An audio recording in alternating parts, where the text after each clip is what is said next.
neighborhood, and I uploaded my neighborhood streets photos on the comments. Hello everyone, my name is Yasemin and I'm fourth year computer engineering student at Medipol University. And I'm also the vice president of the Medipol Wikipedia Student Club. I've been starting contributing Wikipedia for about a year now, and if I want to talk about my journey, I can start with that. Since I was young, Wikipedia was always my go-to resource for research and papers, and but I didn't know about the vibrant community behind that. So one day when I faced some errors and mistakes, I thought that why can't I edit something? I want to fix that problem. And after that, I figured out about the edit button and started to editing things, and that was how my journey begins. Hi everyone, my name is Hanne Isna and I'm a student at Üsküdar University. I'm a fourth year psychology student and also doing a minor in molecular biology and genetic. I started Wikipedia like 2 years ago, and also I established my student club and 2 years ago. I am the first. I'm in the Turk. I'm the first Wiki student club president in the Turkey. Yeah. Hello everyone, I'm Toprak. I'm 21 years old. Uh, I'm a student at Middle East Technical University at Northern Cyprus campus. I study aerospace engineering there. I'm a Wikipedian for 8 years now, and I found my university club about 2.5 years ago. Thank you. Thank you very much. And I would like to share my observation about university student clubs in Turkey. In general, I see that some university clubs are for um, um, there are three types of university clubs. Like some of them are more oriented to help the academic success of the students or their prepare them to business life. Some of them are for working for developing their skills and social activities and sports, and some of them are like for making them work in social responsibility projects. And what do you think there's such situation, a wiki club that you are leading to falls into which group, do you think?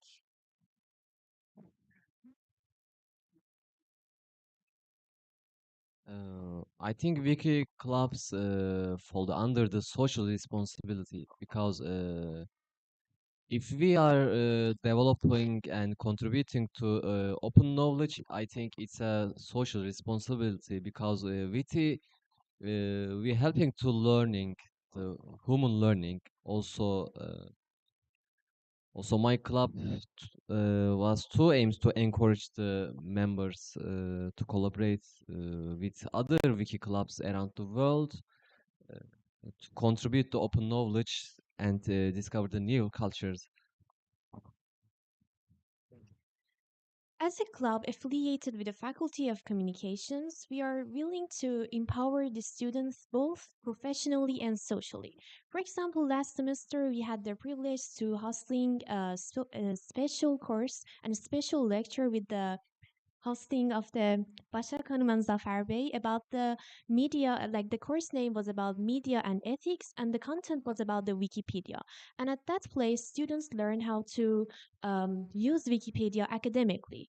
But we also think that while career development is important, also making a positive impact on the world is equally valuable as well. So we are trying to invite all the students and encourage all the students from all the faculties to start enriching the Wikipedia, whether it's about their cultures, about their languages, or about other things such as their passions. Each individual's perspective is valuable for us. And we believe that in this way we can help the world to have a more informed and connected world together. Hi. I think in my club, like in our team, is kind of mixed of three of them. But I think one of them is standing up more than is a social responsibility because our team or club is more focused on the gender gap, gender issues, diversity issues, Yeah, yeah, most of them is social responsibility part. So my motivation to edit Wikipedia is doing something useful in my free time. So I'm trying to encourage other students in my campus to do the same thing. Uh, is what I do is what I mean, it's Wikipedia is easy to edit. I found it's very uh, User friendly. user friendly. It's useful for other people. So I'm trying to other people in my campus to join me, and yeah, thank you. Thank you very much. And Isna has already mentioned gender gap in Wikipedia. In this panel, we see more women than men. But what is the situation in your clubs? Do you see that in certain gender group or in certain department from certain departments there are more interests? Do you have any observations? In my opinion, and when I see our club statistics, our gender, we have two gender gap problem in our club. But in the future, in the next academic year, I think we will balance it with some editathons like Woman in Red, etc. First of all, I wanted to say that I'm so proud to be able to answer this question as a woman. And because for a long time, I think Wikipedia was kind of man's world, but I think now women are trying to rewrite the history, and that's so much important in this case. And so that's why we believe that in our club, we need to encourage students and all the people, especially women, to start contributing for the Wikipedia. And that's one of our main purpose for that. I mean, in my university, we saw women more attentive in the Wikipedia events and everything. I mean, in also our team at like a beginning, when I was like establishing, our gender statistic was like normally like we were like a 10 people, 9 of them was a woman and 1 of them was a man. And I mean, it started changing, but I mean, in my university, it seems that the woman more interesting in Wikipedia, like for the free knowledge. Yeah, that's it. In our campus, there are 70% men and 30% women. And interestingly, our participants are about the same as the university population. I don't know what might cause that, but I'm proud of it. Okay, thank you very much. And and I know that there are also very many international students in your schools. Do you think that Wikipedia clubs have the potential to improve contributions to Wikimedia projects other than Turkish, maybe, or could contribute to get international students more motivated to be involved in social relations with Turkish students? Do you have any international students in your clubs? We don't have any international students in our club, but if I said is can they contribute to Turkish Wikipedia? Of course, because maybe you know in university they need to learn Turkish if I remember correctly, and they can edit to Wikipedia. Maybe they can fix some minor typo problems, etc. Also, they can improve their language too, and they can help to us to develop the open knowledge.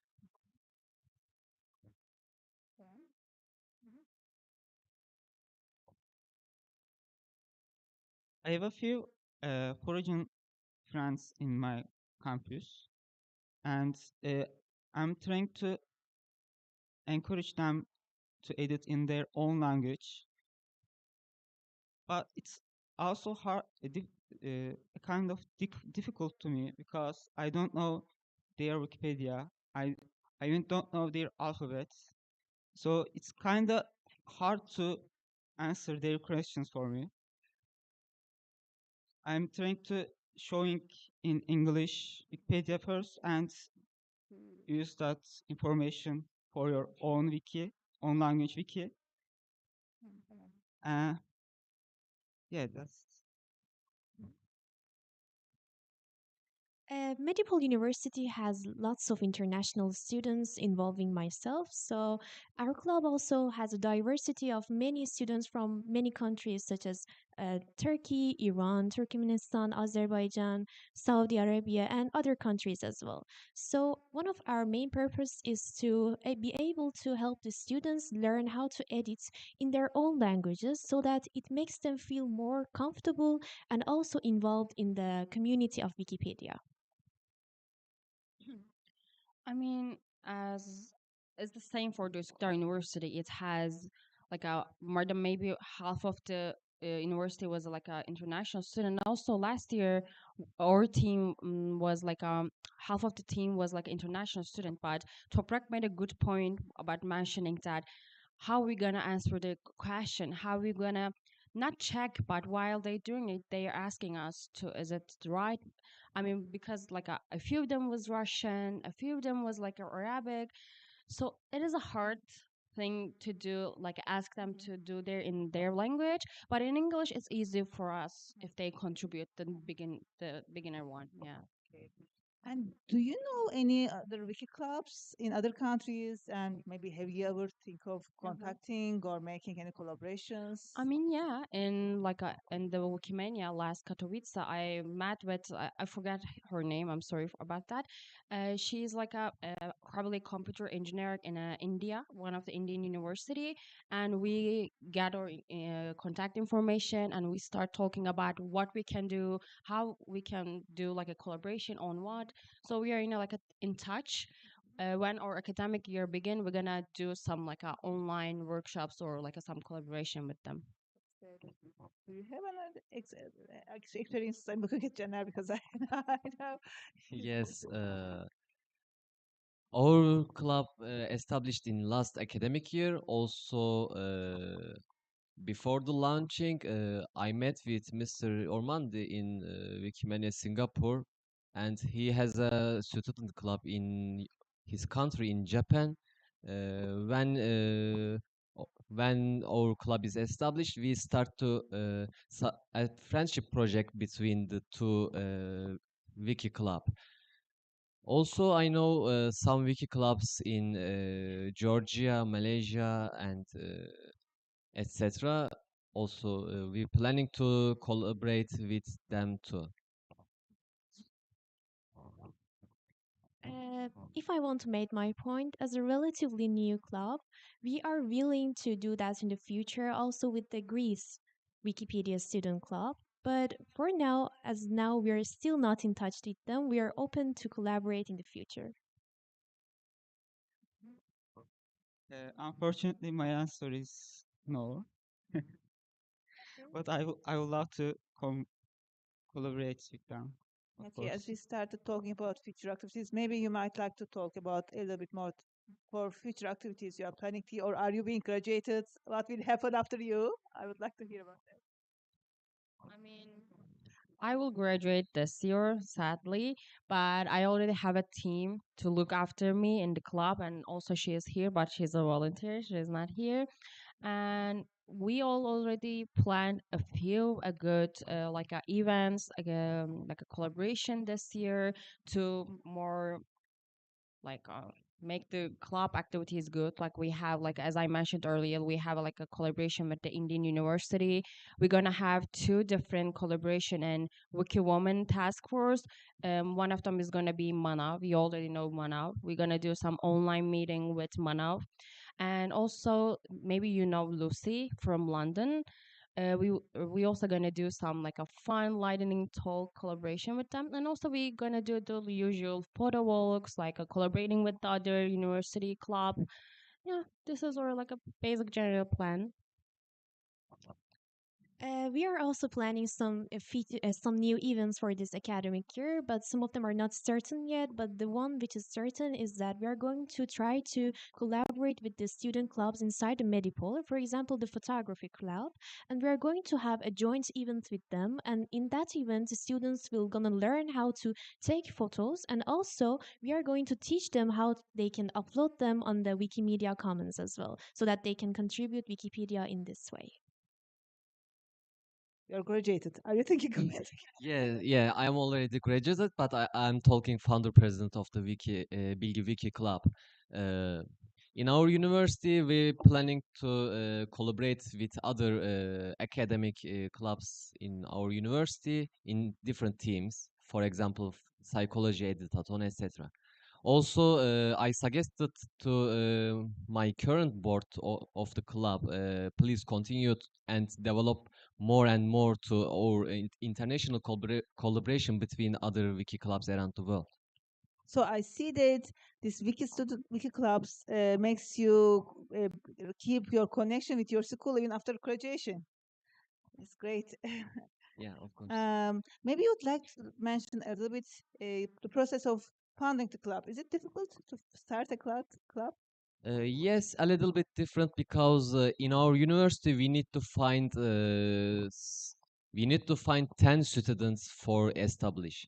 It's a little bit different because they are not also they didn't know Wikipedia or Wikimedia projects, but now they learned and they trying to contribute in some projects like Commons, Wikidata, etc.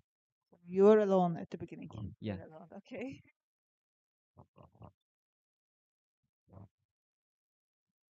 When I decided to uh, establish the club, we had enough time to find uh, enough students and a advisory teacher, professor for our for our club because every year in May uh, they get application for new clubs, and it was December when we decided to establish our air club. So we first I did is found a professor for our club, which is a bit hard because none of our professors are know any Wikipedia. They don't know what Wikipedia is, how it works. So I need to someone who is interested.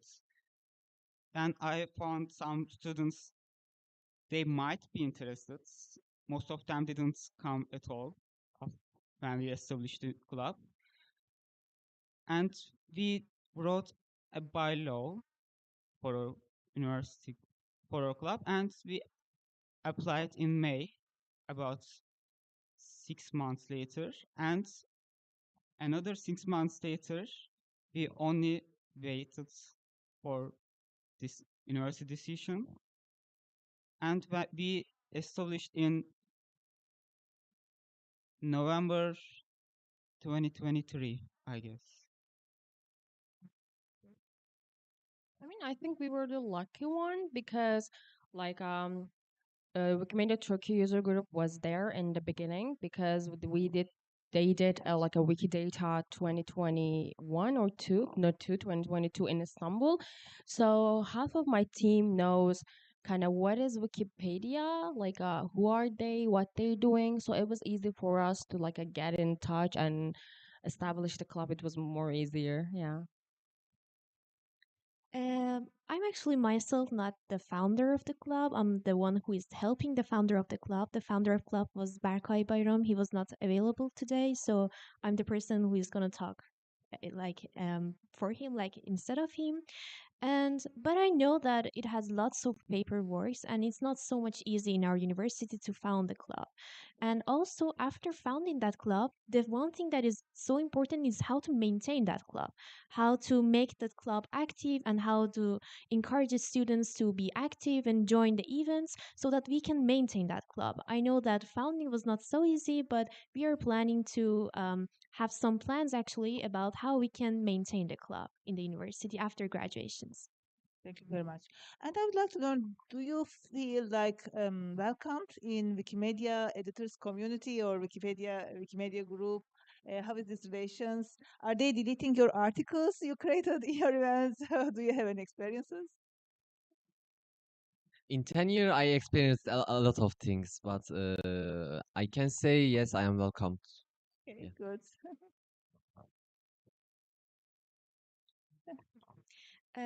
I feel also welcomed as well as a relatively new member in that vibrant community. I feel so welcomed and so happy to be able to contribute in that. Thank you very much. I mean, I can say that. I'm gonna say that Wikimedia Turkey user group is the one of the like I don't know how to say it. Like they were so supporting.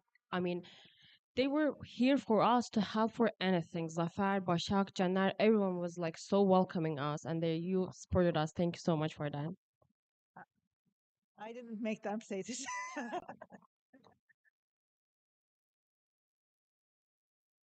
They had more than welcome me. They encouraged me to make more activities. Okay. Okay, thank you very much. And now I would like to receive any questions or comments from the audience. Uh,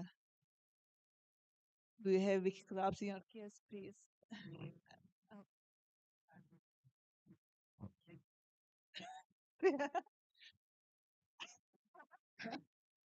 Thank you. Thank you for this interesting panel discussion. Having a lot of wiki clubs in Armenia, though ours aren't university clubs, wiki clubs, they are school wiki clubs. But in any case, this was an interesting experience to hear about it. So my question is, you're from different universities, so each of you, do you have any kind of strategy how the club will maintain itself? Yasemin said something very important about maintaining the club. How do you have any kind of method or strategy to encourage to continue after you graduate? Because I know that Janet has graduated, and what is the strategy? How are you going to encourage the people that are coming after you to continue editing, to keep the Wiki Club going? What's your strategy? Thank you. As Jenner mentioned or say it, I mean, even we are graduated, we are kind of there because we need to help them because they're not, because while choosing our team member is not that like eager or knows what is Wikimedia. So we trying to like teach them or like let them know what is Wikipedia, like forcing them, not forcing, but letting them come to the events or like doing a lot of things for the vice president. Actually, not the whole thing, but the vice president. I think more important now because I'm gonna graduate it, and I kind of want her to know everything and have to do it. Even though I'm gonna graduate it, she also know be there no matter what. Yeah. I think I can answer that also. This relationship with the user group might be a tool that is binding and keep the things going in that students too. Students are being graduated, but Wikimedia user group is always there to support. Yes. Isna forget the one more strategy. Isna used the one more strategy this year because his younger brother now is the entered the university again this year. It's a first year, yeah. Yeah, yeah. She has a one more strategy. Hi, I am so happy to see all of you that there. that gave us your own perspective on it, and so happy that there are young minds that are getting into the world of Wikimedia. My question is, how do you get new people to participate in your wiki clubs? How do you reach out to them? Thank you. Uh, for example, I'm doing some interesting editathons or photo walks for newcomers. Also, I am promoting these activities at my university. Also, I am inviting other university wiki clubs members too for be more powerful. But in Turkey we have a little bit newcomer problem.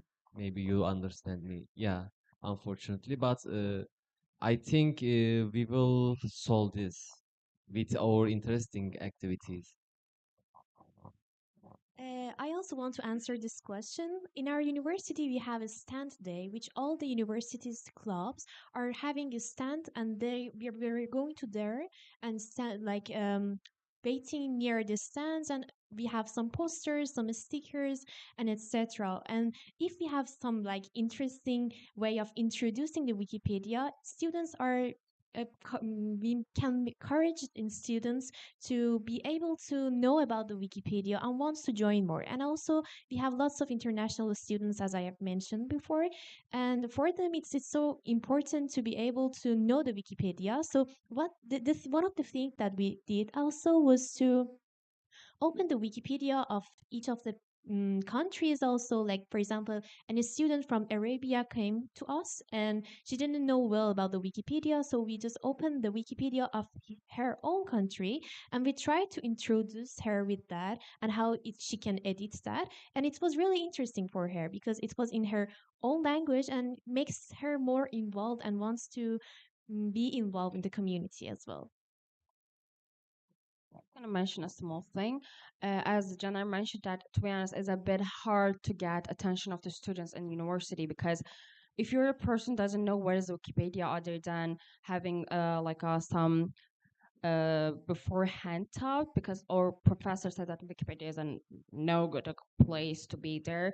So one of our strategy is in the beginning of the academic year, we always do 101, where is Wikipedia? And we invite Zafer and Bashak multiple time.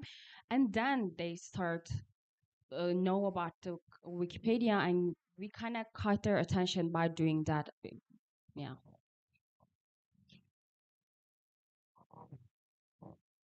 And I would also like, do you think certain types of activities are more interesting for your clubs? Is it editing contests or photo walks or whatever activities? In my campus, outdoor activities are most interested for students, I guess. I don't know why. Outdoor, you mean? When we say Wikipedia, I always think in my Yeah, yeah, but most students don't like sitting and editing. And you do photos? Yeah, photo walks, any other outdoor activities.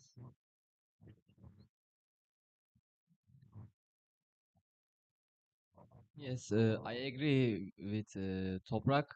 Photo walks is the most interesting activity for students. Also, sometimes we doing some editathons in same different places like museums, library, etc. It's too can be interesting for students because they seeing new places and they can meet with some professionals in that content. Is there any question from the audience? Yes.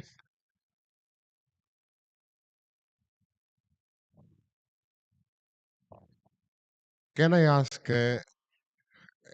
how much do you plan? I mean, do you have a strategy where do you want to see the clubs in 5 years or so? And do you plan to expand the uh, Wiki Student Clubs Alliance in Turkey in more universities? Do you have a plan like that? And also, before the question, I would like also to share that In Greece, we are also working with student clubs, and we are collaborating with many Turkish and other student clubs in the International Alliance of the Extracurricular Wikimedia Organizations. Thank you. Yes. I can answer the question that yes, we are planning to have more wiki student clubs in Turkey, and we know that 3, 4 clubs. One of the leaders is here in different cities. Are getting prepared to start one. In some universities, it's very bureaucratic. There are certain times to apply for forming a student club and a time for approval from the university. But in 3 or 4 universities, it is already started. And yes, I think we will see more clubs in the future. Yeah. Yes.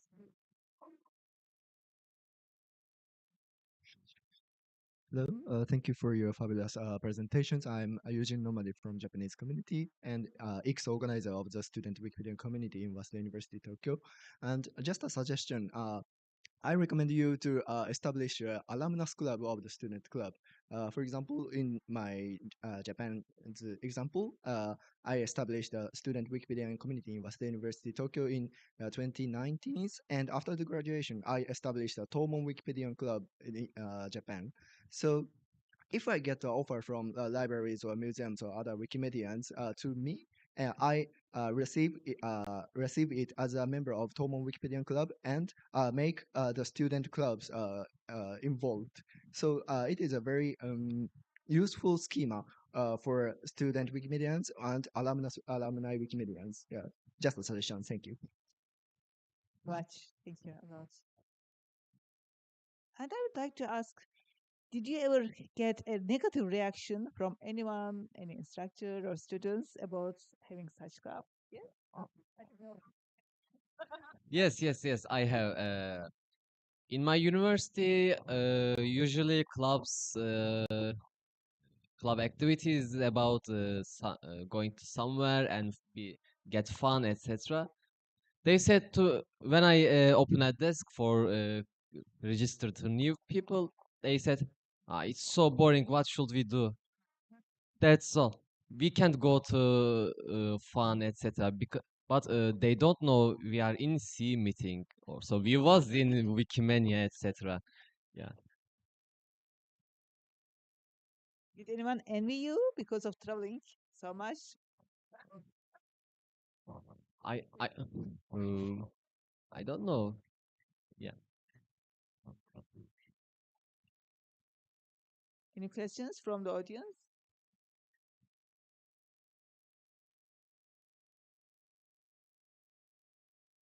Well, hi. I already know about the quiz in the youth. Yesterday, he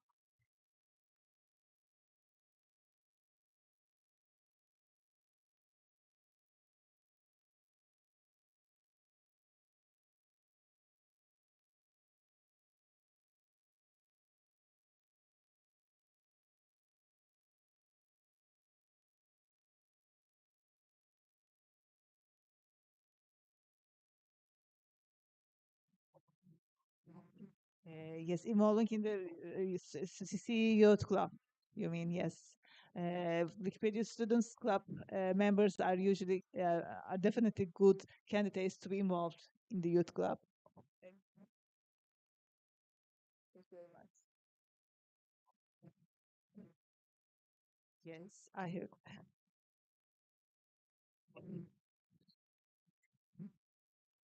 Yeah. My question, I heard an interesting thing that you said about gender gap, and my question is, does the gender of the organizer, the establisher, founder of the Wiki Club have an impact on who joined the club, women or men, boys or girls? So I heard that Isna said when she established the club, 9 out of 10 people were women. So I don't know Jana's case. I would like to know whether the gender of the organizer has an impact on the gender distribution in the club itself. I will gonna ask if I understand it correctly. You're asking how or like a team gender uh, statistic affect or participant. You're asking that, right? Did I get it right?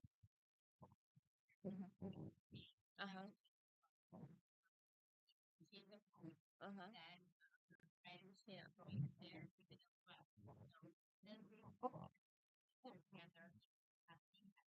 I mean, yeah, probably it's gonna be has an impact as a like a I'm talking about myself as a woman who established a club, but also I had a like a man friends also like when I talk about them, the only one at the beginning, not I'm talking about now. Utku was there. Utku was also is here. They accepted to join it, but when I'm talking about the man, they didn't show any like interests or anything, but women were like so encouraging even when I talk about like the free knowledge, being active in the internet, or like a gender gap issue. They were more has the more motivation than the man has it. So yeah. We don't know whether it is a causal relationship, but it might have an effect. What I observe is the department of the person affects the leader of the founder of the group, affects the members and combination, and also the activities. I see that in it's not school. It is mostly she's from psychology. There are more students from psychology, and in general schools also as well from Department of communication. There are more students, definitely, and it also affects type of activities. And in international schools, there are more gender gap related topics, activities. But I think at the time it's gets like more mixed because at the beginning half of them was like from the psychology student, but now it's mixed communication, engineering, still human science, but it needs a time to get in mix and be diverse, I think. Any more questions?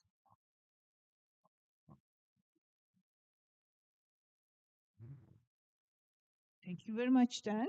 I think we are almost ready for our next presentation. If no questions, thank you very much for attending.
Herkese merhabalar. Ben Muhammed Öner Deniz. Az sonra sizlere Türkiye'de 4 ay önce gerçekleştirdiğimiz ilk Wikipedia tecrübelerimizi anlatacağız. Ama ondan önce bizleri buraya gelmesinde vesile olan Wikipedia Türkiye ekibine başta Zafer Bey, Mehman Bey, Hakan Bey ve Başak Hanım olmak üzere teşekkürlerimizi sunuyoruz. Hello, everyone. I'm Professor Mohammed Öner Deniz.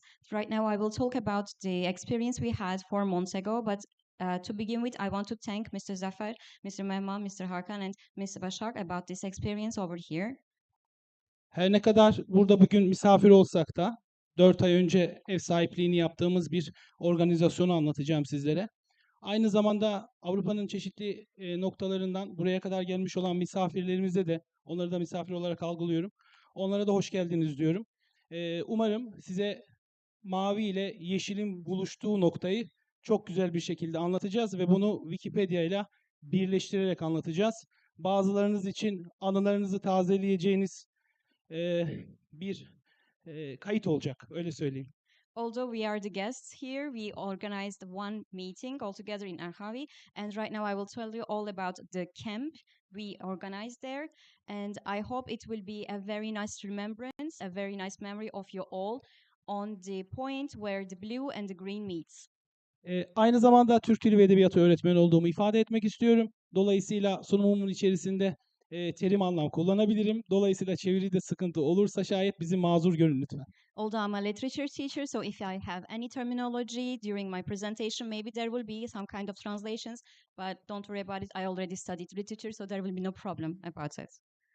Evet, herkese o zaman başlayalım. Let's start it.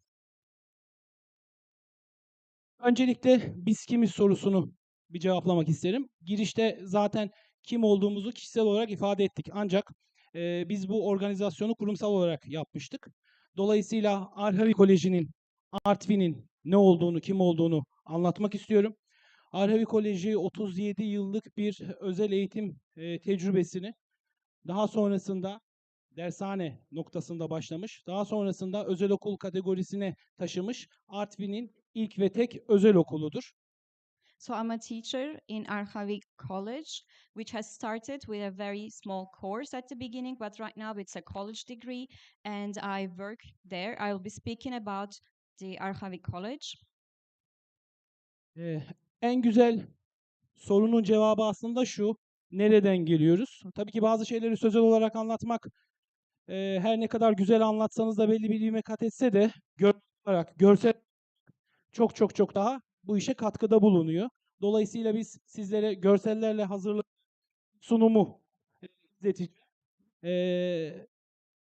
Maybe sometimes the words are not enough to describe what we are talking about. So I right now have some images, and maybe the images will be more beneficial for all of us to understand what Arhavi is. Eminim çok beğeneceksiniz. I'm sure you will all like it. Gelmek isteyeceksiniz. I'm sure you will want to visit it. Wikipedia'da bu sayfalara bakacaksınız. You will check all the pages on Wikipedia about Arhavi. Let's watch it.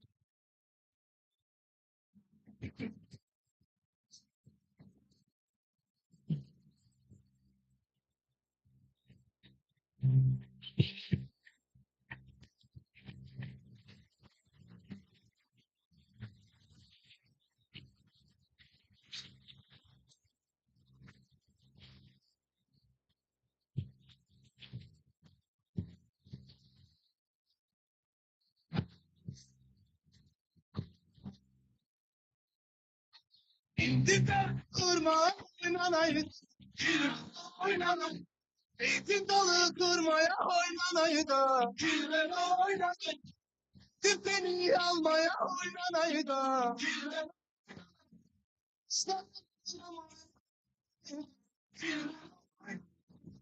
İdana oynanaydı, oynanaydı.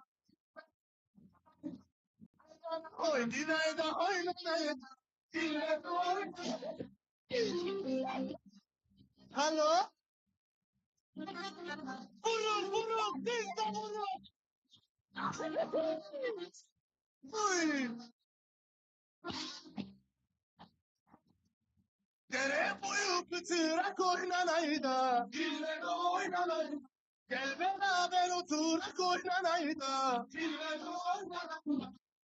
Öyle bir de ben oynanaydı. Dille oynanaydı. Bu sevdadan kurtulak oynanaydı. Aydana hoy, dinayda oynanaydı. Aydana hoy, dinayda oynanaydı. Dille oynanaydı.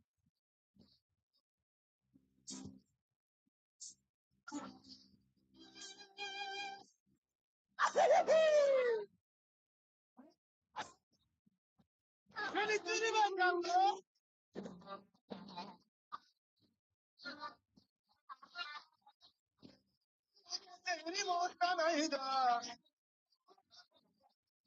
Balığı keserim ortanayda. Nerede bir güzel görsem oynanayda. Üstünü düzerim ortanayda. Dana hoy, dinayda hoy, nanayda. Dinayda hoy, nanayda. Dana hoy, nanayda, dinayda. Dinayda hoy, ba. Alo?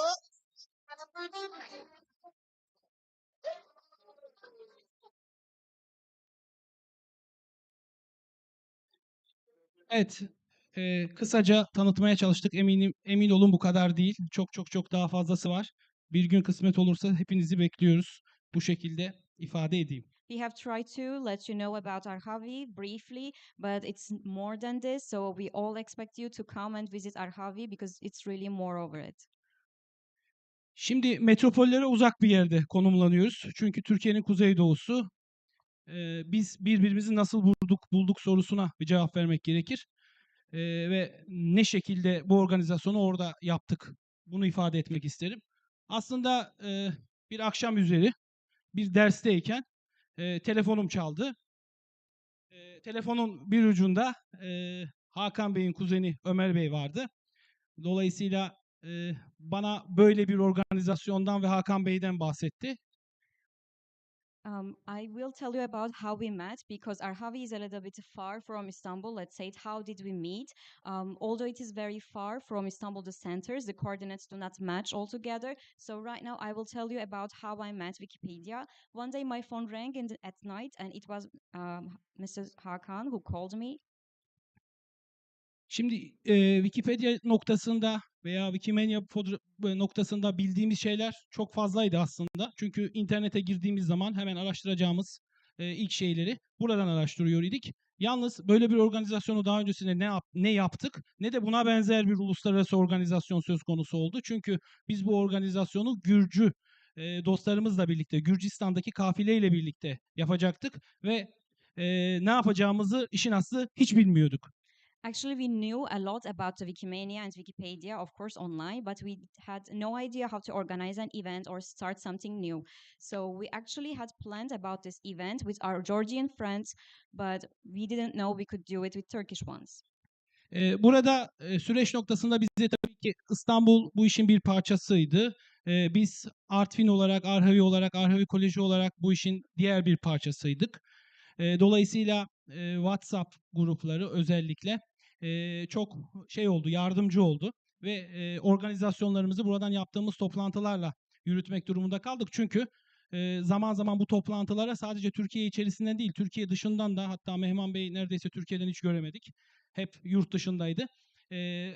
Hep yurt dışındaydı. Farklı bir manzarayla onu karşıladık ve birlikte hareket ederek koordine ettik. How we organized this all event, it was all a very long process for all of us. Actually, we had it online on WhatsApp meetings or Zoom meetings, etc.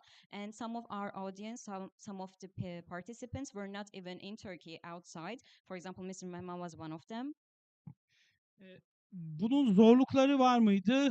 Zorlukları vardı çünkü Hakan Bey dahil hiç kimseyi bir somut olarak tanımıyor idik. Hep soyut olarak bu işi yürütme durumundaydık. Dolayısıyla ilk başta en çok zorlandığımız belki nokta bu olabilirdi. Did we have any challenges? Of course we had. First of all, we had never known anybody before in person. So, including Mr. Hakan, we didn't meet people face to face. Peki nasıl bir etkinlikti? Şimdi etkinlik süreciyle alakalı olarak şöyle söyleyeyim. Biz bunu öğrencilerimize duyurduğumuz zaman ve öğrencilerimize görev dağılımı yaparken inanın halı sahaya maça giderken böyle zorla adam toplar gibi bu işi yürüttük. Bunu çeviremeyeceksin. Çok zorlandık. How did we organize this all meeting? In Turkey, it's a little bit popular. Let me give you a little bit of information. In Turkey, it's really very popular to have some football matches between boys, men. So he wants to quote that it was even more difficult to find a group of people, as difficult as it was to find a group of people who wants to play football. O kadar zorlandık ki sözlü notlarımızın büyük bir çoğunluğu buraya gitti. Not. Exam. Oh, so it was so difficult that I had to talk to students in order to persuade them, and I used our noting system to convince them to join in this stuff. Çünkü biz nasıl hareket edeceğimizi bilmediğimiz gibi onlar da bilmiyordu. Because neither us or them knew about the process, how we will act, how we will continue organizing about this event. Daha sonra bir etkinlik gerçekleştirdik. İlerleyen noktalarında bunu birazcık daha anlatacağım. Birazcık sunumu postmodern yapıyorum. Daha sonra anlamlandırma noktasında. Dolayısıyla bir görselimiz var. Tekrar oradan bir ilerleyelim isterseniz. And eventually we organized all the event which was successful, and now I will show you some other images about the event. Görselimizin bir noktasında okulumuzun Instagram hesabının QR kodu var. Daha fazla bu noktada eğer bir hazırlık yapıp böyle bir organizasyon yapacaksanız izleyebilirsiniz, takip edebilirsiniz. Onu da ifade edeyim. During the presentation, I will have a QR code of our college, which you could definitely scan and continue having this in talk, the contact between our school and you.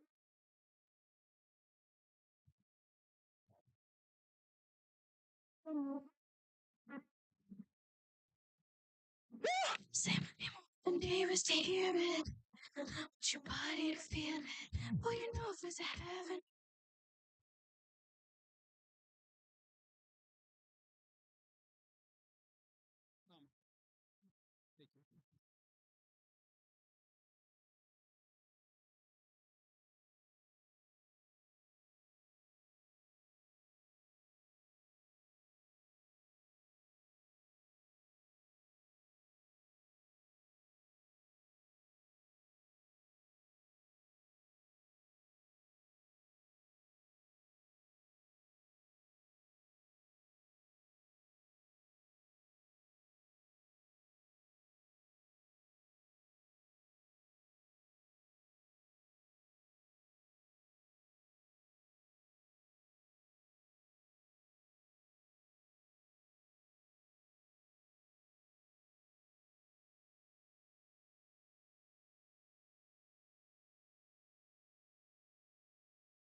En dip personelimize kadar, temizlik personellerimiz dahil herkes bu işin içerisindeydi. Sanırım öyle bulduk birbirimizi. Hatta biz sınav grubu öğrencilerimizi bu işe müdahale etmek istemedik ama onlar da sınav telaşını, üniversite sınav telaşını bırakıp geldiler ve bizim bu heyecanımıza ortak oldular. Back to the presentation, although at the beginning we didn't know how to start it at all, and we ended up having a great event, as well as letting everybody know in the college from the top to the very bottom about the event. Although the students who were about to get prepared for the university exam wanted to participate in this event and take places.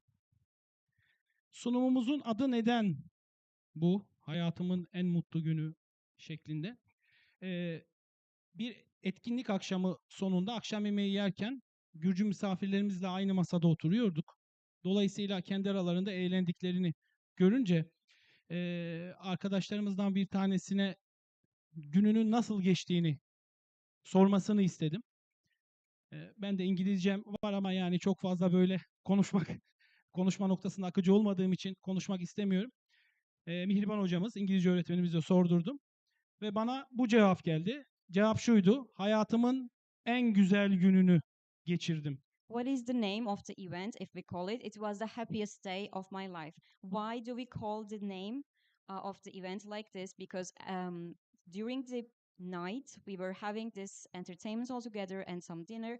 One of the friends from Georgia had been asked about this. What do you think about the event? And the person who answered it answered like, it's the best day, it's the happiest day of my life. Gerçekten 16 yaşındaki bir gencin bu duyguları hissetmesi bizi çok duygulandırdı. Dolayısıyla bu karakterleri burada isim olarak kullanmak istedim. The student was from Georgia who said, "This is the happiest day of my life." He was 16, and I really want you all to hear about his words, and I want to continue quoting his name in my presentation. Peki Arhavi Wiki kampı bize ne bıraktı? Katılanlar neler ifade etti? Bu işin arkasında bir sürü videomuz var aslında ama bir sürü de küçük bilgi notumuz var, duygu notumuz var. Bütün bunlardan benim çıkarım yapıp ana maddeleri sıraladığım birkaç başlığımız var. Bunlara da kısaca değineceğim. Right now, I will tell you about how did Wikicamp go in Arhavi. Although we have many new information between each other about Wikipedia and everything, but we already have all the new emotions we have inside. Kuşkusuz en büyük etki şu: buraya gelirken birçoğu hocam biz de gelmiyor muyuz dedi ve bu yaklaşık olarak okulun 2/3'ünü oluşturuyordu. Two out of three people in the college had asked, "Are we also coming to Istanbul for this event?" Because they were very excited and very encouraged to be here. Şartlar gereği biz buraya Osman hocamızla birlikte geldik. Kendisine de bize eşlik ettiği için teşekkür ediyorum ayrıyeten. But we could only come with Teacher Osman, Professor Osman to Istanbul to participate this event. Unfortunately, only two of us could. Şöyle bir bakalım neler söylemişler, neler çıkarmışız. And let's check what all the participants said. Şimdi birinci söyledikleri şey şu: Wikipedia hakkında bilmediğim birçok şeyi öğrendim. Çünkü öğrencilerimiz özellikle ödev hazırlarken yararlandıkları bir site ya da site bağlantısı olarak değerlendirebiliriz. Öğrenciler ya da bizim bu noktada Wikipedia ile ilgili ulaştığımız kişiler bunların gönüllüler tarafından değiştirildiğine inanmıyor idi. One of the biggest things that we heard, one of the most common things we heard about this Wikipedia is, I have learned a lot of things that I didn't know about Wikipedia. Because students, of course, use as a source of information, they use Wikipedia, but they didn't know that the volunteers actually contribute to shape Wikipedia. Cesur olmayı ve değiştirmeyi öğrendiler. They have learned to be brave and to change. Bilginin keşif yolculuğuna çıkmak çok eğlenceliydi ve etkileyiciydi şeklinde bir diğer dönütümüz oldu. Tabii ki bilgi her şeyden öte bir güç, sadece günümüzde değil. Biraz sonra sunumun sonunda ben bunu daha geriye giderek de örneklendireceğim. Bilgi her zaman çok önemli bir silahtır, her zaman çok önemli bir güçtür. Bunun doğru olması, tabii ki işlenebilir olması ve katkı sunması bizim için çok değerliydi. Dolayısıyla öğrencilerimize bunu nasıl yapacaklarını öğrettik. They have learned a lot about how to shape information, how to learn, because the path of information is very long and challenging. Although all of this, the students have learned about how to shape, how to learn, how to contribute all the information. Zaten birileri yapıyor algısının dışına çıktık. Sorumluluk almayı öğrendiler ve bilginin nasıl değiştirebildiğini, en küçük bir hatanın bile değiştirilirken nelere dikkat edilmesi gerektiğini, kısacası bir titizliği, bir disiplini öğrendiklerini düşünüyorum. There was kind of idea that there are already people who contribute to Wikipedia. The students have changed their minds during this event.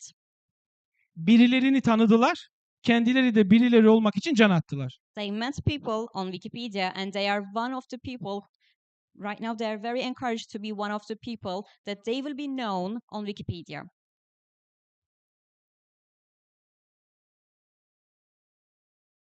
Öylesine etkilendim ki bir gecede bir sürü değişiklik yaptım. Burada sayılar vardı ama birçok buna benzer mesaj olduğu için ben birazcık daha işi yuvarladım, işin aslı. Çok fazla böyle biz zaten birazcık millet olarak gaza gelmeyi de meraklı bir millet olduğumuzu ifade edebilirim. Bu gazın süresine bakmak lazımdı ama bunun anlık bir gaza gelme olduğunu düşünmüyorum çünkü halen daha devamlılığı var. One of the biggest things also students said what I was so impressed that I made a bunch of changes overnight. As a nation, we are a little bit excited people, so we get excited quickly, but we don't know how much it continues. Kültürel ve sosyal ilişkilerimiz gelişti. Bu diğer bir madde başlığı. Bunu yalnız uluslararası noktasına değerlendireceğim. Çünkü Gürcistan'la birlikte bu işi yaptığımız için yani işin kültürel ve sosyal kısmı birazcık daha o şekilde geliştiğini ifade edebilirim. Burayı bir çevirelim sonra. We had very much help from Georgian side, so this is why I can say that our cultural and social relations have improved. Can be said that this is on international level. Öncelikle birbirine yabancı ama aynı mekanda çalışan iki grup izledik. İşin başında bunu gördük. Daha sonrasında ise şu an çok iyi dostluklar ve samimiyetlerin kurulduğu bir kısma geçtik. At the beginning, there were two different groups. They didn't know anything about each other. They had zero ideas. But after that, we have become kind of relatives to each other. Artvin, Gürcistan'a açılan Sarp sınır kapısıyla Gürcistan'a komşu bir il. Dolayısıyla iki kültür birbirine çok uzak değil. Dolayısıyla bu noktada öğrencilerimizin özellikle bunun olduğunu öğrenmesi bizim çok hoşumuza gitti. Artvin is in, excuse me. Arhavi is in Artvin, and Artvin is a neighbor to Georgia. So the students have become more aware of the cultures between Georgia and Turkey. This event has also helped between the relationship of Turkey and Georgia, and students have learned about it. We are very glad about this whole information. Önce acaba yapabilir miyim sorusuyla karşılaştık. Daha sonrasında onlar da her Wikipedist gibi cesur olmayı öğrendiler ve düzeltmeyi veya yeniden yapmayı, keşfetmeyi öğrendiler. At the beginning, students were like, can I do it actually or not? But after that, they have become more brave and they did themselves. Sıra dışı ve büyüleyici bir etkinlikti. Umarım daha uzun süreli olanını deneyimleriz. The students also wanted to share, like one of their emotions were like, it was an extraordinary and fascinating event, and I hope to have a very longer one as soon as possible. 4 ay önce tecrübesiz bir grupken şu an Artvin, Arhavi Koleji bu noktada tecrübeye sahiptir. Dolayısıyla yarın veya ileride eğer böyle bir noktada kafanızda soru işaretleri olursa bizlere ulaşabilirsiniz. Biz Wikipedia grubu da hazır buradayken bu ve buna benzer organizasyonların yürütmesi noktasında alınacak her türlü sorumluluğu yapmaya hazırız. Dolayısıyla burada bir keseyim sonra devam edeyim. Although we have been an unexperienced group, we have become more experienced with this event also. So if you are willing to contribute, if you are willing to contact with us, we are ready to help, to communicate, to organize any kind of event when we are here in Istanbul as well. Zafer Bey, Başak Hanım, Mehman Bey, Hakan Bey, bu ve buna benzer organizasyonlarımız şayet yapılacaksa ve bu noktada tecrübeli bir yer istiyor isek sizlerin telefonlarını tekrar bekliyoruz. Şimdiden bunu da ifade edeyim. If you are willing to have any kind of future events, I'm directly telling to Mr. Zafer, Ms. Başak, Mr. Mehman, and Mr. Hakan about all this. We are ready to contribute again on behalf of our city.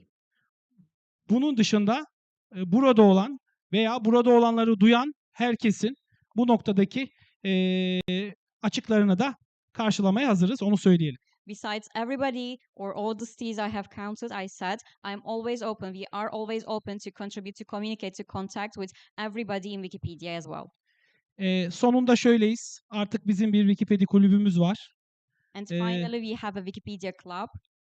Bunlar bıcır bıcır genç çocuklar ve bu işin sırrına ermek istiyorlar. Bu en az bunlar kadar üniversitelere yolladığımız öğrencilerimiz de var.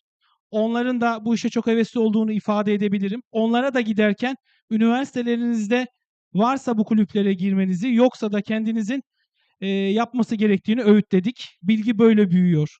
Although the students here on the photo, they are tiny mini students, high school level students, they have become more encouraged to contribute on Wikipedia.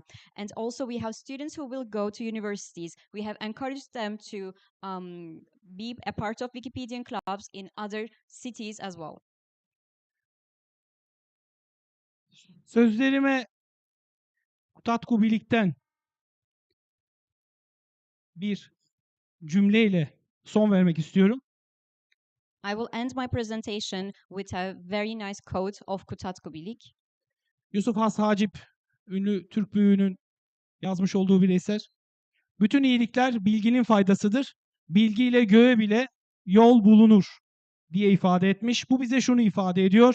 Bilgi her zaman çok önemliydi ve çok önemli olmaya devam edecek.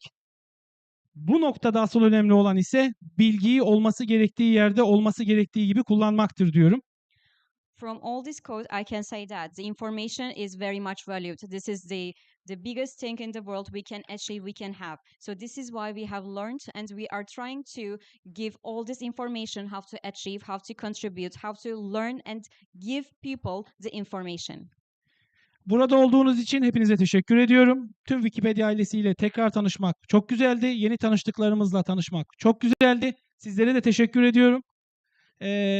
İyi ki buradaydınız. İyi ki bize bu fırsatı sundunuz. Teşekkür ediyorum efendim. I'm so glad to have a presentation over here and thank you all for coming. Thank you for meeting all of you and I'm glad to meet you again and again.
I think we can start now.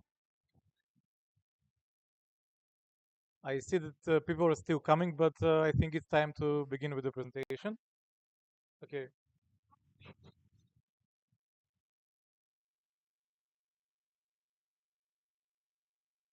The mic is on? No, it should be okay.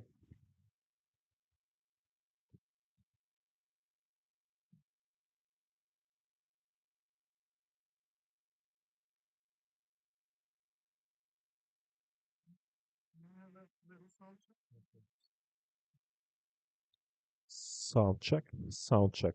1, 2, 3, 4, 5, 6, 7, 8, 9, 10. Sound check, sound check, sound check. January, February, March, April, June, July, September, October, November. Yeah. Okay. The session will start in a minute. Thank you. Okay. Okay, so thank you everyone for coming to attend this session. I know that the weather is not nice and we are outdoors, technically outdoors, but I hope this is going to be interesting enough so that I keep your attention during this session. My session is about where sustainability meets the Wikimedia movement. Sustainability as a concept has been given a lot of attention in the past decades. There have been a lot of events, a lot of resolutions made in order to make our future sustainable and also to undertake some measures which aim at increasing sustainability. So at the beginning, I would like to begin with a simple definition of what really sustainability is. And it's a social goal for humans to coexist on Earth over a longer period of time. This has gained more attention in the second half of the 20th century when the technological advancements made it more difficult for the global world to sustain all these changes, so that we really needed to find some kind of way in order to make our planet more habitable and more sustainable in the long run. So the concept of sustainability has three main dimensions. The first one is environmental, which means that we need to do all our economic activities in a way which is environmental friendly, with the lowest negative effects on environment. The second one is economic, because we always have to do something which has economic benefits. And the third dimension is the social dimension, which says that all what we do should be in the best interest of the people and the communities who live in the world. One of the main cornerstones of the sustainability movement are the Sustainable Development Goals, which were created in 2015 as part of the United Nations 2030 Agenda for Sustainable Development. And these are 17 development goals which aim at providing peace and prosperity for all people on the planet. The thing is that we need to strive to achieve these goals in order to make the world a better place to live. So as you can see, there are different goals which target different concepts of sustainability, like, for example, to reduce poverty or to reduce hunger, to develop more sustainable and livable cities, or also to develop partnerships which aim to achieve these goals in the long run. So usually there is usually an overlap between the concepts of sustainability and green, but the sustainability is a wider concept than something which aims to green the environment or which is eco-friendly, and that's because the environment is only one of the three dimensions of sustainability. So to put it simple, environment is the foundation of sustainability, but it's only one of the three dimensions. So the idea is that the sustainable practices have to lead to lower GHG emissions, greenhouse gas emissions, which would mitigate or adapt to the climate change mitigation. The idea is that at the end, in the long run, we always want to strive to limit the effect of the global warming or the climate change, which is one of the most formidable culprits to the future sustainability of the planet. Now, regarding the sustainability in the Wikimedia movement, there are two ways in which we can achieve sustainability. The first one is to raise awareness about the topics of sustainability or climate change or some other similar topics which relate sustainability. And the second one is to promote sustainable practices within the Wikimedia movement. So, first of all, I would like to mention about the sustainability initiative which exists in the movement. And it's a community-led effort calling on the Wikimedia Foundation to reduce the environmental impact of the Wikimedia projects. It has three main goals. The first one is to produce green energy for the Wikimedia servers. The idea is that the Wikimedia servers are currently using a lot of energy, which is produced from fossil fuels, and that increases the greenhouse gas emissions and also boosts the climate change. But the overall goal is to reduce this from happening. And one of the main ideas is to promote energy produced from renewable sources to support the Wikimedia servers, so that the Wikimedia movement can function in a way which is more eco-friendly. The second goal is to promote remote participation. The idea is that usually in-person conferences, even though they're very good, even though they promote the social cohesion between the people, they also contribute to high greenhouse gas emissions and also boost the climate change. The idea is that whenever it's possible, we should strive for remote participation. This was especially promoted during the COVID-19 pandemic, when there were lockdowns and people were not it was not possible to meet in person, so that many communities decided to move towards a virtual environment to hold the events and conferences. And the third thing is that the third goal is to achieve sustainable investment strategy. This is something which the foundation, together with the Wikimedia affiliates, should work together in the future in order to promote sustainability in the Wikimedia movement. The second thing that you should be aware of is the existence of a Wikimedia affiliate called Wikimedians for Sustainable Development. It's a user group whose focus includes work on all topics related to sustainable development. This user group publishes a monthly newsletter, which has been published since December 2019, and it's more or less a collection of information regarding sustainable development initiatives in the movement or in like-minded communities outside of the movement. So we mostly care about this user group. This newsletter mostly cares about what's happening in the movement, but also what's happening outside of the movement, but which could be easily linked to the Wikimedia movement. The next one is something which is called Wiki 99. It's an idea to have a list of about 99 fundamental articles on the Wikimedia projects, most notably on Wikipedia, which should be translated into as many languages as possible in order to establish a common understanding of a field.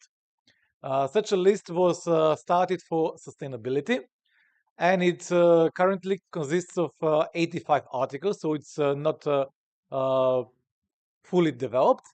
We're lacking still a couple of articles which needs to be added in order to complete the list.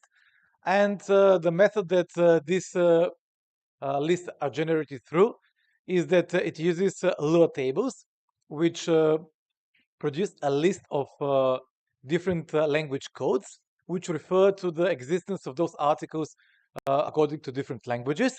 And all the data are collected from Wikidata, from the Wikidata links, so that the table is generated with check boxes for existing article or blank fields for non-existing articles on those languages. So I conducted a simple analysis on how the languages in the CE region are covered according to this Wiki 19 list on sustainability. And as you can notice, most of the languages lack a lot of articles on sustainability. The Ukrainian and the German Wikipedias are the most covered with these topics. And I have more than 70% of coverage, which would translate around 62 to 63 articles out of 85. But we also have some Wikipedias with very low coverage. For example, the Maltese Wikipedia, or the Tatar Wikipedia, or the Yiddish Wikipedia. This is a cohort which presents the coverage matched with the size of the Wikipedias. And as you can notice, there is a strong positive correlation, which indicates that the languages with the most articles usually have a largest coverage of articles on sustainability. But it's not always the case. There are some small Wikipedias that also have good coverage, which is mostly a result of some initiatives and campaigns conducted to fill these gaps in the past.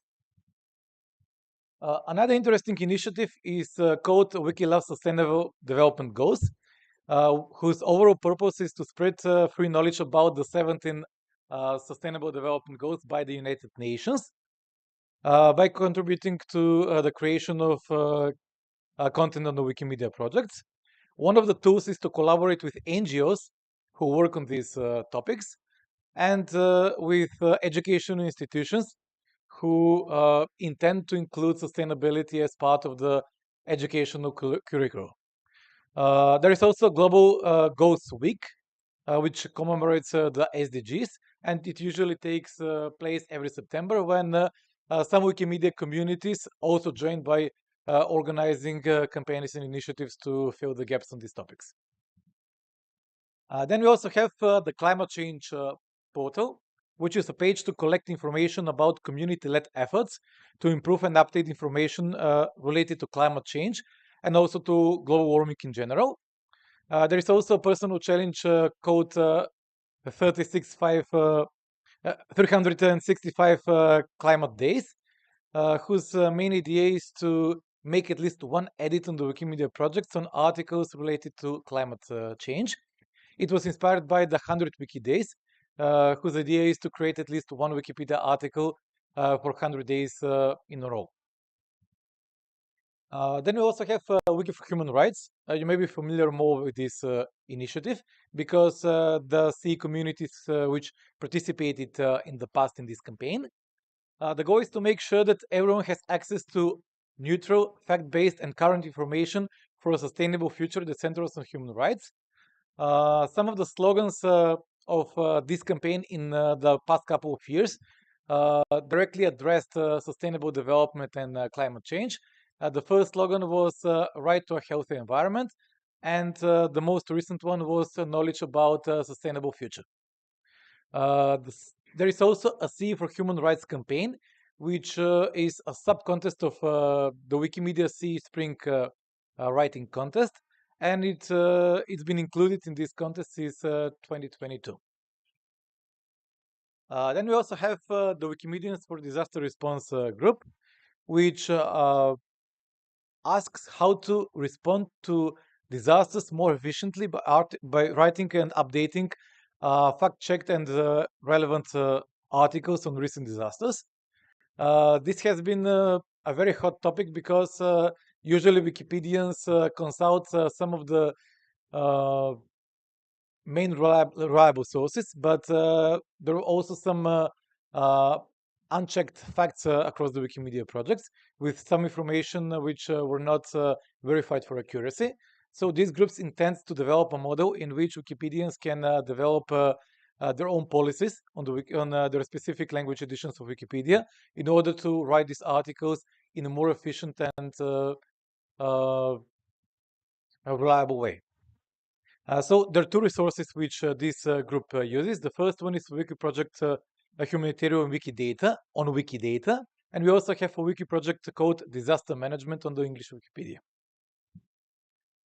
Then we also have Wikilabs Renewables.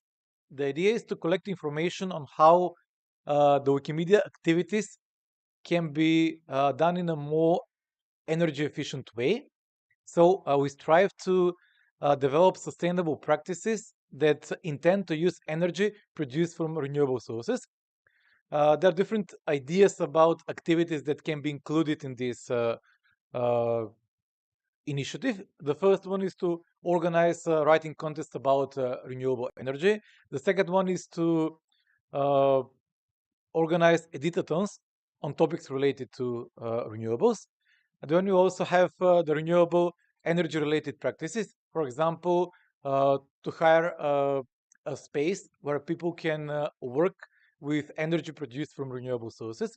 This is usually possible in many countries in the world, even in the CE region, where there are some NGOs which offer spaces which have photovoltaics installed and help produce energy which can be used from solar panels instead of energy produced from fossil fuels.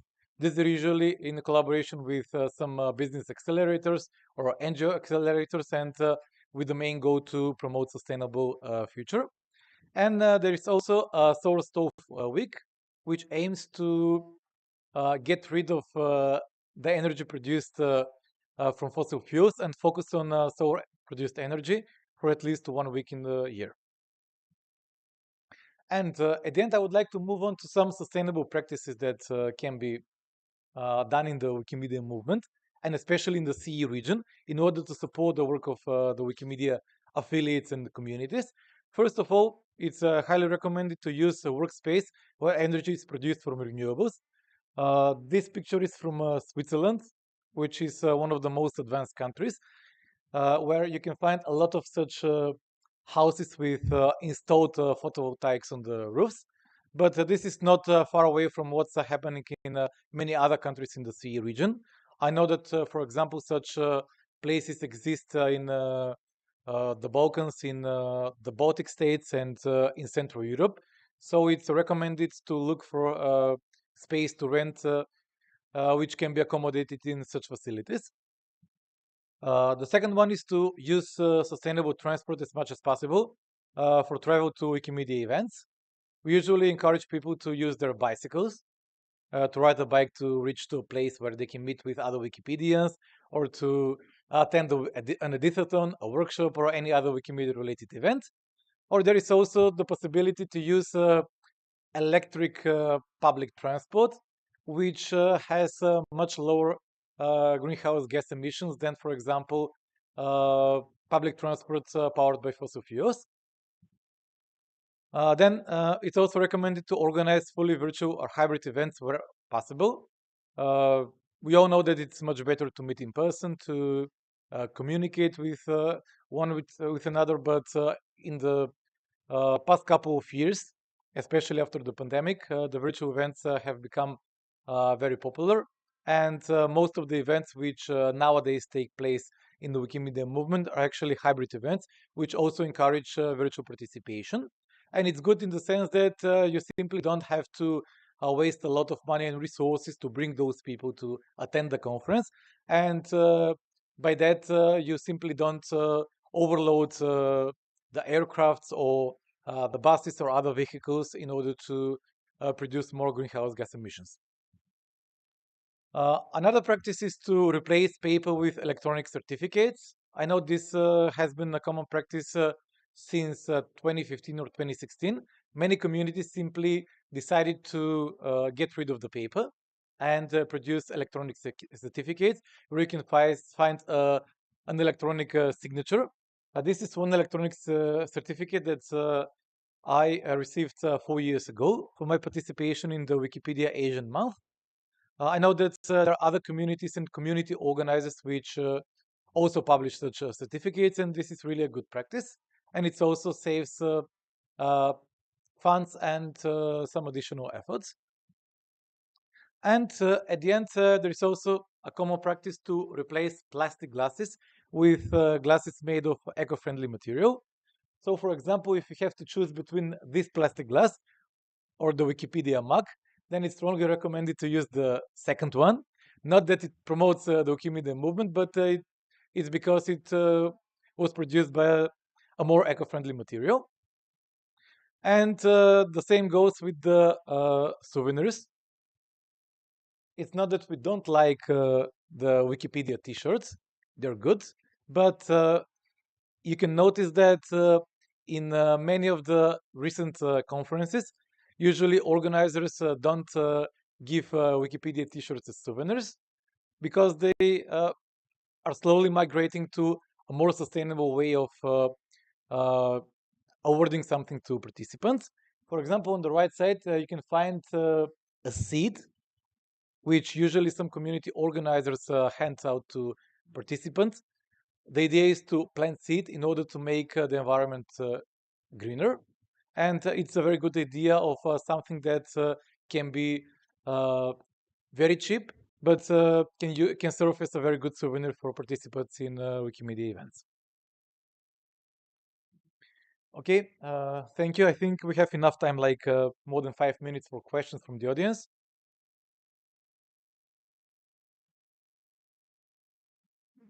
Okay, Željko? Your first one? No, sure. Okay, I can go. So, Sure.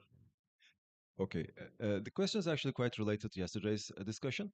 If you think about the current discussion around this generative algorithms and their inclusion to the wiki environment, what would your comments about this? Because that's going to just change, like just go nullify whatever we're actually told.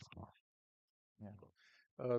That's a very interesting question. As someone who has recently joined the work on climate change and sustainable practices, I have to say that I have the knowledge that some government agencies, NGOs, or even companies are trying to introduce generative AI in order to facilitate the work on sustainability. I'm not quite sure how generative AI can help, but I have some ideas, some vision of how it can be included. But yes, if you know how to do it, how to implement it in a good way, so that we can benefit from the AI, then I just can encourage to do it. Maybe I misunderstood. I was saying, like I said, negative effects of it. If you followed up, Microsoft actually tried to open up 3 Mile Island nuclear power plant to power up their AI. And if we ever try to implement this into Wikimedia to create data, we are going to have a lot more carbon footprint in the long run than just doing it by humans. Yeah, I mean, that's a very good, that's a valid topic of discussion. And that's why we have the sustainability initiative, which asks for the Wikimedia Foundation to use sustainable practices. For example, to use green energy for the Wikimedia softwares, and also to use software which is based on, which simply relies on nature-based solutions, which uses the least energy and produces the lowest possible carbon footprint. Okay, Željko?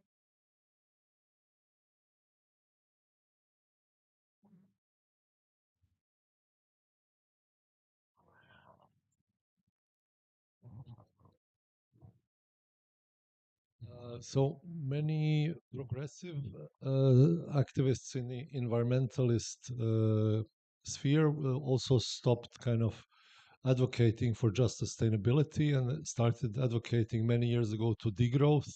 And I'm interested, what is your opinion within this group of Wikimedians? I have to say I followed when it started, but I stopped. What is the opinion whether sustaining is enough, or people feel that we should actually actively promote degrowth? There were some people discussing when Wikimania formats were a topic, that in the future we should do much more hybrid and not fly people halfway across the world to spend like a long weekend together. That is super expensive, especially if it's every year. Have these discussions happened or not?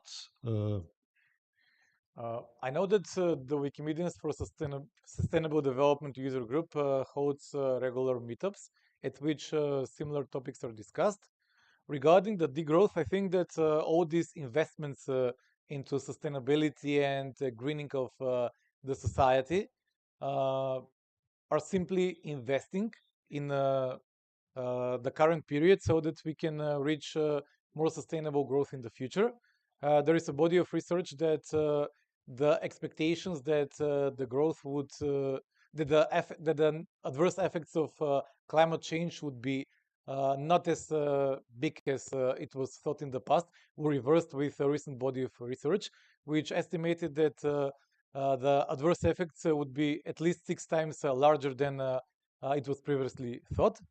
So I have to say that something similar may be valid for the Wikimedia movement as well. So we invest in the future. This is not something which should happen overnight. We cannot reach a decent level of sustainability or sustainable development in 1 or 2 years. This is something which should be conducted in the long run, so we can reap the benefits in 5, 10, or 15 years from now. Hey, hi, Kirill. I was wondering if you maybe know if someone at the foundation level, so higher, is thinking about these practices. For example, shipping swag from US, made in China, I don't know, to all countries, thinking about these lanyards that we get each time for each conference, even if we have like 5 per year. Also some guidelines for organizers about plastic recycling, printing swag, um, meat intake reduction, like common practices in the world. Is some department busy with that, or yeah? As far as you know, the Wikimedia Foundation publishes a carbon footprint report in which it is explicitly stated that one of the goals of the Wikimedia Foundation is to reduce the carbon footprint, to reduce the greenhouse gas emissions so that we reach a greener and more sustainable Wikimedia movement. I know that the Wikimedia Foundation is aware about this. I know that some practices have been conducted, but whether it's sufficient or not in the Wikimedia movement is too early to say. I know that there is a lot that we can do, not only to promote sustainable practices, but also to raise awareness that this is something that the world is migrating towards and we should be aware of in the future. So I know that they're doing something, but whether it's sufficient or not, it's the time will tell. Okay.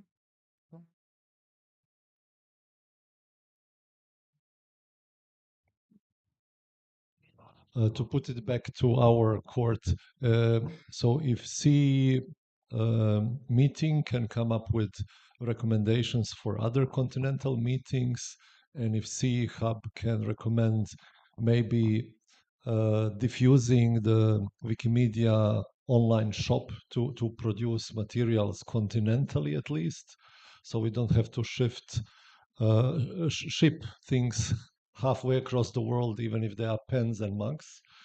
Maybe this would be a first step, not to wait for Wikimedia Foundation to do something, but have something practical out of CEE practices or intentions to practice. Yeah, that's the point of this presentation. The idea is not the Wikimedia Foundation to start something that other communities would follow, but to also raise the awareness within the Wikimedia affiliates and communities that we should also take care about it. For example, it's not the Wikimedia Foundation that has to hire a rental space which is powered by photovoltaics and uses solar panels to produce energy. It's about the Wikimedia affiliates and communities which should in an ideal scenario search for such places. So I think it's possible that we can do something, that we as a CE region, because we prove to be pioneers in many things that are happening in the Wikimedia movement, and I hope that we can be front runners in the sustainability movement as well. Okay.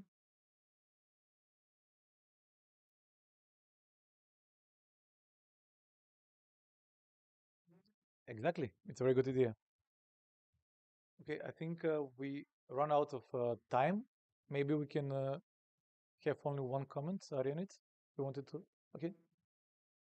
Then I would like to thank you for the questions, for the discussion. It was great to hear your opinion.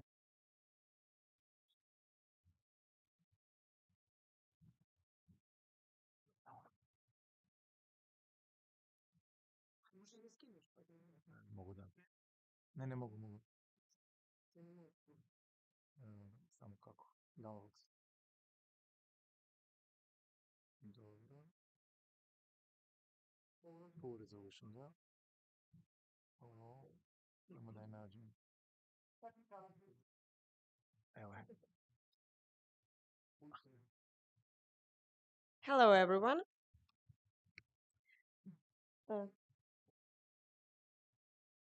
Can we be quieter? We are starting. Okay. So, hello everyone. My name is Ivana Mađarević from Wikimedia Serbia, and today with me is my colleague Miroslav Loci. We are going to talk about the research project that we've done during the last year and this year, and to let you know that the goal of the presentation. What? Do you hear me? Okay. Okay. So the goal of the presentation is to let you know which kind of research funds.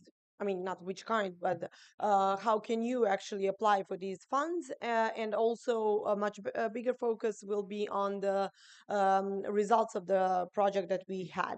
So we've tried to see how we can integrate new editors better into the Serbian Wikipedia community, and how can we motivate them and give them better working environment and atmosphere on the project. Just to give a little bit of retrospective on the research funds. So as I said, we did this project within the research funds of Wikimedia Foundation, and this is the information from the meta page. All the links for the meta page, for the proposal of our research, for the results will be at the end of the presentation, so you can find it on Commons as well. But we wanted to, as I said, do a little bit of our research within our community, and we are aware that there's a lot of research projects, but our is a little bit different, and Miroslav will, with Miki, will talk more about that. But as for the funds, they are dedicated for the groups, individuals, organizations who wants to contribute to generalized knowledge and to strengthen our Wikipedia and Wikimedia research community. As you can see here, and you can find more information on Meta page, there's one round per year, and you can apply for to 1,000 up to 50,000 US dollars. How our process went, we had this detailed preparation. So we defined, of course, objectives, methodology, what we want to achieve, what we want to find out from our community. When we put all of this on the paper, we had review and, of course, some kind of improvements within that proposal, meaning that we needed technical review, feedback, and based on all of these inputs, we created some changes within the proposal. And at the end, we had this final phase and decision where we prepared more details in terms of budget, in terms of course, some specific objectives, and went straight to decision. Our, let's say, our feedback and our experience with these funds were quite well, because it seems like that only very well structured projects are going to be approved, and with clear objectives, clear definitions of what we want to achieve. And furthermore, we'll continue. Miroslav. Yes. Hello. So I will tell you more about the project. So it lasted for 10 months from the middle of the previous year until the end of April of this year, and it was conducted by our educational program manager Nebojša Ratković, who some of you know, as well as Nevena Rudinac, our previous diversity manager, and an external independent researcher, Miloš Todorović. I have to have a disclaimer here. We will try to explain what they did. We will do it in our best terms, but in case there is any misunderstanding, feel free to contact Nebojša about more information on it. So the project had the idea to understand how we can make communities of Wikimedians more welcoming for new editors, and specifically in smaller communities, since these researches or parts of these researches were done by larger communities like Chinese Wikimedia community, for example. throughout the work that we listed on the end of our presentation, you can see, you can read the results, and also throughout the research, you can find all the cited previous researches that have been done on this topic. So what was used for this research is, so we split it into two stages. First stage required quantitative study on the motivational and demotivational factors of content contribution and community participation. And also the second stage was focused on qualitative study on the experience of new editors within our community. So why are we different? We did this in a way to combine exploring both the content contribution online as well as community participation in real life within the Wikimedia local community. And we explored both motivational and demotivational factors within the correspondence, with the respondents, basically. So the variables that were used for this research, we studied the editor's behavior on Wikipedia, which were, as I said, content contribution and community participation, and the extrinsic motivational factors, which is basically focused on how the individual can build their reputation within the community and the self-development. And then we have the internal motivational factors, which is altruism, enjoyment, ideology that the individual has, and sense of belonging, as well as we check the demotivational factors, which is mostly, as you all know, negative feedback, conflict within the community, lack of resources, and strict rules on the local project.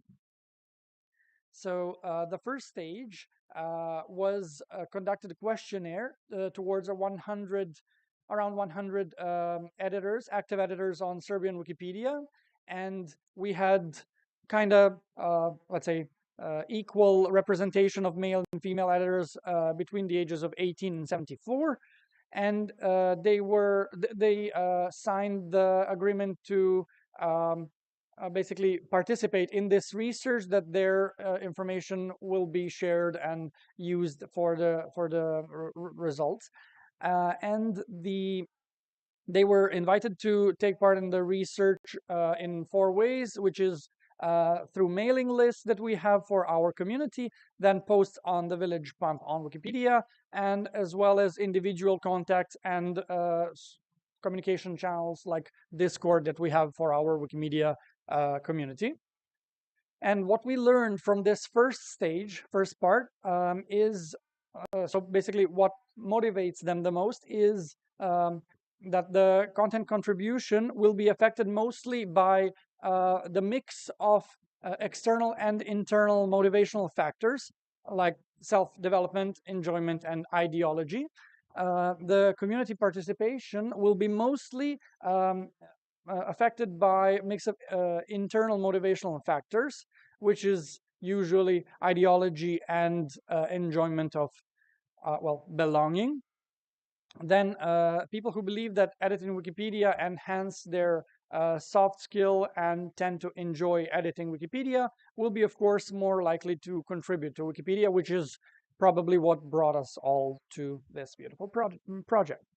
And the demotivational factors that are also important here are that they have bigger effect on content contribution than on community participation, especially the lack of resources in Serbia will be one of those demotivational factors.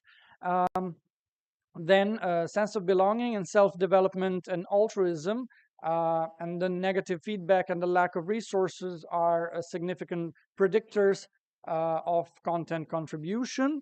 And the only significant predictors for community participation are enjoyment and a sense of belonging, or gaining the strength of this community.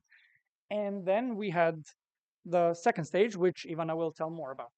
Okay, so we had this second stage where in the first phase we wanted to have this more general questionnaire when people have the opportunity to actually do something without they didn't have to use their names or usernames, so they can actually say their what's on their mind. But on this second stage we wanted to create these more specific interviews with a specific group, of course.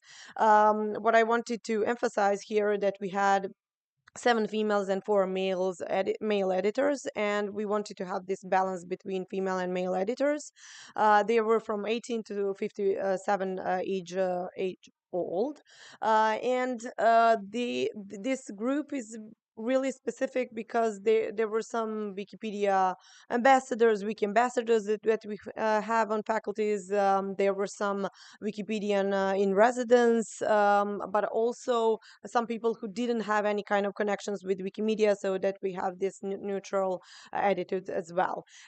These interviews are consisted out of specific questions regarding editing, motivation, demotivation, even environment, of course, in which they are editing.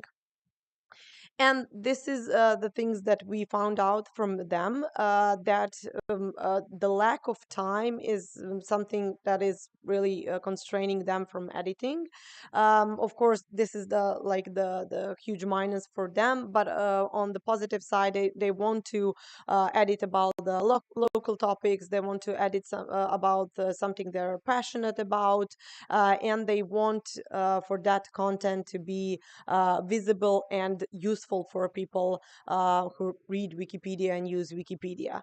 And these are some probably for you and for us familiar learnings, of course, but what they said to us for the demotivational factors, and these are arranged by the number of most common answers. The first one is, of course, having articles deleted, and especially having articles deleted and seeing some changes within the articles without any kind of feedback, without any kind of explanation why they are doing this, and this unconstructive criticism from experienced editors.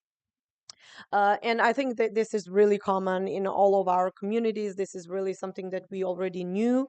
But what we wanted to find out within this research project is how can we do something that will change these kind of attitudes and these kind of behavior of the experienced editors. And these are the answers from the participants within the interviews and within the questionnaire.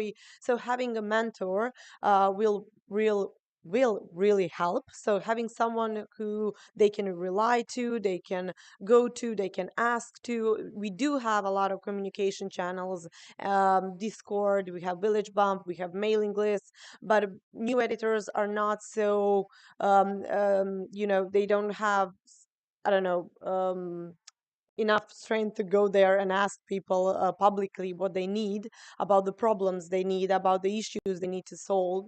So having a mentor, having a specific person who will dedicate their time to help them will definitely help. Having online tutorials, I have to say we have those, but they're not enough. So having materials, if they forget something, which is quite usual and common within our workshops, if they forget something, so they don't have to write to someone, they just need to go to online tutorials. Having online training sessions, so a training session which can be on a regular basis, as much as they need, will definitely help. Also having someone to go through their content before publishing it. This is very common, but I have to say this is much common within for the female editors, because female editors are more unsecure regarding publishing something new, and not being safe enough to for that content to be public.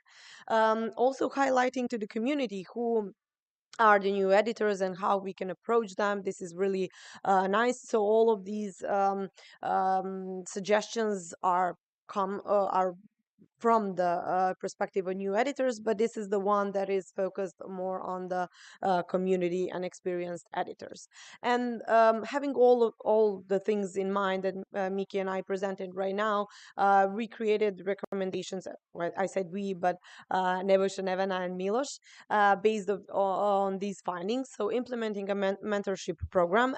We do have mentorship program on Wikipedia, on Serbian Wikipedia, but sometimes it's not that successful because sometimes we have situation where new editors and mentor are not even communicating with each other, and new people don't want to be aggressive, so sometimes they don't know about that and they just don't approach to mentors. So having a mentorship program where we have to be more proactive, and where we have to reach new editors, to recognize them, to establish new a pleasant atmosphere for their work. Creating textual and video online tutorials. As I said, we already have something like that, but having those sent as info package to the new editors on Wikipedia will be more helpful. So they can know that there's some tutorials that can help them. They can know that they don't have to go to some person, they can actually read about that, etc. Adding banners and thank yous.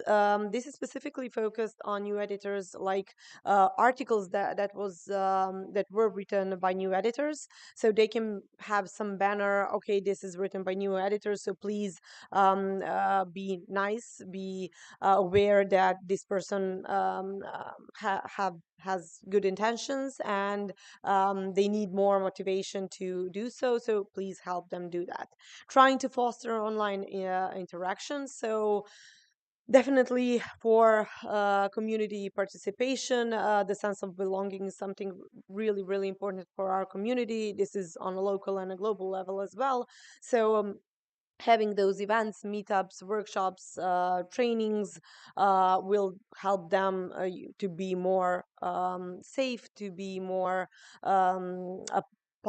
feel like a part of the community. So these are our recommendation, and these some of the things we are already doing, some of the things we are going to do better, but this is also something that is quite applicable in other communities. Though some of those things that don't require resources. I mean resources in terms of funds, and in terms of a lot of time. So yes, you can find here links to the results of on Commons, Wikimedia research funds, project proposal from our side, and also report from our team on Meta with all of the results that we presented so far. And I think we have more than enough time for questions or comments or suggestions or your experience. Just a note, I will also send to the chat right now this this presentation. So if you want to have it, read it, feel free to do it. Yeah. Oh,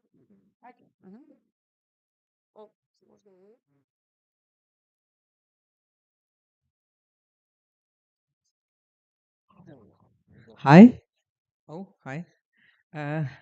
Ili dobar dan, zdravo. Bravo. So from the region, I'm from Croatia. Željko and I, we are from Croatia.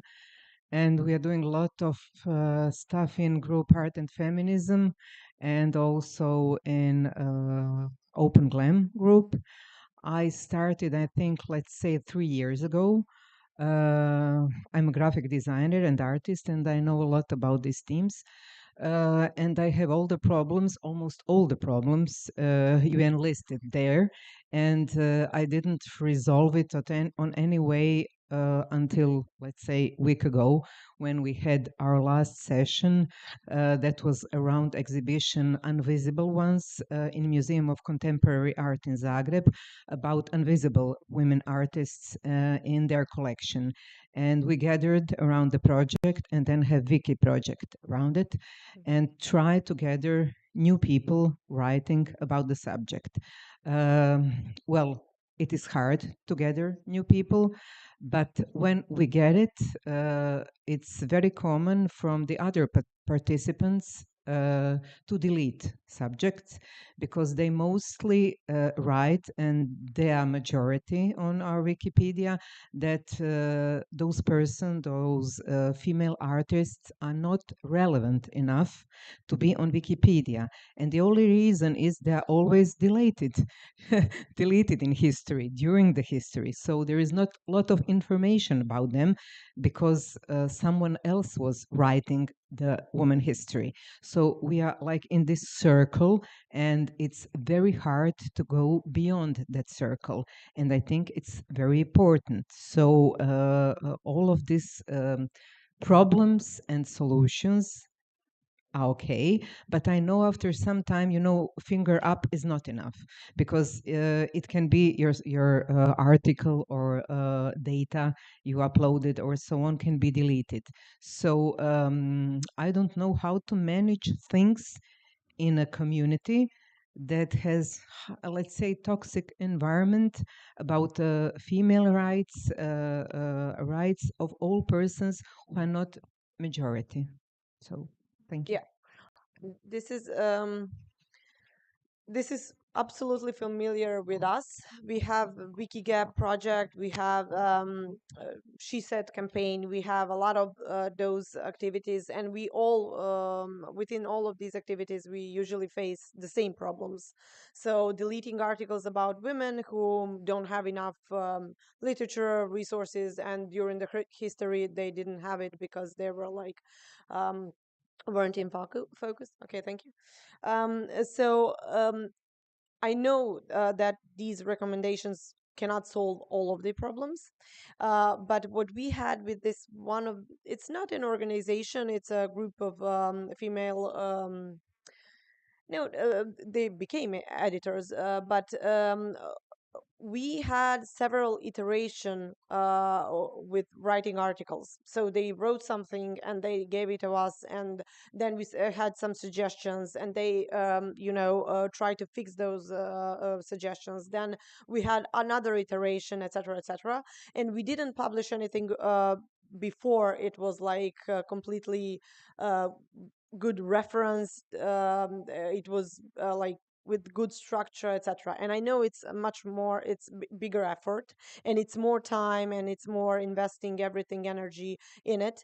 But at the end, it had good results, and we did have some of those articles deleted.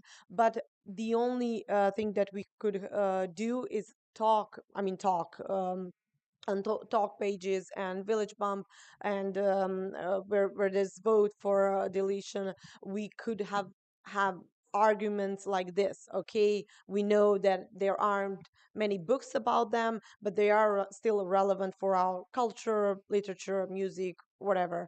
So having, and I know it's exhausting, but having people who are investing their time in just talking with people who are maybe toxic, but at the end they will change their mind if the more people are for staying with these articles. I know that there aren't perfect solutions, but it worked for us. Like. So I would like to add something also on it.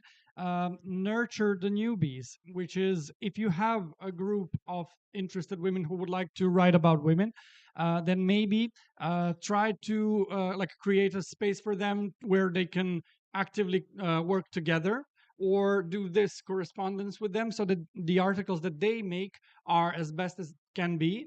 Wikipedia, as we know, is not the primary source, so we cannot discover a hidden figure and then write about them something super new that doesn't exist anywhere in the world. So probably finding new resources, writing about them somewhere where it can be published, and then citing that on Wikipedia will help you have your references.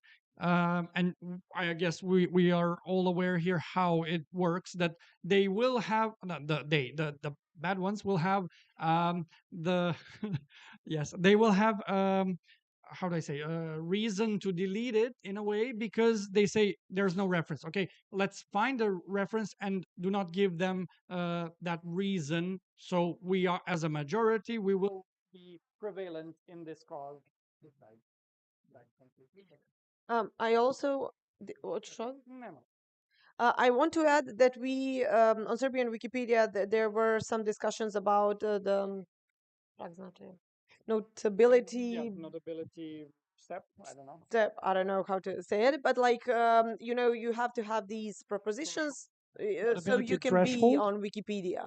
And this is really important because of the people, right? So I mean, not we as Wikimedia Serbia, but Wikipedian community started working on that, and maybe even starting these kind of discussions with your community. Okay, let's put all of these prepositions, because, for example, on Serbian Wikipedia, it's really common to have footballers, footballers, players who are not so relevant, but they're there, and some women is not. So this is our main like argument for these kind of discussions. Yeah, you can ask now. Mhm. Okay, I will give you my microphone. Okay, now it is. I'm interested in a kind of professional research aspect. So there was one professional researcher in the group, or many? No, two. Nevena and Miloš are Okay. researchers, and Nebojša is the one who he did some of the scientific papers, but they have more experience in that. So I missed the very beginning. So you applied for research fund. What was the amount of money you requested and got? actually, there's a link for the research proposal here in the presentation, so you can see the exact amount. Okay. But as I said here, this was our process. So we had the preparation, having the methodology objectives, having the whole the materials that we wanted to present it. Then we had the review needed improvements, and then a final decision at the end. So you can see the exact amount, you can see the proposal here in the presentation, and you can also see the results in terms of report of the research funds.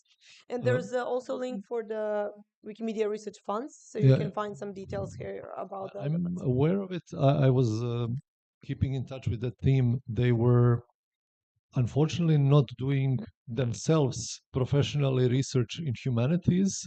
They don't have anyone in Wikimedia Foundation who has humanities as background as a researcher in the research team. They're all doing with like focused on technical aspects. And so I'm interested in how this research compares to the previous research that was done in this direction by other groups in Wikimedia, and do we actually compare methodologies before we do research? I mean, somehow I'm not going to be like super detailed, but I think the stuff you presented for us who are affected by these phenomena seems super reasonable that these are conclusions. But somehow we are missing the new ideas. And I know there were new ideas coming from Whose Knowledge, from Afro Crowd, from Art and Feminism, that were at some point historically presented, but were not adopted by the greater Wikimedia movement. They remained kind of in the niche, in the groups that are minority focused, and they never mainstreamed. And because you are mainstream affiliate, maybe it would be important that you also see what was done before so you can help mainstream. I have to. I just answer quickly, and we have to go to other presentation. So as we said at the beginning, so this is done by our colleagues, our colleague Nebojša and former colleague Nevena and Miloš, and there's a link to the research fund. They actually compared previous researches.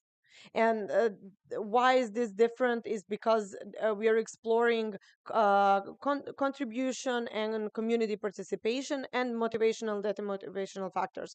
So there are several numbers of researches with this topic, but this is why this research is different, because they are combining motivational and demotivational factors and contribution and participation. So you can read in in the proposal, in the results, and see how they actually focusing on previous researches. And now we have to go. Thank you so much.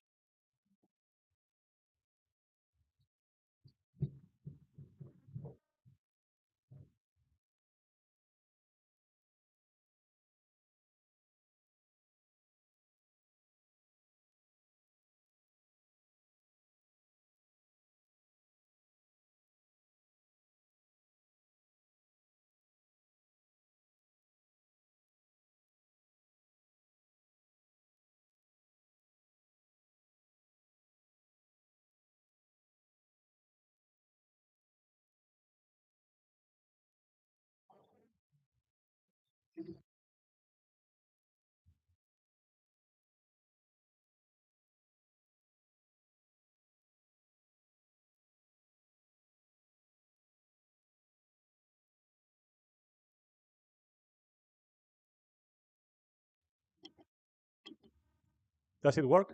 Yeah. Okay, so I will go with the last talk of this session. First of all, thanks to the organizers for considering this submission. Pablo Aragon, I'm a research scientist of the research team. These people who were just mentioned that are do like research, but very technically. If they are more interested in the research fund afterwards, in the lunch break, I'm happy to give more feedback. And actually, the research fund, there will be a new call being launched in the coming weeks, so I can share more details afterwards. So we don't have so much time, so I will go directly. Oh, sorry. With the introduction. So as I say, I'm Pablo. I'm a member of a team within the foundation in the product and tech department, and this is the research team.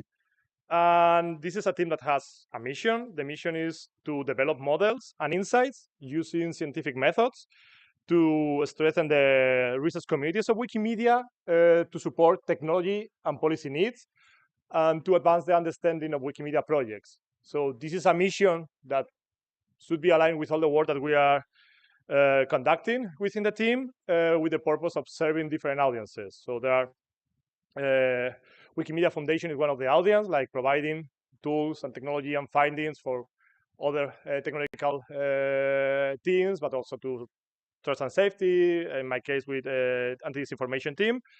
Also to support the Wikimedia research community, like researchers that are interested in Wikimedia projects, to support the volunteers, developers, and also the affiliates. So this talk is part of this service in trying to support and give ideas on how this research can be useful for affiliates in different regions, and in this case in the CEE region. This is a team that is made of the staff, contractors, there is a research fellow, and also formal collaboration. So I wanted to make it clear that I'm going to present work of a team that I'm privileged to be part of it, but it's a collaborative effort from many people.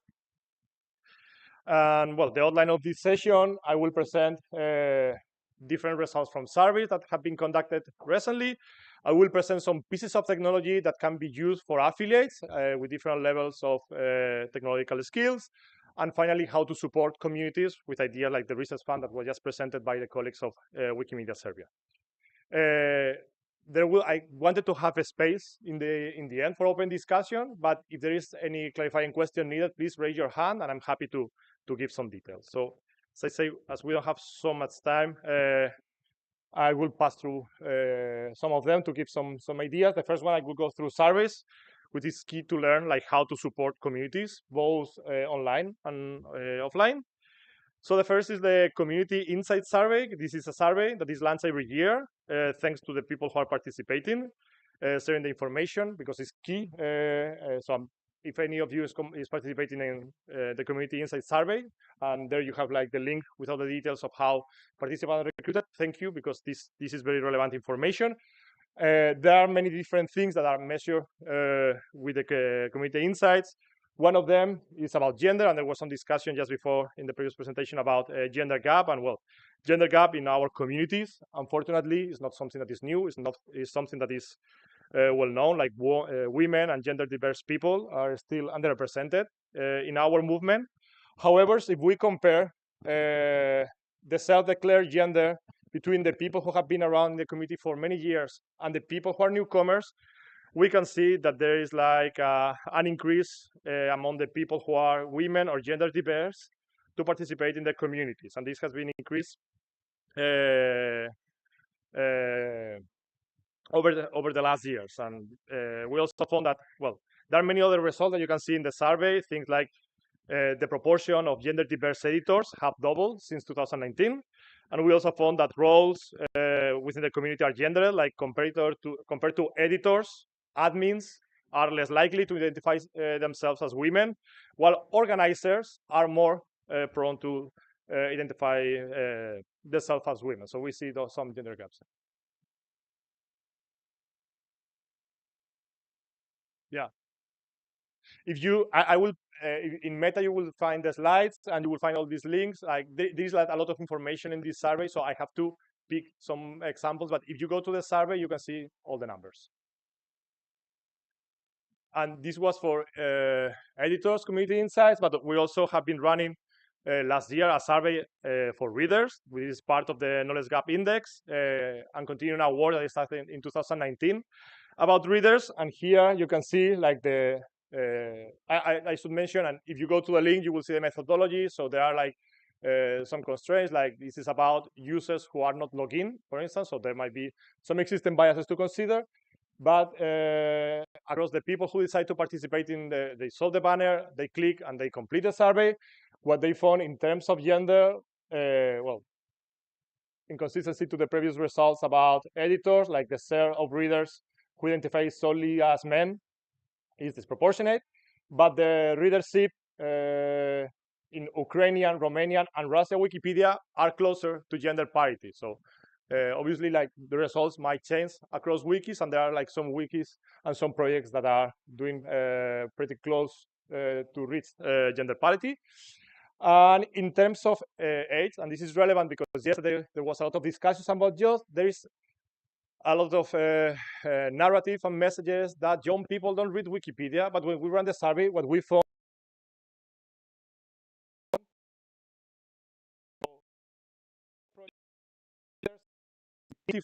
were the plurality in those over 18 years old. In almost all the wiki projects that were surveyed, there were some exceptions, like German Wikipedia, for instance, like a gender, the median was much higher than others. But in general, it seems that like young people read Wikipedia, and this is something that is make us like reflect into next step, like how maybe like readers should be then engaged to become editors, and this is a part of another challenge. But according to the results and people who participate in the survey and declare their age, like young people, they're reading Wikipedia. Sorry, the meaning of good point. The meaning of the colors, I just made purple the ones that I found relevant for the CE region. It's part of the purpose of. So you can see like this dark blue, that's Wikipedia, Polish, Czech Republic. And again, if you press the link, you will see all the results. This is just a graph that I made for this specific presentation, but then you will see like all the results and individually wiki per wiki. Any other clarifying question? Am I speaking too fast? Maybe. Okay. I hope it's getting understood. Okay, so then I moved from surveys to technology. And technology, yesterday, well, many discussions about AI, and I will present technology that is based on machine learning and using this idea of machine learning to support human processes, like machine in the loop. So the idea is like humans take full control of the process, and machines are just used to make like better informed decisions for humans. So being like a supporting artifact. Some of you might already know, but there is a new platform run by the foundation, which is called LiveWing, which is the platform that is hosting the existing new generation of machine learning models. There are different principles that inspire like the models that exist. One of them is the multilinguality. So either like models that are language agnostic, but it means that they don't take pieces of information for training and inference that relates on a specific language are preferred, but also multilingual is a good choice. There are other principles like open, like openness, like training and inference code being open and public, either that now it's even more challenging given the LLM era, and also explainability. Like explainability is also like a key aspect for developing models, but again, in the LLM era, this is becoming a bit more challenging. And for sure, other principles like community centers, so like making models that communities can give feedback and can report biases to continuously improve those ones, and making reliable and scalable. And this is done in collaboration with the machine learning group, the machine learning platform team of the foundation that is hosting all these models. Like some of them, many of them are developed by the research team, and I will present some now. But there are also other models from teams like language team, like language identification, content translation recommendations that they exist. And I will present some models. I will skip, for the sake of time, some of them. And for presenting models, I try to find like some examples that are meaningful in the CEE region. So since we are in Turkey, I was reading to prepare this talk, like the latest report of the Wikimedia Turkey community user group. And I found like in the report, like one of the things that was reported last year, one of the biggest efforts was like to support editors around the curation of pages about the earthquake that happened in 2023 and how to preserve this information and so on. So I think it was a good example to provide. So I can imagine that this is a sensitive topic, just in case, but yeah, I took this case study to illustrate the usefulness of these machine learning models. So the first model is about article quality. So the idea is like, this is a language agnostic model, which means that it works for every language edition. Is take the length of the page, number of sections, number of categories, number of media files, number of references, number of wiki links, and by doing taking these language agnostic features with universal weights and then a normalization per each wiki, because we found like the way that categories or references might be very different across wikis. We compute a quality score between 0 and 1. If you're interested in the detail, there is the model card that explains all the technical details, the LiveWin API, in which you can already use it, an online demo if you don't want to use an API but use just like a web interface. There's a web interface for testing. So I saw an example. This is the Turkish Wikipedia article about the earthquake. Okay, this is like all the revisions over count, and this is like how quality was evolving over time. We can see like it goes from 0 to 1 very quickly. So it talks about like how quickly editors start to curate the page and adding like structural features that are language agnostic and are critical for the quality of an article. I identify the largest increase and the largest decrease on quality. The largest increase, I think it was the third revision. It added like many characters, like it expanded the length, but also it was the one that added the first media file. It was the first one adding references. Before that revision, there were no references, and also it expanded the number of wiki links. As you can see, actually it was the revision, the edit that created the info box. So like all revisions counts, all revision matters to improve into quality, but obviously like adding a structural part of information that are key for an article, like was the largest increase creating this info box. And also for the largest decrease, like for the largest decrease, there was this sudden decrease, and as you can see, this was like an IP deleting like the content.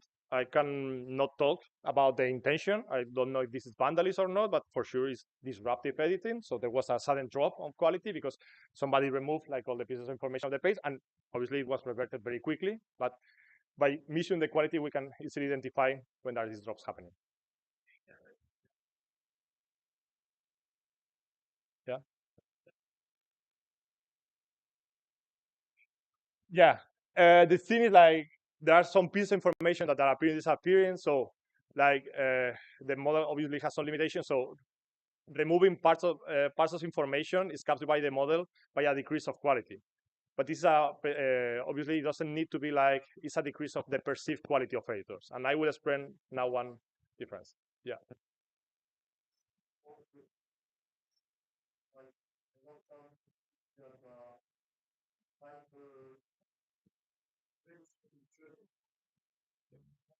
Yeah.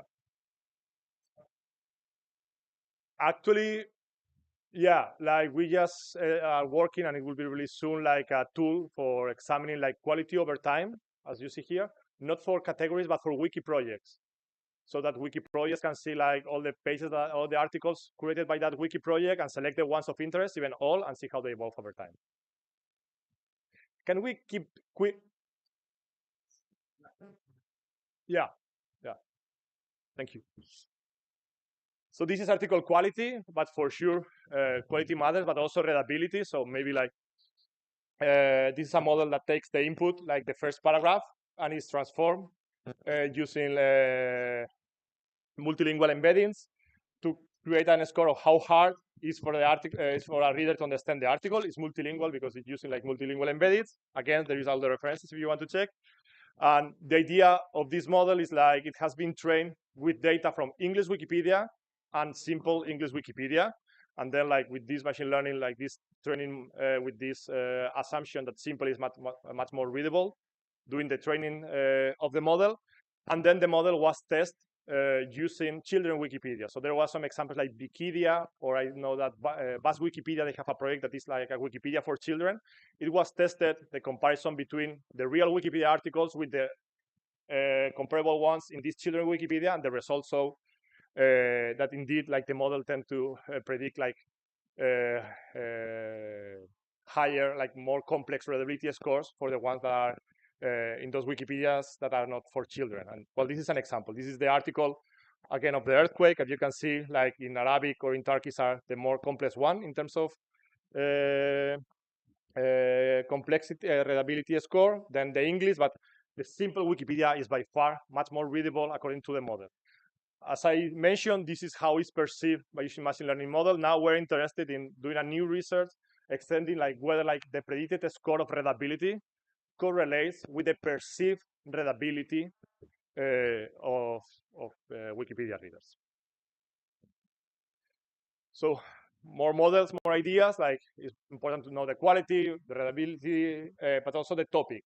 Like given an article, tell what is the topic about, and this again is used with a language agnostic fashion. So the idea is like it takes the wiki links that exist into an article, then those wiki links, yeah, thank you.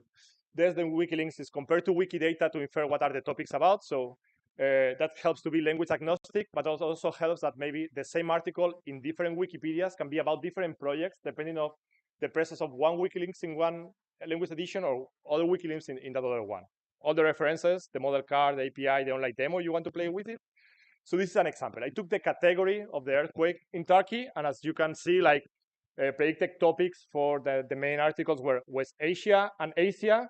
But if we go to some very specific articles, the one about the aftershocks of the earthquake, they start to appear other topics like earth and environment, politics and government, STEM, or for instance, the Operation DOS, with this like the rescue operation that was initiated by the government of India.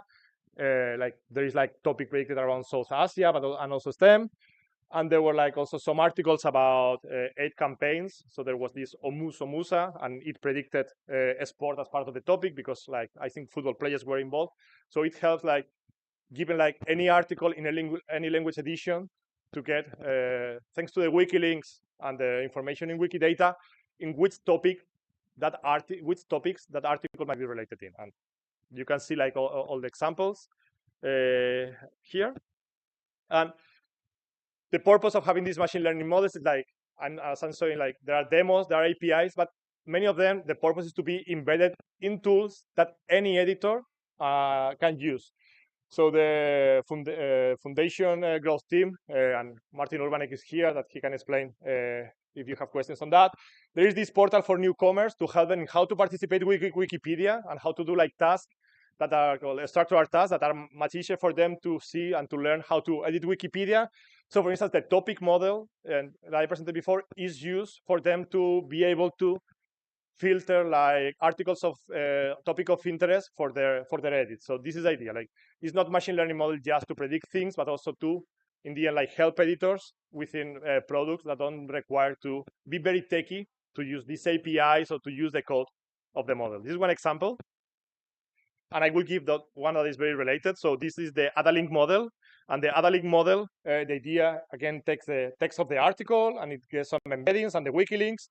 And the idea is to predict new links to be added in that article, like taking the anchors, like the part of the text that maybe are susceptible to create a wiki link. Again, this is multilingual in many languages. And I put sometimes examples that I think they are relevant for the CEE region. There is a model car, there is an API. And it was like that. So this is, again, the article of the earthquake. You can see like the suggestions. So like the one that has the highest score is I'm not doing it, I don't know, Norway. just to put like a wiki link in Norway there, okay? And the thing is like, this is how the model works. But as I mentioned, the model is now is embedded, and it was created to create like a structured task of add a link. So newcomers who use the portal developed by the growth team, they can see this interface in that they can learn like how to use Wikipedia by this very simple task on how to add links. And the things like the performance was very nice. So the users who were using this add a link for doing the edits, like the rate of revert was much lower, like was 8% in comparison to 25% of revert. So it helped them to do edits that are meaningful and stay and to learn and to engage with Wikipedia. And also because adding links is something that is sometimes is critical, is very important, but it's forgotten. So before there was, I think, some mentions about art and feminism. So there was some research done by researchers at the University of Pennsylvania that they do some analysis of editathons of different groups. I think art and feminism was one of them, if I do remember well. And they do analysis of the impact, and what they found is like these interventions, they were very important to create content, to fill the gender, to help to fill the gender gap, but they were less effective in addressing like structural factors that affected visibility. So it's not only about created content, but making the content discoverable. And this is why it's important to create links. So this is important why we not need only to create the content, but also to facilitate tools that make that content accessible. And recent research, and this has been done by, thank you, by the research team, is this idea of orphan articles. So maybe you already know, an orphan article is an article that no other article linked to it. So they have no other incoming link to that page. And what is shown is like, there is like a huge amount of articles in all language edition of Wikipedia that are not linked from any other article. So the idea is like there was a study done by my colleague Martin Gerlach in collaboration with people in the Polytechnical University in Lausanne in Switzerland.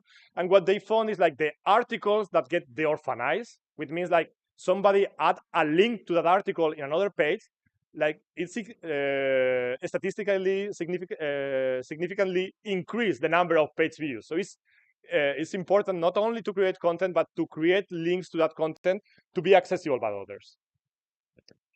And I think maybe this is the last machine learning model I will present. This is the revert risk. There are two different families. One is language agnostic. It doesn't take into consideration the language, and the other is multilingual. The idea is like it takes a revision, and it takes the diff of that revision against the parent revision. For the language agnostic, it takes like the features I presented for quality, like number of references, number of sections, number of categories. For the one that is multilingual, it also creates embeddings, and then editor metadata, like if the editor, like the edit count, if it belongs to a user group, and it gives a probability between 0 and 1 of whether that revision is going to be reverted. So I saw an example. This is the article of the earthquake. If we see the distribution, like most of the revisions, they have very low scores. It means like the community did well in creating revisions, edits that were very likely to not to get reverted, but they were some of them that were predicted like with high risk. I examined why they were high risk, some of them, and these one examples. So in this case, this was a newcomer like trying to change the title from, I'm sorry for my Turkish, Kahramanmaraş, which is the city that was used for the article title, to Hatay, which is the province. And it was a just created account, only 2 edits with this intention. I cannot say this is vandalism or not, but definitely it's lack of knowledge about editing Wikipedia. And I checked the whole page, and there was like a heated debate in the community on whether the article should reflect. There was discussion about the epicenter and whether the article title should be one or the other. And many revisions that were high risk, they were about this topic, like trying to change the title of the article. So remember, the model is not about vandalism. It's about predicting like whether like the revision is going to be reverted. In many cases, it's vandalism, but it doesn't need. And actually, it was a true prediction. Like this was a revision that was finally reverted. And the purpose of this is like this tool. Then it can be used. This model can be used in tools. So the foundation has the moderator tools team that created this new system called Automoderator. in which any language community of the Wikipedia, they can use auto-moderator. It's already available in Turkish, Indonesian, and Ukrainian Wikipedia. So the community decide which is the threshold they want. If it's like 0.9, 0.95, like, and any incoming edit will be automatically reverted. And this is like, now we're doing, this team is doing some research, try to help like editor, like admins to see what is the proper threshold for auto reversal. I examined like auto moderator in Turkish Wikipedia, and I saw like distribution of edits that were automatically reverted by topic. I found there was some about sport, and I like sport, so I checked what was it about, and it was about the page of Lionel Messi. So it was like an editor, I think it was an IP edit, that changed the first paragraph and removed everything to say that Messi played for Real Madrid. So this was a very basic form of vandalism, and this is the purpose of this kind of tools. Like the communities like spend a lot of efforts in many different tasks, and this is a kind of task that can be like supported by technology, so that admins, content moderators, patrollers, that they can focus on much more advanced, much more subtle forms of this information in terms of vandalism. So it's like technology to support the processes. I have 1 minute. Thank you. So I will skip the last one, although it was the one I want to get some feedback about a model to predict like whether like an article will need more references, or like the existing references are risky or not, and we are doing some examples here. But since we only have 1 minute, I want to say like we do surveys, we do technology, we do many other things, but we also support the community. So we do events like Wiki Workshop, we run the showcases every month, Wiki Workshop annually, we have office hours, and you can book a one-on-one with members of the team and to discuss. We award researchers, so there is an award given in Wiki Workshop to relevant research conducted in the last year, and also we support research to happen, like the previous presentation by affiliates from Wikimedia Serbia present a project that was funded by the Wikimedia Research Fund, and also researchers that they can also connect for a formal collaboration program and collaborate with the research team. We are very open to collaboration. We report everything every 6 months in a research report that is publicly available there. And if you want to connect, we have a mailing list, newsletter, social media that is created by volunteers, and office hours. As we are like almost out of time, thank you very much for your attention. I'm lucky that now is the lunch break. Any question? Let's continue discussion with food. Thank you.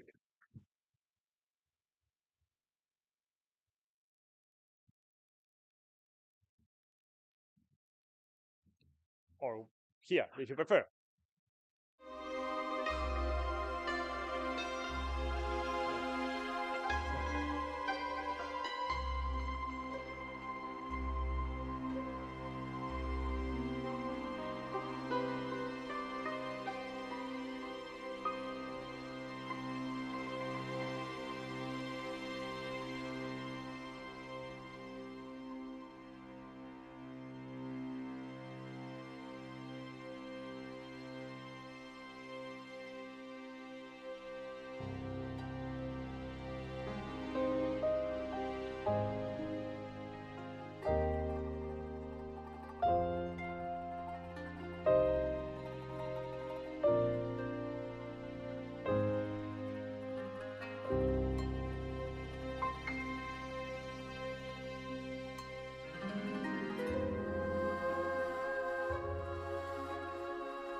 Sound check.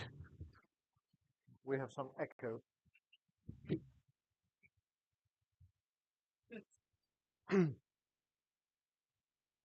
Hello, everyone. Let's get some 15 seconds, maybe post lunch, to settle down. It's the first session of this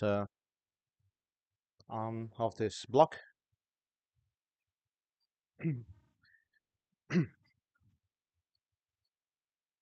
And thank you for everyone who's attending. I know there's a lot of interesting things going on.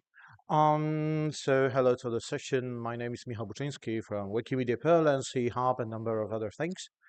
So it will be a brief introduction to good governance and the concept of the governance. What we are really talking about when we are requesting people or encouraging people to have some good governance.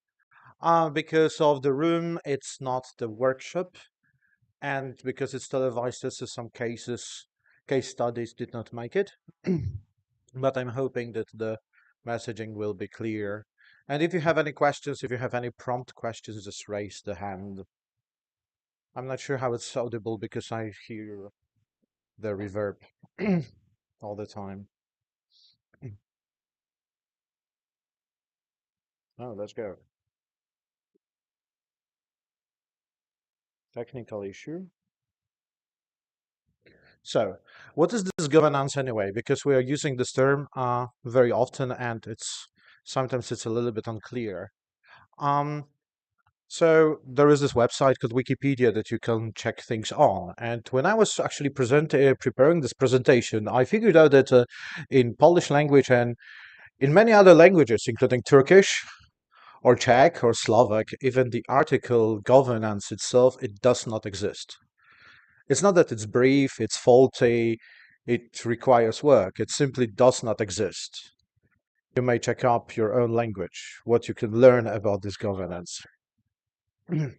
So we can go to the English Wikipedia, and I don't think that English Wikipedia is very sure what this governance is about neither. So the first sentence, even the beginning of the article, it should be very clear, crystal clear about the concept, right? So the very first sentence, and it's not even the first part of the article, is 96 words, which look like a word salad. And we have a lot of links. We have a lot of big things like governance is the overall complex system of framework, of processes, functions, structures, rules, laws, norms, everything. So it's too long even to read it, but it's very scary. Complex systems, decision-making, resources, actors, processes, yada, yada, yada. Other things, very difficult to digest. And not only these big words are being used to say what it is, but also to say where it's being used. So we know that this is about the government. It's about the public sector, about corporates, administrations, non-governmental organizations, social society, individuals, international, local, everything. Once again, big and scary. But still, you are being required, and I'm being required, and everyone is being required to actually have the good governance.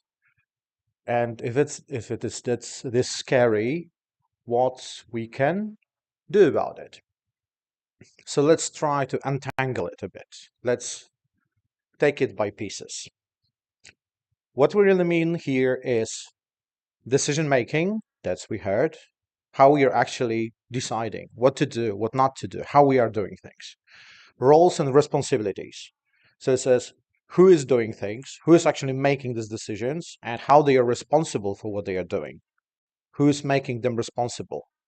It's very important, actually, that if you have power, you have some responsibility coming with it. We have laws, but also we have norms and agreements. So it's very important to understand that it's not only the written law or something that you have set, but also the things how we are doing, how we are actually making decisions in the country. That, for instance, everyone understands that before you make a decision, you should go and just ask around the people or senior people, basically. This is how we do it. This is also the norm. And communication and documentation. So how you're actually informing about those things, how you're asking people, how you're actually presenting what you have done, and the decisions that you have made. And having said it, why should I even care? I mean, I am here, as I was talking yesterday with Asaf and Franz and a number of other people, that we are here to actually do stuff, right? We were here to write articles, we were here to make an editathon, we were here to do some community work, we would just do some admin work. So why do I even care about these rules and norms and decision making and so on? I'm not a politician myself. So the thing is that we all here are, I think, to make some change. So some of us wanted to present the sum of human knowledge. Some of us just wanted to encourage people to collaborate in a new way on these wikis or non-wikis, but it's very different than a normal society. Some people want to preserve their culture.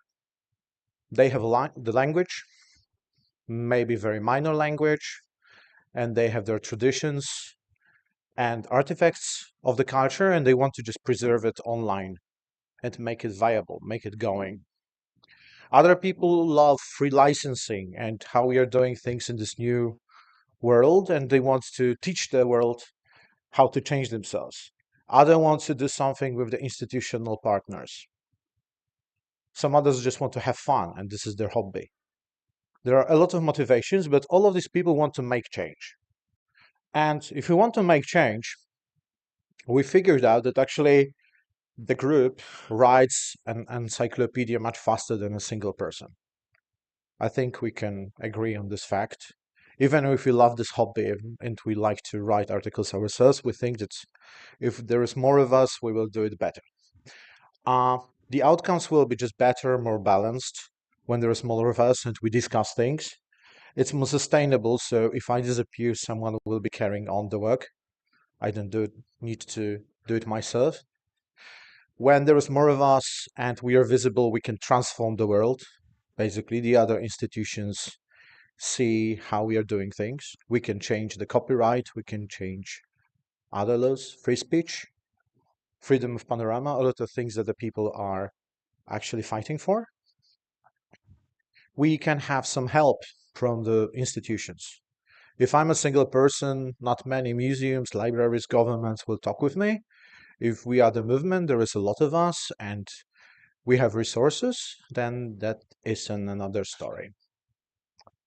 And the other thing is the more the merrier. So it's more fun, basically, when I have a hobby and the other people have the same hobby than me.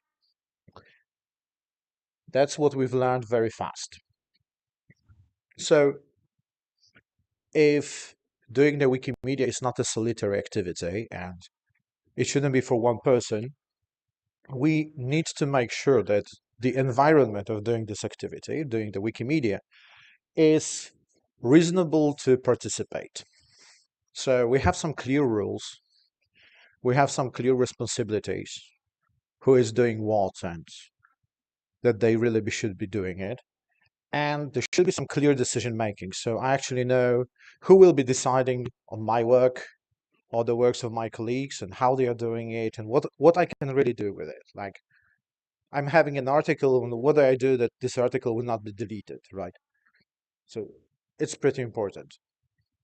If it's not clear, nobody will participate for that longer than 5 or 15 minutes. So it's pretty damn important. Funny thing is that online projects, which seem to be very anarchical and not so organized, they're distributed, there's people behind the computers, they mostly got it right. And they got it right very, very early from the start. Maybe this is why we are successful. So think about Wikipedia. We have user roles, and everybody knows who is who. Like it's public. We know who is an administrator and can delete things. We know who is some power editor. Particular Wikipedias and other projects, when they got larger and larger, they created more and more roles. So you have these structures, right? You have these bureaucrats and stewards, and maybe trusted editors and less trusted editors, and so on and so forth. Everything is public. There is a whole structure of these roles. You have a lot of content policies. So you can go and you can read up if I should even bother writing about this thing or I should not. Or is it okay to do it in this way or it's not really okay. The bigger the problem, the project, and the more problems they had, the more policies they have. The same with the management. So how I do these things like deletion or banning people, how we are actually electing ourselves and making these policies, like what is the voting, how we are voting, when we are voting, a lot of stuff like that, and communication channels. You have all those village pumps, but also you have some aggregators. You have the direct, like the administrator's notice board. You have some technical spaces, other spaces when you have a lot of documentation about the past decisions being made, and everything is public. So not everything is easily readable, but considering that it's mostly volunteer done, it's pretty impressive how well documented and knowledge managed it is. If you work in any public administration or in any corporate world, especially, and you know maybe how often a lot of resources go into knowledge management and how badly it's being done. So sometimes how very difficult it is to find out what are the internal policies and who made it and what made it and where I even find the form for that. So on online projects, we are pretty well done. The bigger problem is with offline groups.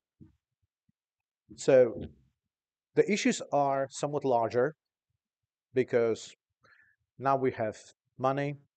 Now we have all these things like trademarks, copyright, things like that. We have some outside world activities and responsibilities coming from that. So there is a lot of danger here and there. But we are smaller, we have less experience. And let's say that this governance is very often not that elaborate, advanced as online. So what do we do? What do we do really about it? And maybe now the question. So how many of you actually are on some kind of a chapter board, user group board, in any role like that? You can raise a hand if you will. Don't be shy. Any of you? No one? No one really? Martin, I think that you were, huh? Yes, only two of you. So maybe now you will see some challenges that the people who are doing it are facing, but maybe also I would encourage you to actually take part in these activities if you see that these problems can be solved one by one. And what is very important, you don't need to solve all of them all at once and by yourself. Somehow some people do this governance and they survived. So maybe it can be also you, and maybe it's not even that bad for you. So the governance. The governance first, it can be you. So if you can, or if you want to start something, or do something better, you can take the ownership. And this is very important. So the first thing is people who will be actually doing this governance. The governance is not being done in a void. There need to be people who are actually caring for that. Otherwise, it's not working. So if you even think that you are not this kind of a person and you want to get things going, you can find other people who actually can be talked into doing the governance. This doesn't need to be you. Other thing is that you don't need to start big. You can start with not a rocket, but maybe creating a skateboard. I don't know, if you want to travel. Making a rocket or even a car is difficult, but having a skateboard, so having just the board and some wheels attached, I think that all of us could figure it out more or less how to do this thing. Maybe with some YouTube clips or some other help of other people. So start small. The important thing is that in the governance, you always will be balancing rules and practicality. So in one hand, you will be listening that you need to apply a lot of control and checks. You need to have a procedure for this and that and so on and so forth. But in practice, you need to be, once again, practical. A lot of things are being done without any written procedures and without having the best, let's say, official system, and they work. And I will show you why. First thing, some pro tip if you want to do that. Whatever you do, you need to be clear. Be clear with the rules that you're setting on, or you want to have. Be clear with your expectations that you're having from other people and from yourself. Probably the worst thing is a lack of clarity what the people are really being expected. And then the confusion and the surprises when someone will get angry. When you form this group, define the goals and principles, what we are really trying to achieve and how, what's important for us. So like, who makes these decisions and how the people really can get involved. Like you want to have a, let's say, group of cat photographers, because there is a lot of cat photographers. You may define the rules, like what you're doing with these pictures, how you're uploading them, but also who will be the president and how the president of the cat photographers group will be really elected and how I can join. And pretty important thing and not so pleasant is how accountability will be held. So if things go wrong, what we do about it. The thing is that you don't need to be harsh.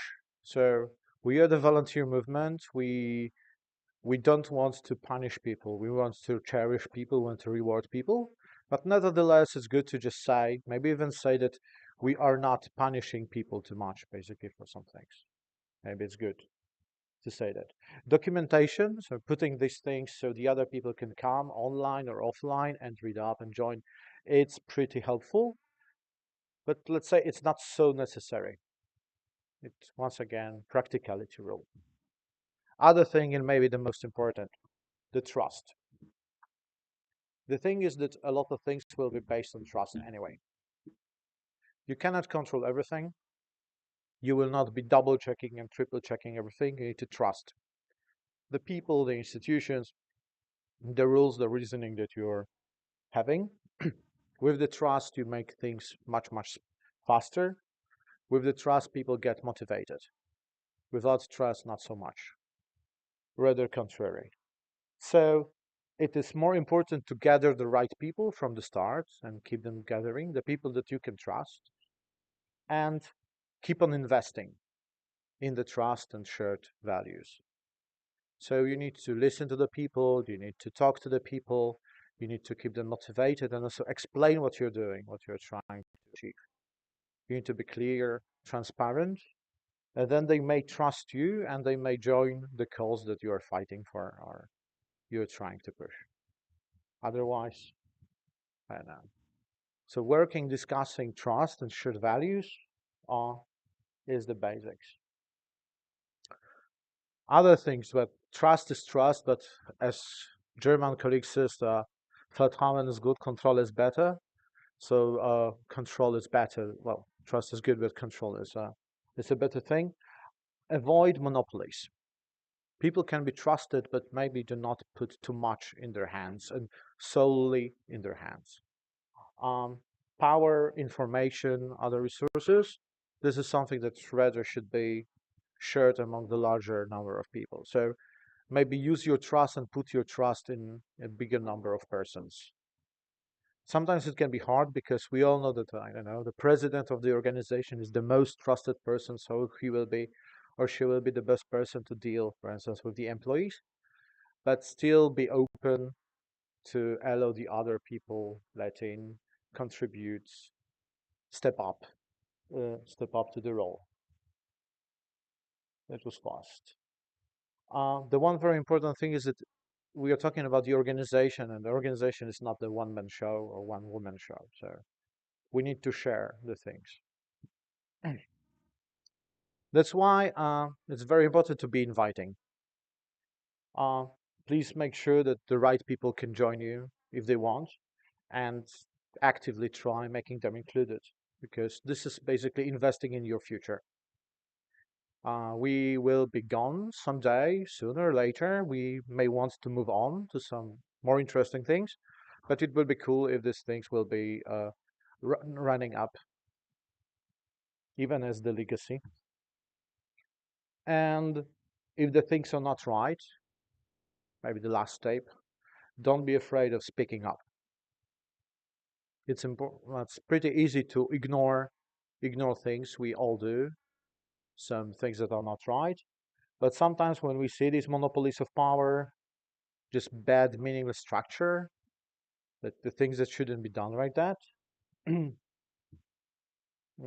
like the one person, for instance, running a chapter and isolating all the others from making the decisions or coming to the conferences like that, you may want to mm, share your concerns with other people, with other colleagues. Maybe one thing, one case study. You can see the org chart of an organization. In the top, you have an executive director. Below this is the vice executive director. And as it happens that this is the spouse, actually, of an executive director of the organization. And then you have regular staffers, a number of them. And this is the org chart.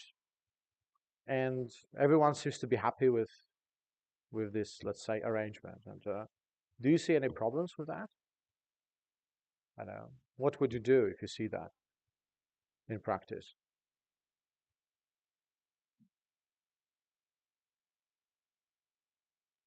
I see some concern, basically, but nobody is active to really speak up. So,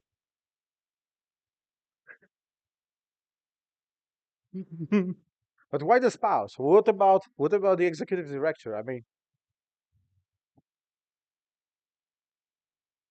either or both.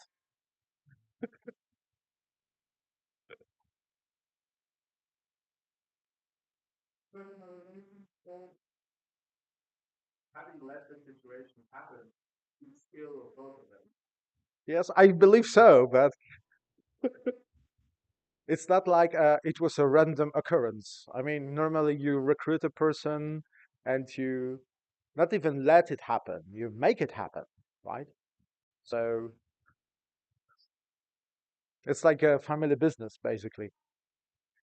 Um, long story short is that let's say that this situation has been remediated, and let's say that both managerial positions have been depleted, or the organization was looking for a new executive director. The system was very problematic because obviously not only some power was monopolized here, and the staffers in the organization, they were denied the proper management because they had both managerial positions basically working very closely together. The same could be said about the other stakeholders, the other members of the organization, that they were not being served properly. So if you see some strange structures like that, maybe it's not the question to fire the bullet at the first minute, but certainly it's something to make inquiries and ask questions, and ask a lot of questions. Why is it even like that? And what are you really trying to achieve? Because for me, this kind of a structure does not make sense. Like, why even we have the two managerial positions over there? Like,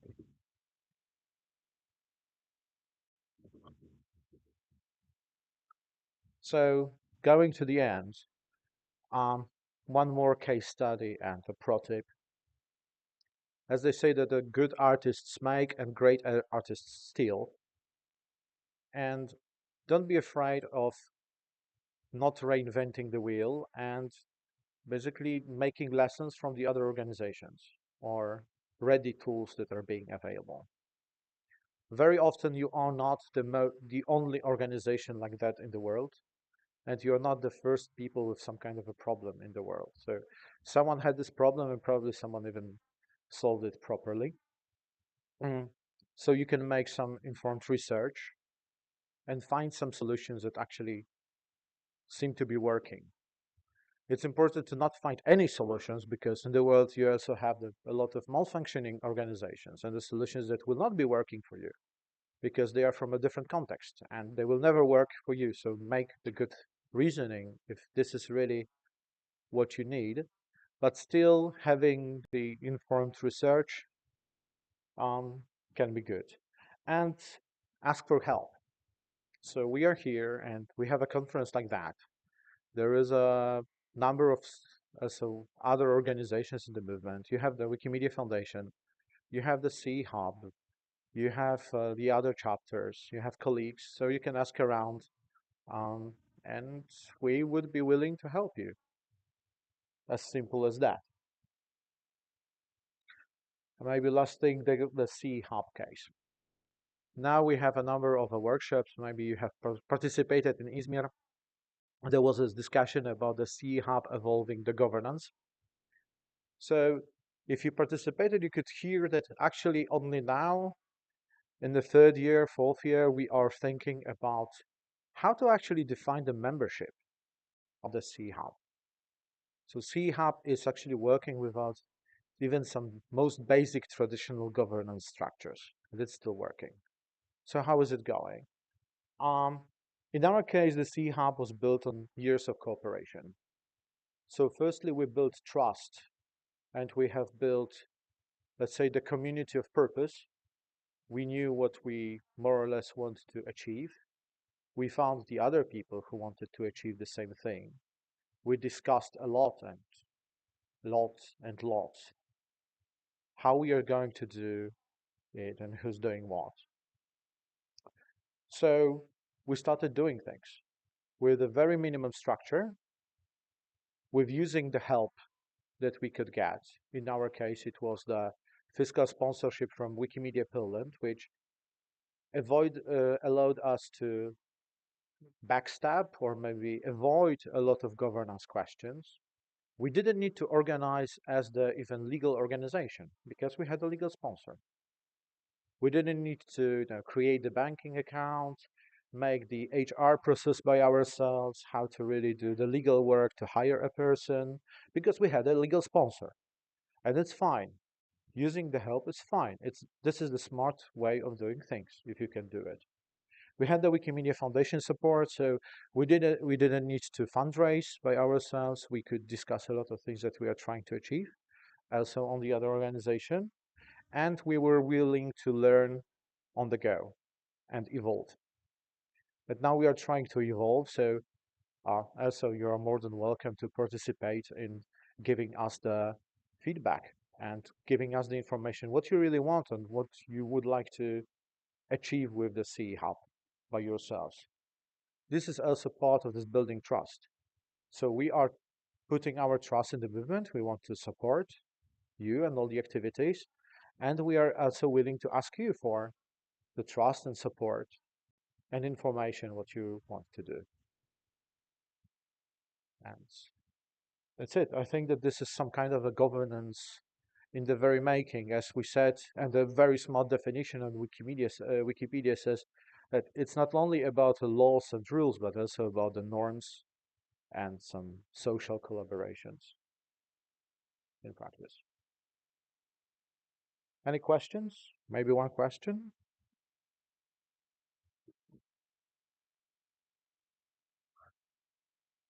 I'm fully done. Thank you then.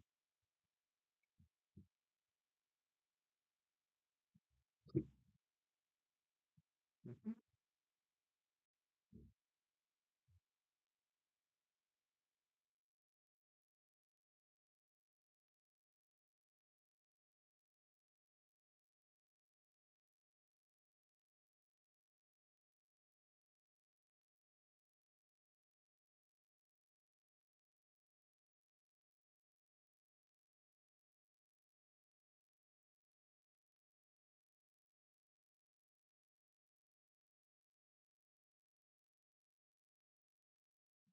Oh, it's on.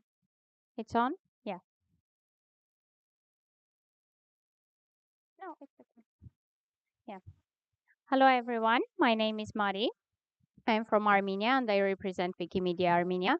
First of all, thank you for coming. And second of all, I'm very proud to present this topic, especially today, because today is Armenia's Independence Day. So I'm proud to be presenting this day. Okay, now about Wikipedia for Women. We have been thinking of organizing a special event for women, um, concentrated on women issues, women-related issues on Wikipedia for a long time. However, last year, after our free speech wiki gathering, we decided to apply for a grant. And after working for 9 months with hard work and waiting for a long time, our Wikipedia for Women project became a reality. So it was financed by Friedrich Naumann Foundation for Freedom. And we hope that this will become an annual project, just like the Financial Economic Wiki Month, which we organize with the Central Bank of Armenia. Now, let me tell you about the purpose of this project and some overview. You know that some people consider Wikipedia to be written by white men, which doesn't include opinions of diverse communities and especially women. Considering this, Wikimedia Armenia decided to start a project which will concentrate and focus on women-related problems, women's health, popular women. So we decided to do this project, to start this project. And the purpose of the project, as you can see here, by the way, that is the logo designed by one of our employees. And the purpose of the project is to uncover content gaps, first of all, to uncover content gaps related to women, their rights and health. The second purpose was to engage more women in creating articles about themselves and to have articles created and improved from women's point of view. Some overview and about some processes. As I mentioned, it was financed by the Friedrich Naumann Foundation for Freedom. However, there were a lot of other stakeholders, organizations who were interested in collaborating with us. And we had a good collaboration with other organizations as well. But we hope that in the future it will become even bigger than this year. So we were targeting organizations besides our community, organizations that were working with women. And we also were targeting newcomers. So for this purpose, we decided to do the project with 3 stages. The first stage, as you can see, is the panel discussion to discuss and uncover the women-related gaps on Armenian Wikipedia. The second was training sessions for newcomers. This was specific trainings organized for newcomer participants who wanted to join the project. And the third one, the main part of the project, was Wikipedia for Women Wiki Gathering in Zakhkadzor, Armenia. So let's go step by step. The first one was panel discussion. The idea of the panel discussion was to gather organizations which were working with women and for women in one place and to discuss and uncover which topics were important and needed to be on Armenian Wikipedia. So on May 20 this year, we had this gathering, this panel discussion at Wikimedia Armenia's office. And during the 3-hour discussion, some topics were uncovered. The ones that the participants decided that were so important that needed to be covered with this project at the first place. So the 5 topics were the following. As you can see here, it's vital articles about women's health. Always, health is one of the most important things that medical articles that we pay attention to. The next one was women in financial sector, successful women, women in science and technology, and finally, women's rights. As I mentioned, newcomers, we were targeting not only experienced editors, but also newcomers. So for them, we organized the special training sessions. The idea of the training session was to gather all newcomers in one place and teach them how to work on Wikipedia, what Wikimedia movement is, Wikipedia tool citation, how to do the citations in a right way, what common mistakes usually newcomers do. So this was the idea, and it happened in early June.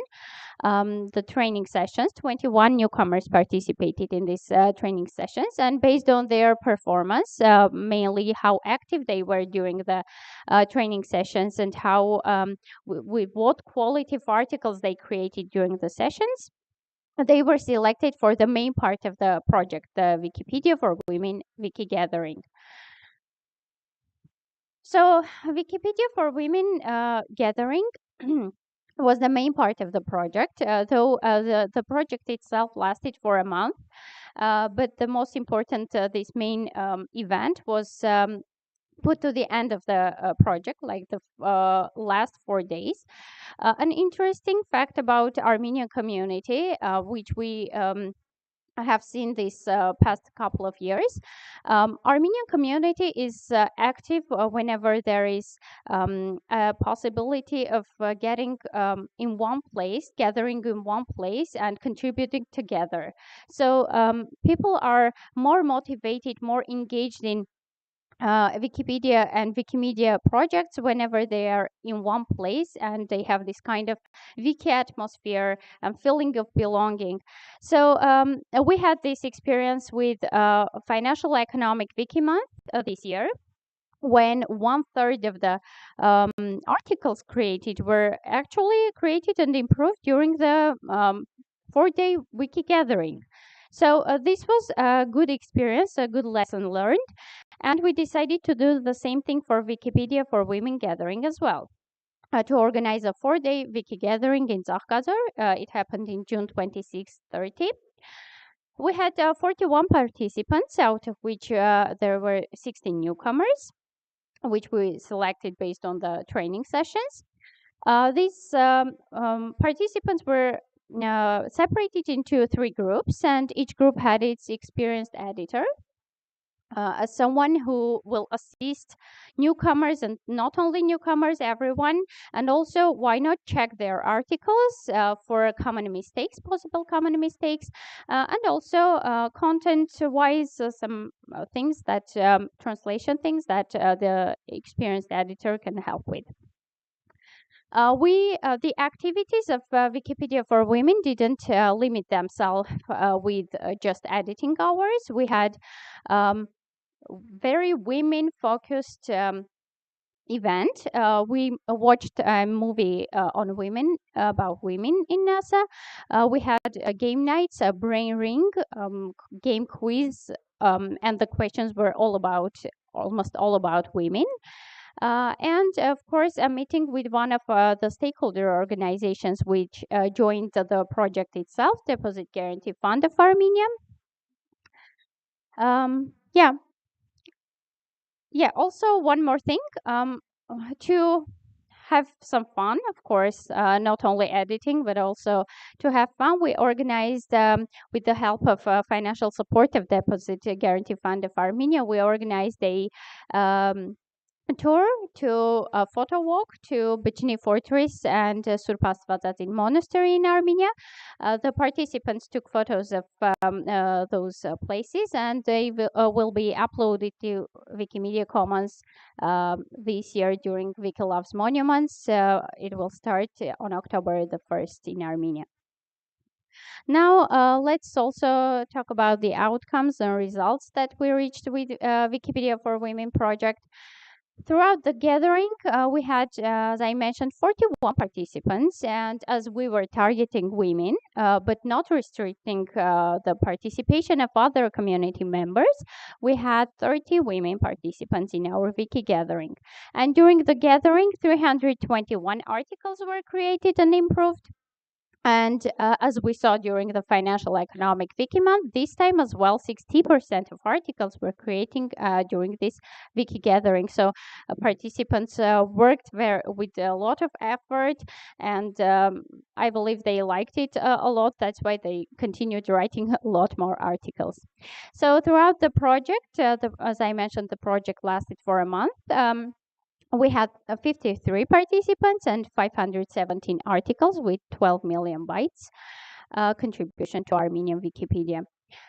We hope that, but by the way, at the end of the at the end of this event, we also awarded 20 active participants with certificates from Wikimedia Armenia and the Friedrich Naumann Foundation for Freedom.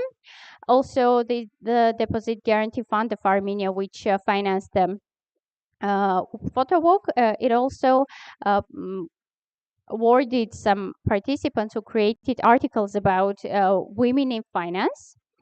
We hope that this was a one of a kind event for Wikimedia Armenia, one of a kind project, because Armenian Wiki community members participated in WikiGap. However, Wikimedia Armenia itself never organized anything that focused on women on this mainly this topic. That's why we consider that this first experience was a good one. We had a lot of success, and hopefully we will be able to make this project an annual one. Yeah, hopefully we'll have this next year as well, with a lot more organizations involved than just by one or two. Thank you. If you have, yeah, if you have any questions, I'll be happy to answer.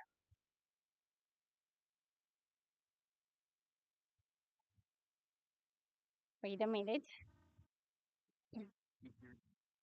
Well, anyways, where did you find newcomers in the first place? Because that is one of the hardest question, I think, because let's say from Croatia, I'm from Croatia, a lot of young women, young people moved out when we came in the European Union. So let's say about 300,000 people move, out of Croatia. And also we have, let's say, problem with a lot of unemployed women. And then there is a problem of lack of time. So a lot of women don't have spare time to do something like Wikimedia, even they want it. So where did you find? And do you think it's going to continue? Can they do something in long term? Thanks. Thank you for the question. I have 2 points to make here. First of all, I don't know how it happened like that, but Armenian Wiki community has a lot of women members, a lot of girls who start editing at very young age due to our wiki clubs and continue actively participating. So we don't see a lack of women participation in our projects. The other one about newcomers, we announced about this project. Also, we sent an announcement to the organizations that I talked about outside of Wikimedia Armenia, outside of the Wiki community. We had a lot of people, applications from different non-Wikimedian atmospheres, from fields, non-Wikimedian fields. And I don't see, for instance, in Armenian case, I don't see a problem of finding newcomers. We always, in all our projects, we see 300, 200 people applying, and we don't have that much capacity to help them learn Wikipedia and about Wikimedia projects. So.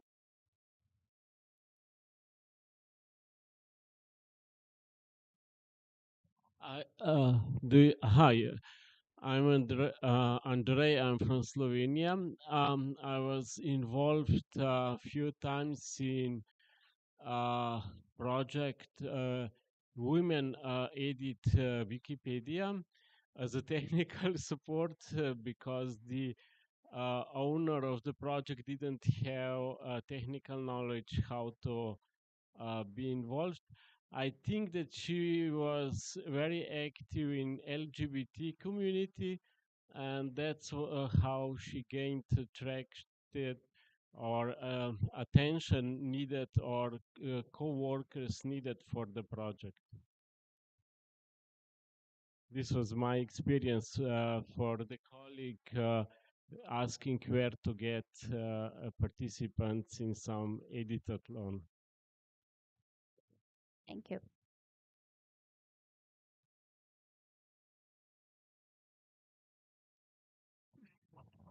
Having technical support from the community is important. So yes, we know that sometimes people has these excuses to not help because they are not agreeing with the feminist things and the projects we are doing.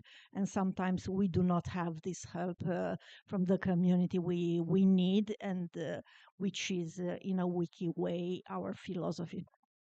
Yeah, by the way, we had a lot of male participants in this project as well, who were supporting the topic and were very happy to contribute to it as well. So they were supportive. Yeah, I attended this event in person and they came, so I was there on site available, and it was very helpful, I think. For the first year, yes.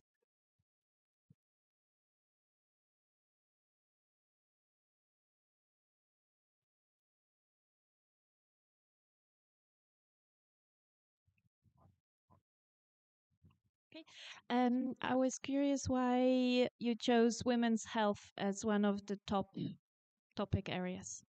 Okay, so Wikimedia Armenia has been working with the Medical University of Armenia for a long time. We have always targeted medical articles, and when talking about women, we always think about one of the points that one of the topics that we pay attention to is health, because we have a lot of medical students in our community, and they mainly contribute to medical articles. So why not have this health component of Wikipedia for women? So that's why that became one of the main topics of the project itself. I think the foundation focuses on this. Do you know? Okay, so maybe there is some collaboration. Interesting. Anyway, I pass. Yes, at the foundation, some of the gender-based work was also taking a focus on women's health issues in some other countries. I wanted to ask if you had media coverage of this work, if it managed to get covered by the general media beyond your blog and your own social media, if the press or radio or TV covered it, and if so, did you see some effects of that? And I wanted to add, speaking of media coverage, to the question from Croatia about where you find people. I mean, obviously that's, as you said, not a problem you have, but the gender gap itself can be made a hook, right? If you create like a headline, like, did you know that I don't know, on our wiki there are only 80 women scientists total covered. That's like a shocking headline that can bring people who may not care in the abstract about free knowledge or Wikipedia, but they care about when they hear that. That needs to be fixed. Someone needs to do something. So you can use sort of activist energy, feminist activist energy to draw people in rather than the general audience that may or may not show up. But yeah, the question is. Yeah, thank you for the feedback on the question.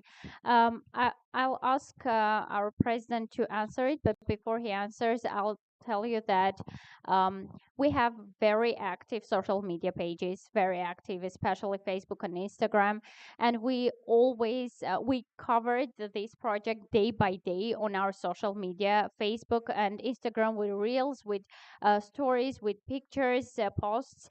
So we did our best to showcase this project, starting from the panel discussions, training sessions, the gathering itself on our social media.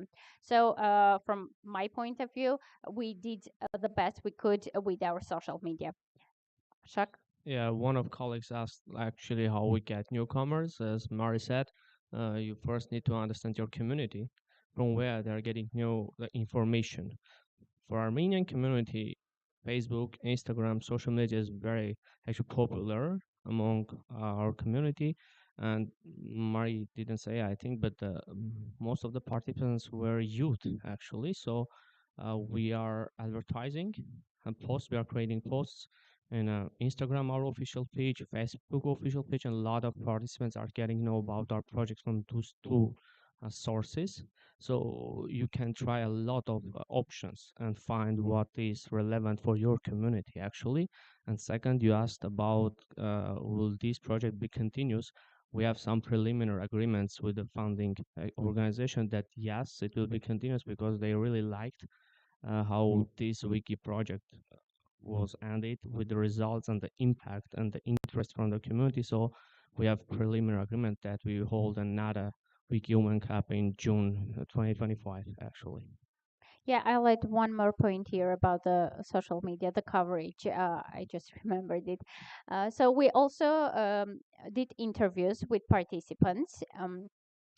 Both newcomers and experienced ones, and we try to understand what kind of impact this gathering had on them, the project itself had on them, and everyone was saying positive things, like they learned a lot of the articles they created. By the way, based on the topics that we uncovered, we prepared a lists of articles, a lot of articles, from which the participants choose to create or improve their articles. So the participants, whomever we interviewed, they all told that it had a positive impact on them.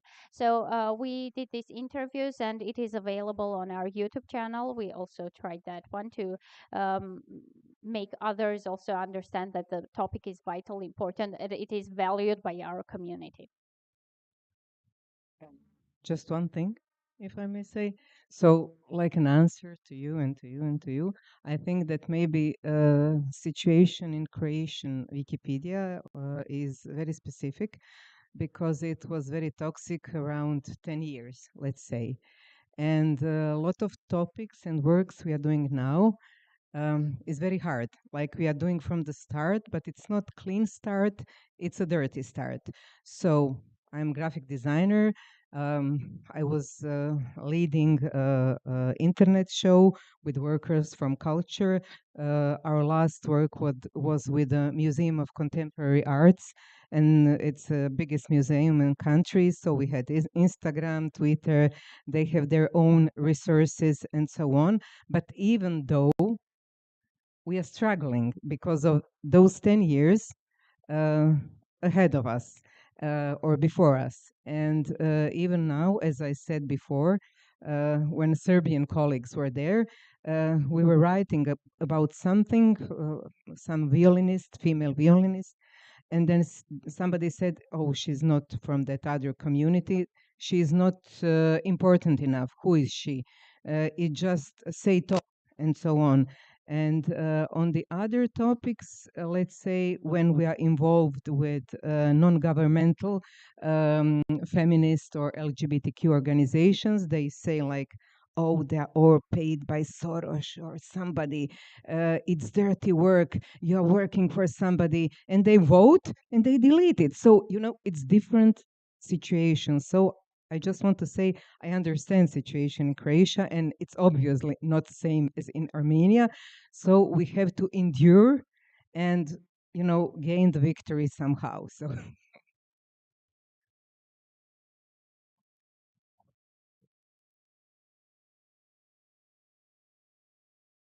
No more questions? Okay, thank you very much.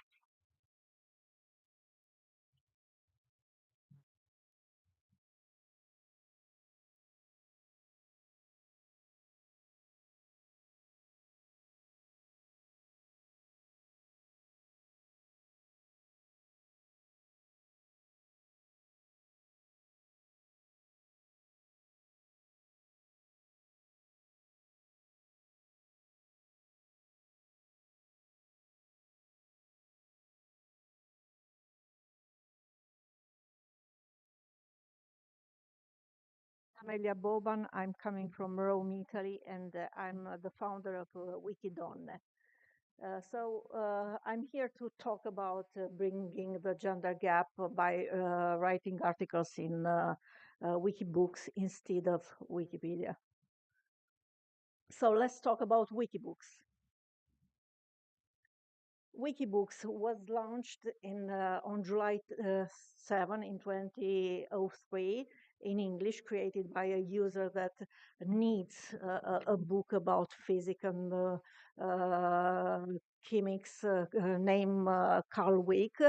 Is about writing content articles in content textbooks, collaborative writing with free license and as usual in a wiki way which everybody can edit.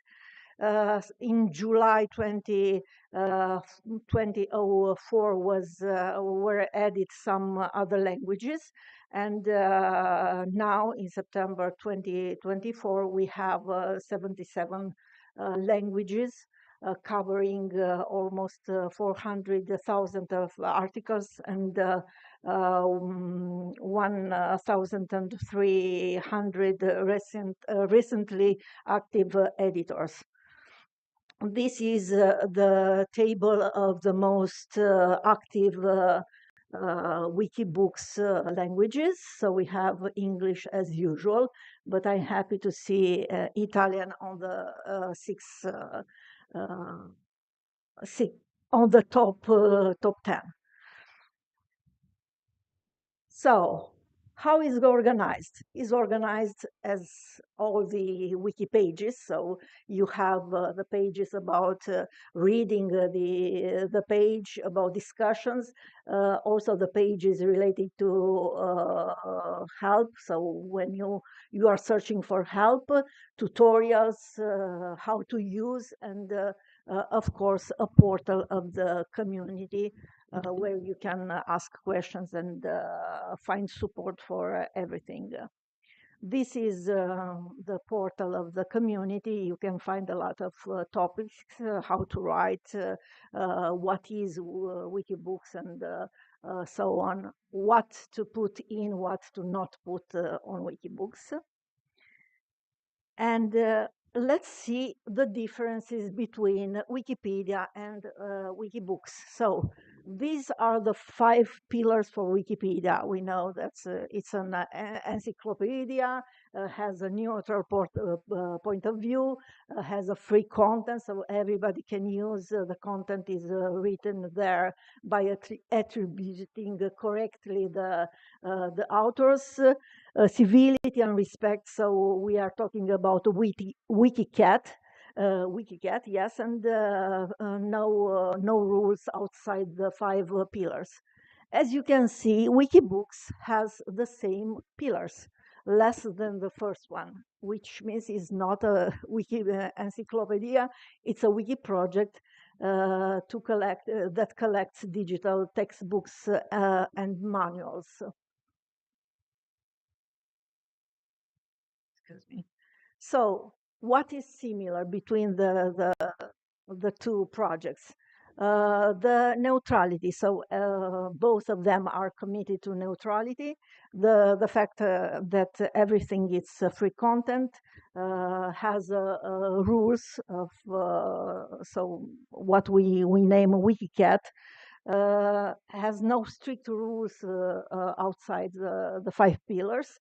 Have the same principles, so good faith, consensus, and no editor worse, and such, free licenses, similar policies and guidelines. So a lot of times the guidelines and the policies, you can find it are always sometimes I'm the same that in Wikipedia, and it's using the MediaWiki software. So we have the two kind of editing in Visual Editor and Wikitext markup. What are the differences? So the first difference, the most important, is the primary focus. So Wikipedia is focused on encyclopedic articles and Wikibooks collections of books. So the first and most important thing that we do not have the notability criteria in Wikibooks. So the second, another difference is the purposes and content types.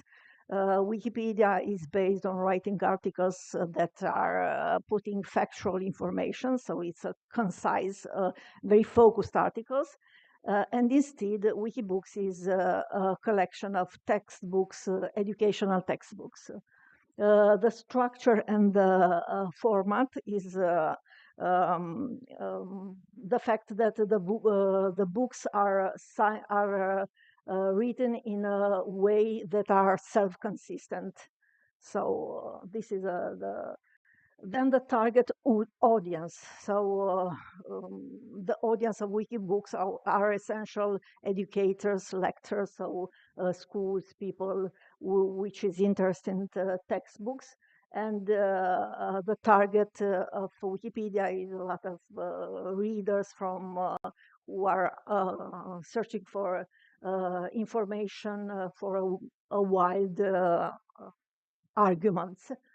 The content creation and editing, the fact that are you using the wiki links in Wikipedia, in Wikibooks are not used so much. So, and the fact that is less and simple, has less and simple rules and guidelines. And last but not least, a more welcoming community, because the fact that it's a small community, so has less vandalism and more welcome community. Let's talk about the gender gap in Wikipedia. We know that we have these issues. So this is something related to the stats of Wikimedia. These are the statistics about the active editors, edited pages in Wikibooks. And these are the statistics in Wikipedia in all the projects. So I don't know in this moment in English Wikipedia or some other project in English, but I know that in Italian we have something less than 13% of female biographies. And maybe in English, I think there are around 20% of articles. So this is a big issue because we are losing a gender perspective. Okay, so we are losing the perspective of half of people on this planet. So we adopted this gender perspective, which was launched by Wikimedia Argentina, about editing articles in terms of gender approach. So essentially means do not put the point of the familiar relationship. So essentially a biography is important about herself, so not about being the wife of someone else and such, as we know that happens to read in Wikipedia. So the best practice for do this is using feminine professions. In Italian has a gendered grammatical, so professions have a male and female versions. No family relationships on the incipit, for example. In Wikipedia, a lot of times you can read about being the wife of on the incipit, and the incipit, so the part on the top of the articles need to be an extract of why this biography is important, and for sure is not important for being the wife of someone else, but because did something for her own. So this is something to avoid.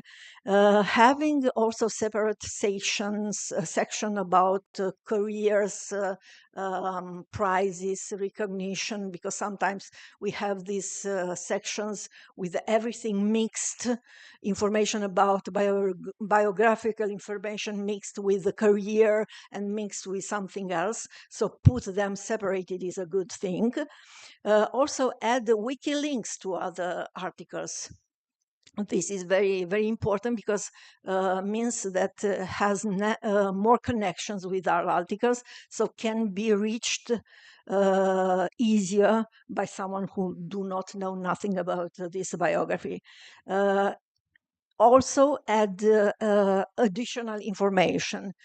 So was a case of a woman who designed something, and her name was not on the principal page of this church. So this is something that is missing. This biography was not connected to the church. So this is something was missing.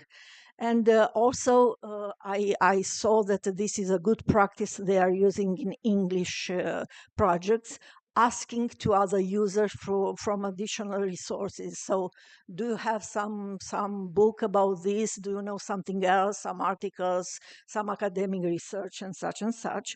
And also sometimes adding free photos.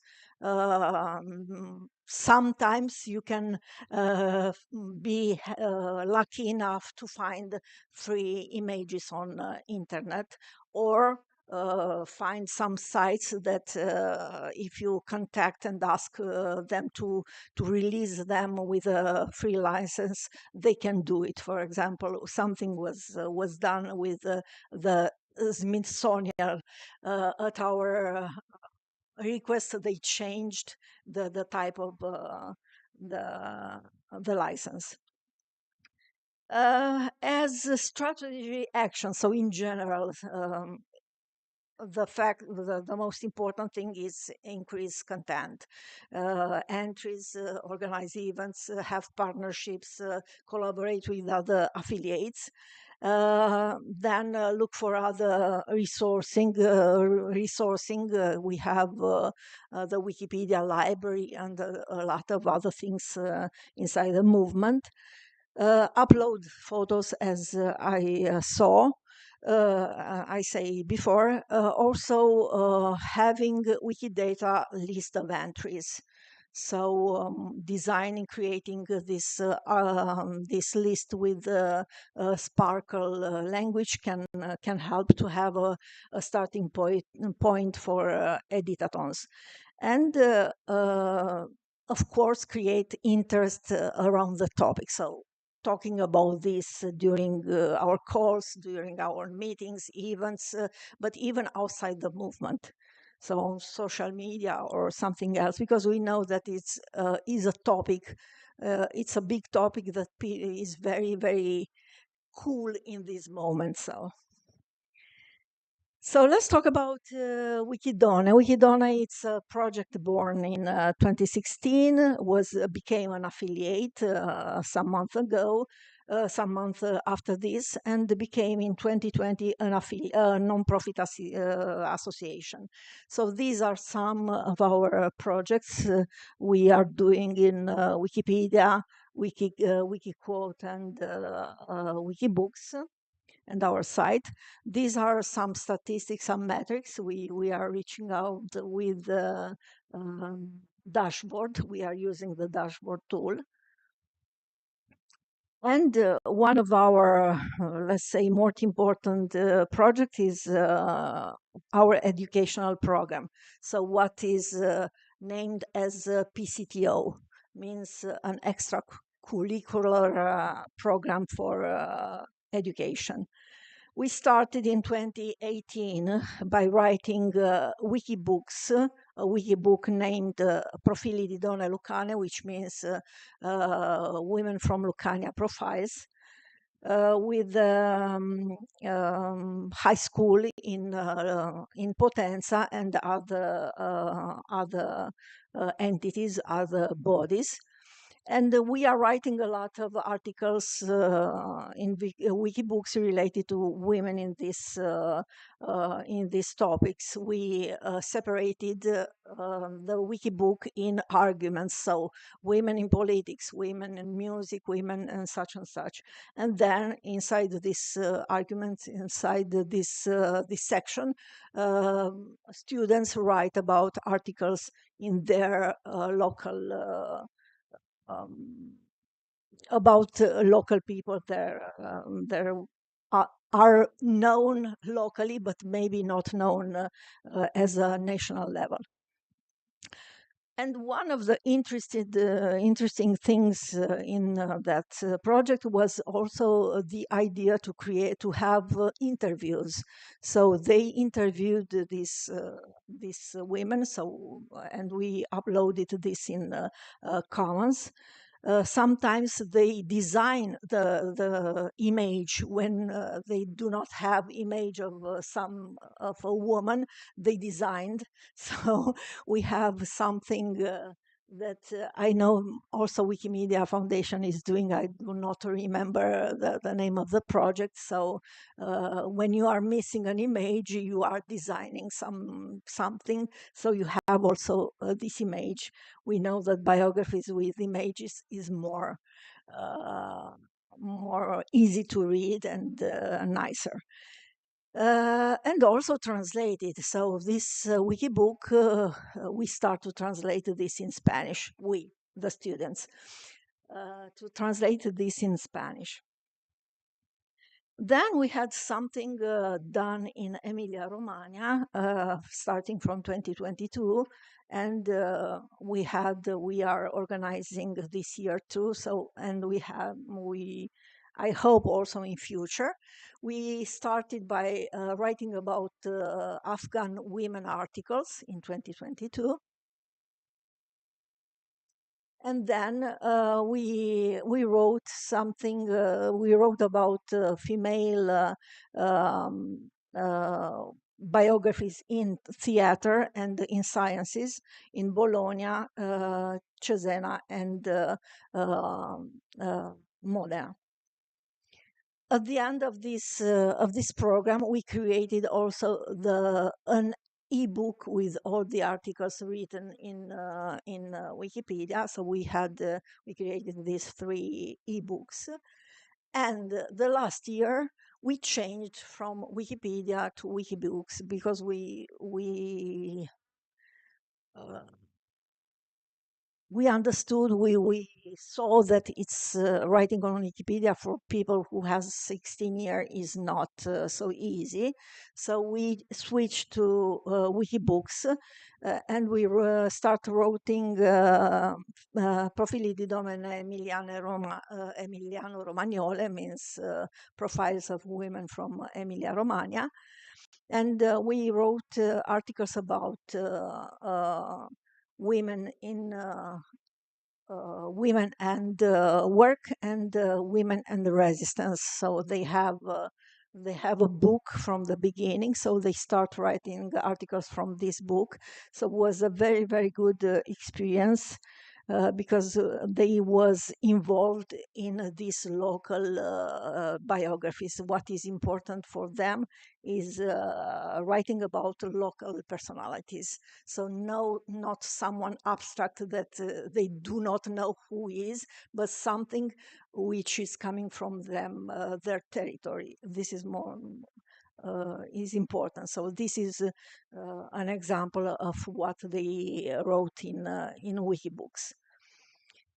And in this moment, we have some books, open books that we are in different steps of realization, different level, about punk rock female in Italy. So this is one of the wiki book. one about the women in theater, so actors, directors, and companies, female companies. Also, a wiki book about profiles of women from Tuscany. This is something made in collaboration with the festival Eredità delle Donne. Le ragazze sanno disegnare, so means the girls know to design. It's a wiki book about women in comics. And the last, the last book we start writing these days about Wiki Love Sports. So who wants the medals on the Paralympics in Paris 2024? So at the end, as a conclusion, why writing on Wikibooks?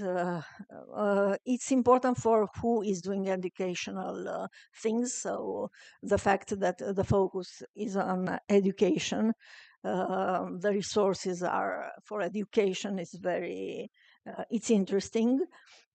Also, the fact that can be used, the local context is important to make the people feel involved. So this means interest, engagement, but also partnership with the local entities.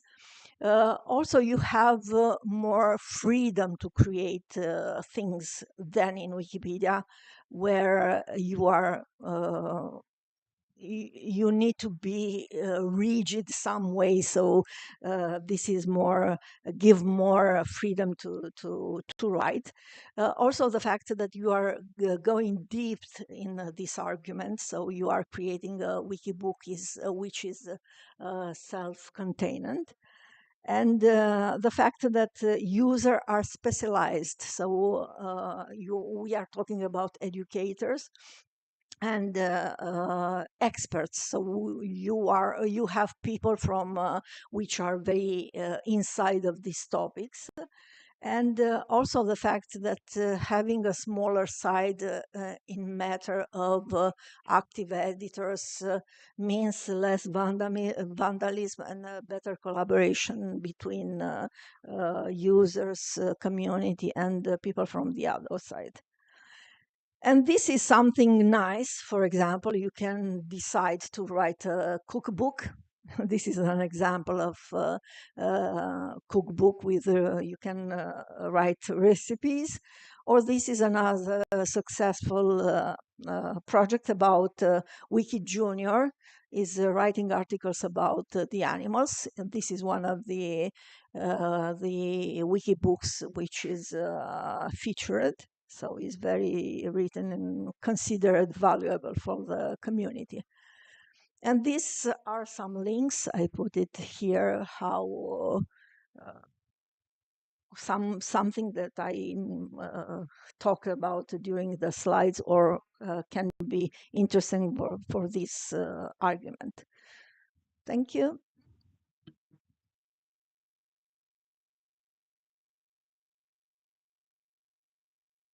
Questions?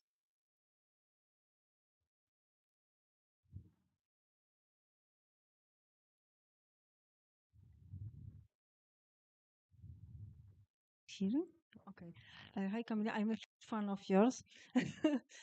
First thing, and it is interesting for me that you said that because the Wikibooks is getting popular among in your community, and my question is.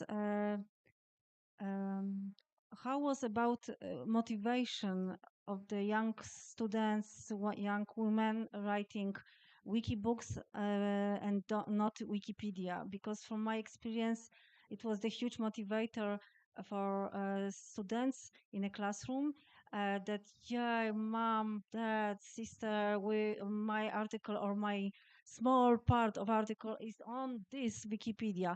But teachers, yes, they like Wikibooks because it's easier and calmer and then don't have to deal with evil admins and so on. But for students, they would like to be on Wikipedia because Wikibooks are not so popular for example, in Polish community, and there are not so many. The community of Wikibooks is, I think, few persons that maybe I know one of them. So when I was trying to make some materials, educational materials there, it was hard, and students didn't want to create this.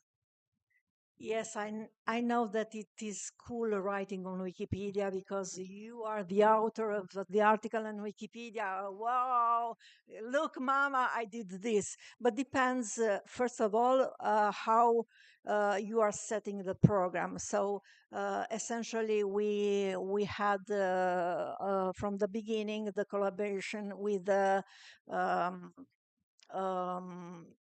high school, linguistic high school. So their goal was to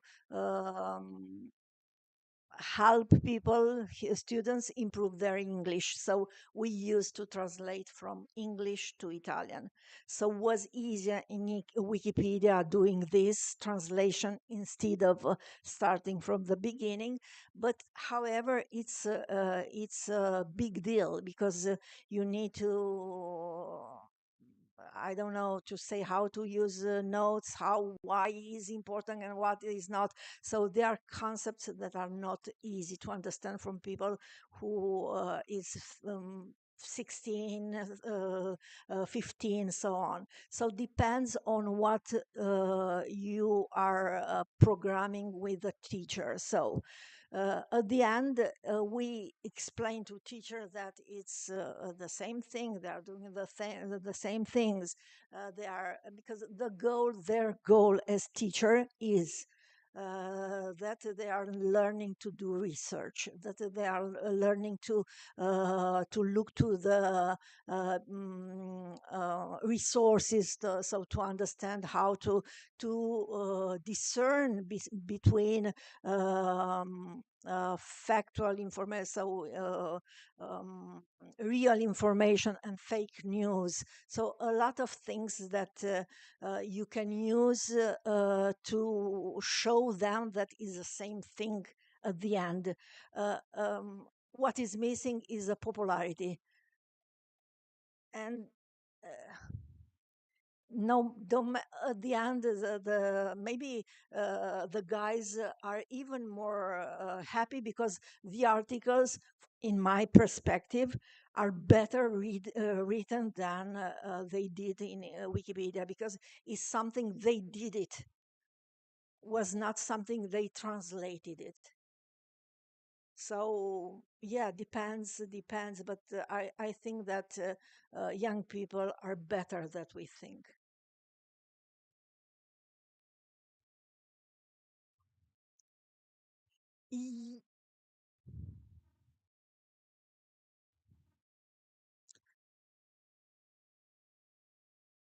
Because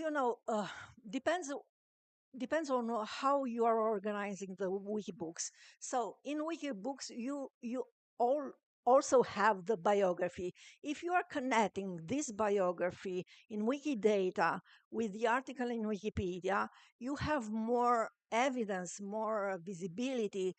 Otherwise, a whole book you cannot link to anything.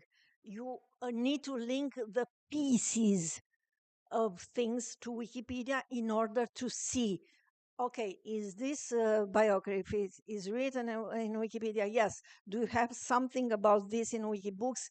Yes, no. Do you have something in Wikiquote? We are not talking enough of Wikiquote. And I don't know how it works in your community, but in Wikipedia, in Wikipedia, for example, Wikiquote, when you on the Wikipedia articles, we are writing some quotes, it's mandatory to put these quotes on Wikiquote too. So it's connected, but they have the same issue, which is notability, which is so hostile for us, is hostile enough for people from outside who do not understand what notability is, and sometimes think it's about being famous.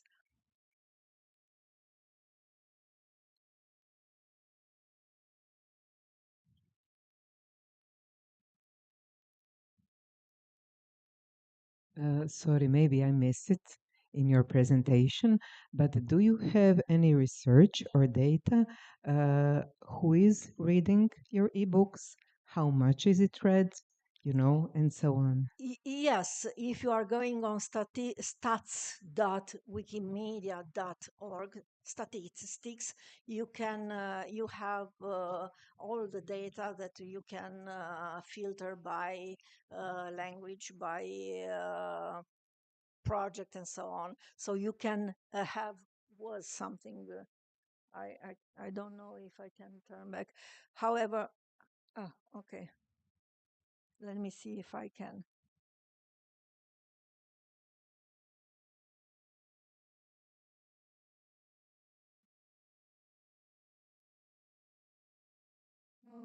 Okay. Here, as you can see, you can see the total page views, unique devices, everything is here. So just filter on the top by language and by project, so it's easy to understand. As you can see, the number of active editors is, I don't think it's 10 right now, because I saw something like, but it's however a, a lower number than in Wikipedia for sure. But yes, it's a little bit harder to write a wiki book, because you are not finishing by writing the first biography. You need to write all the other in order to consider your work done. So it's a little bit frustrating, but at the end, you have a book, not an article on Wikipedia. So you have a book. Yeah.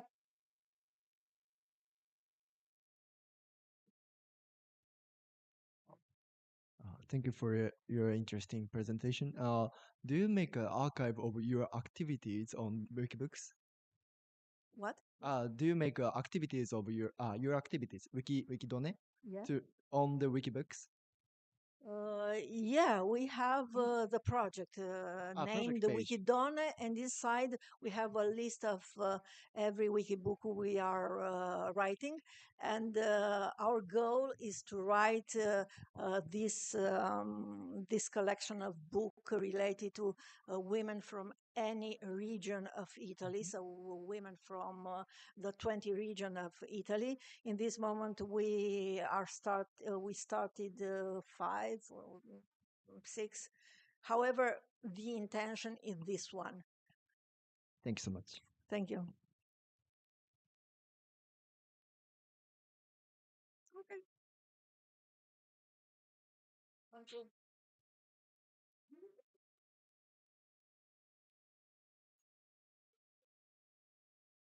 Picture of this. At the end, I had some picture of this presentation. Did you take some pictures at the end?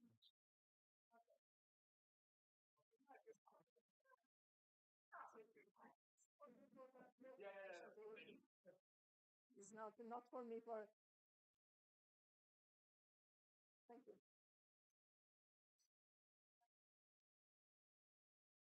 To have one photo about this presentation.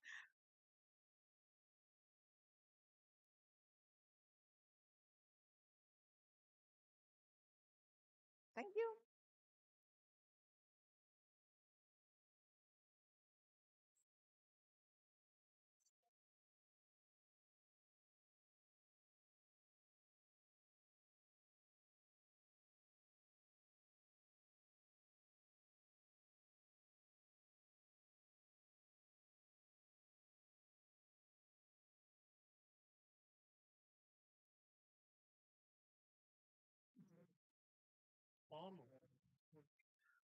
Now is half. Yeah. Now it's half-hour break. You can enjoy to. How much? Half hour, 30 minutes. Half hour, 30 minutes.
Ladies and gentlemen, we are starting. Please come to the main room.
Caner Cangül.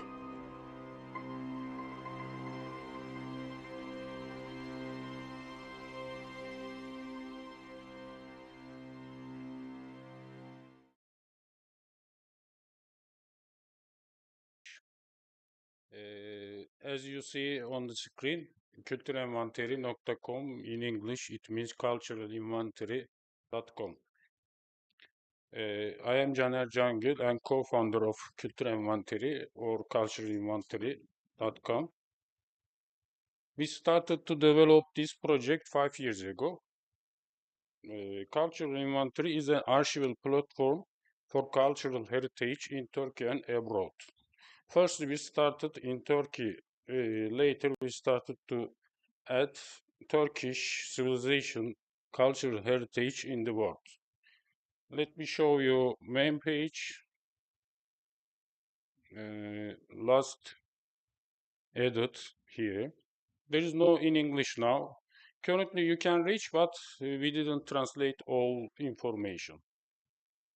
Later, last update. Later, you can find, for example, this area for culture, this area for tip, ancient city here, işte medrese, kervansaray, ancient theater, and continue.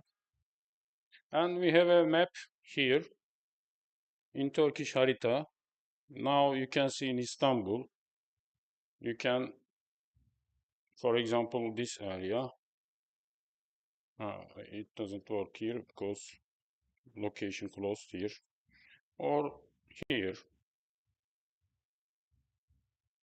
For example, in famous, and I can change here map, Google, for example. Dikilitaş. For example, Obelix, Theodosius Dikilitaş. And you can see many pictures. Cultural inventory, archival platform, as I said, from antiquity civilization till now, we are making. Currently, it has more than 35,000 items here. You can see. Especially in Turkey, 95%. Now we start the Balkan area, mostly Greece, because there is many Ottoman Empire time items here. İşte Iran, India, for example, Babur Mughal Empire in India area. When we go there, we will increase numbers. First, we will start in Turkey, I said. What about the collaboration between cultural inventory and Wikidata? This is important now. Collaboration between cultural inventory and Wikidata started after cultural inventory was accepted as an identifier in Wikidata.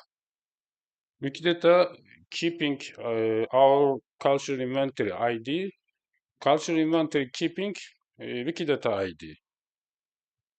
After this keep data, we have the opportunity to do match many database automatically in Wikidata.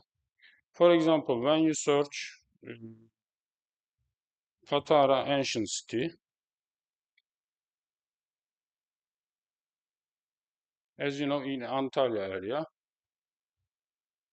here you can see this area. We are putting automatically coming Wikipedia page in Turkish. When you, I can change here. Yeah, I cannot click.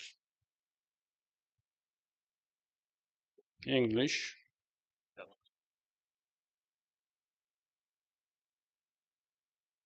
Automatically coming English. We will make later all language on Wikidata. Currently only Turkish and English. Later, for example, we can reach. Why don't come here? I don't know. In my computer is coming, but Perge maybe.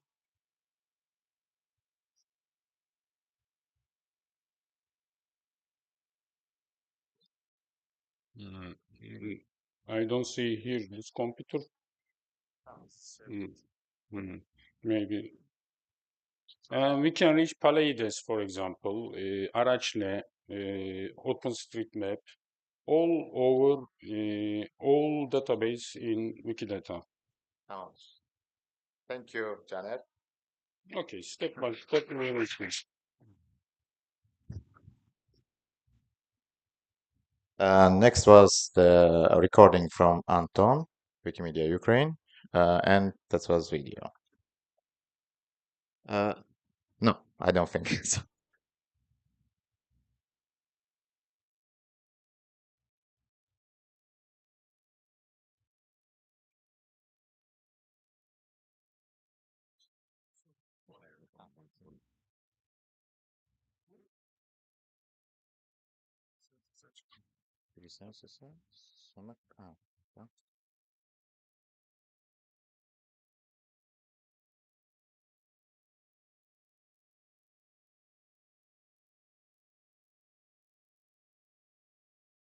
Also steering committee of the CEE Hub, but I am also an administrator and editor of Ukrainian Wikipedia, and today, in this capacity, I will talk about this of temporary administrators on Ukrainian Wikipedia, how this emergency measure burst into a long-term plan.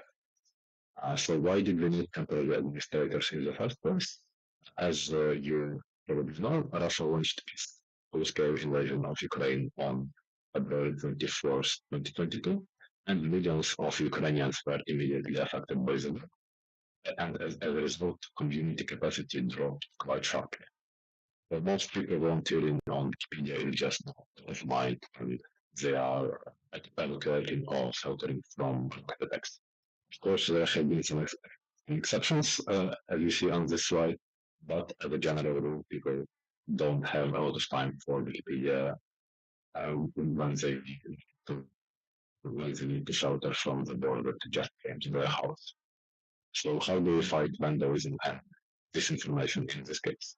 One way is empowering people who can contribute, so people who are maybe feeling involved, people who are in safer regions of Ukraine, and then quickly giving them tools to do so. And the practice of temporary administrators was suggested on February 25th, so the next day after the war started, initiated on the same day, and the first temporary administrator was appointed on February 26th. Its very beginning discussions were very quick, very good was in a day, and a decision was made by one bureaucrat. Then streamlined this procedure a bit. So now this discussion lasts for at least 3 days. At least 7 people have to participate, and rights are given by a bureaucrat for 1 or 2 months. They can be extended once without a discussion. And then if the administrator wants to renew their rights, they need to apply for a new community discussion. What's important is that in case of abuse, there is a simplified procedure for removing administrator rights instead of a typical big-one community vote, which helps lower the stakes in appointing temporary administrator. In the first month of the full-scale war, 10 people, around 10 people were appointed as temporary administrators, which gave the community about 20% more administrators, and this percentage is much higher if we count on active administrators. And Wikimedia Ukraine has supported training for temporary administrators to help them be successful in their role, but also some people are already quite experienced and didn't need our Russian invasion is already in its third year, and by now the society has adapted. So I would like to talk a bit about how this has adapted. Since we don't have a lot of unforeseen emergencies, even though the war slowly is growing the capacity, the community has kept the practice of appointing temporary administrators anyway, and it de facto morphed into two things. So first, it is a learning ground, stepping stone, volunteers before trying out for full admission. And it's also a way for people who have too much baggage, maybe too many conflicts in the past, get full rights, to get community approval for full rights. It is a way for them to still make valuable high contributions because the stakes for them to get a temporary administratorship are much lower. So what can other communities learn from this case? Other Wikipedias also have troubles with recruiting and retaining administrators to other countries. So a few learnings from this case can response to liabilities, so being quick and flexible in crisis as we were, lowering barriers for participation, and making quicker decisions and getting more participation from volunteers, and then using temporary roles as a training ground for training and testing volunteers in lower stakes environment before granting them permanent roles. That's it. Feel free to reach out if you have questions, and thank you so much for your attention.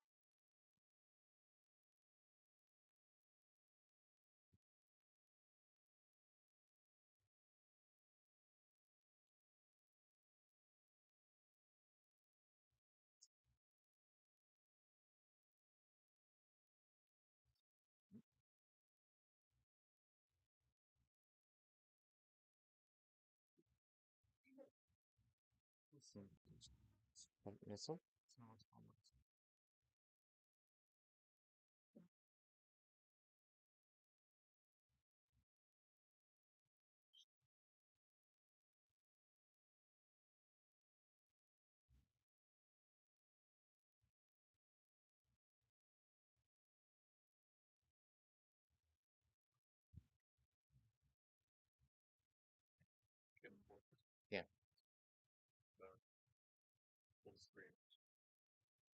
Oh, it's not, there is no Shall we? I have some animations, so what? Okay, let's try this way. My name is Andrei. I'm coming from Slovenia. Since I get a lot of questions, Slovenia, Slovakia, let's make some distinction. Slovenia has a law into the name, and Slovakia doesn't. That is the one that I heard recently, and it's very good one. Everybody understands law.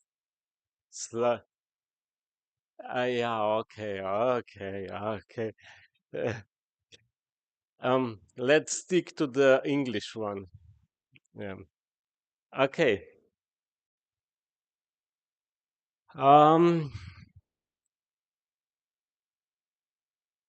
Are we taught to be too obsessed with the social media like Instagram, TikTok, Facebook, and other things? I made two screenshots preparing this presentation. On the left, we see my Facebook with some commercials and other stuff. And on the right side, you see a potentially usable picture that is describing how to cook food ispod peke. It's in Croat. I don't know how you cook it. But this is the distinction how you can actually people sometimes from time to time publish something that is usable and of educational value to Wikipedia. So I'm not sure if you are aware about procedure, but I do it like this. When people publish some picture that is usable for Wikipedia and for educational purposes, I usually send a private message to the person and asking, do you consider donating this or these pictures to for Wikipedia? And if they say yes, then I told them that there is procedure involved. And by preparing this presentation, I realized that not lots of communities have established an email in local language and translated content of the approval letter. I suggest you to have it in place. I think it was also presentation yesterday or 2 days ago about good practice that is involved with this. So I think that it's, if you have at least somebody that is willing to read an email, to establish local email and local statement of giving releasing the rights. Then I receive usually original by email or something, and I usually do upload my pictures myself. As we already mentioned, the commons procedure could be too much demanding for the newcomer or somebody that is even not considering editing Wikipedia. And then when I upload the picture, I completely prepare the email with included links to the files and statement and send to the man. Yeah. 1 minute. Yeah. Okay. I send to the man or to woman that is donating this picture that they should forward to this statement in local language to the email indicated in the body of the email. Once we had a problem that a person, very well-known Slovene person, was not able to forward the email because it's not so obvious. And then administrator sent him an email from official account and asked him to reply with the consent, and it worked. It was the hardest job because we have done about 1,000 times. And the results, yeah, very good. Now you see overlaying pictures from but some of the pictures presented here, there have been years that I participated in competition for the picture of the year with donated pictures, and this one on the right is current. It's picture of the year at several places for the second or fourth place where I won with donated pictures. So it's worth to track the Facebook. And that's all. I encourage you to follow social media and to be beneficial for community. Thank you. Thank you. Next is Farhad from Qatar Wikimedia.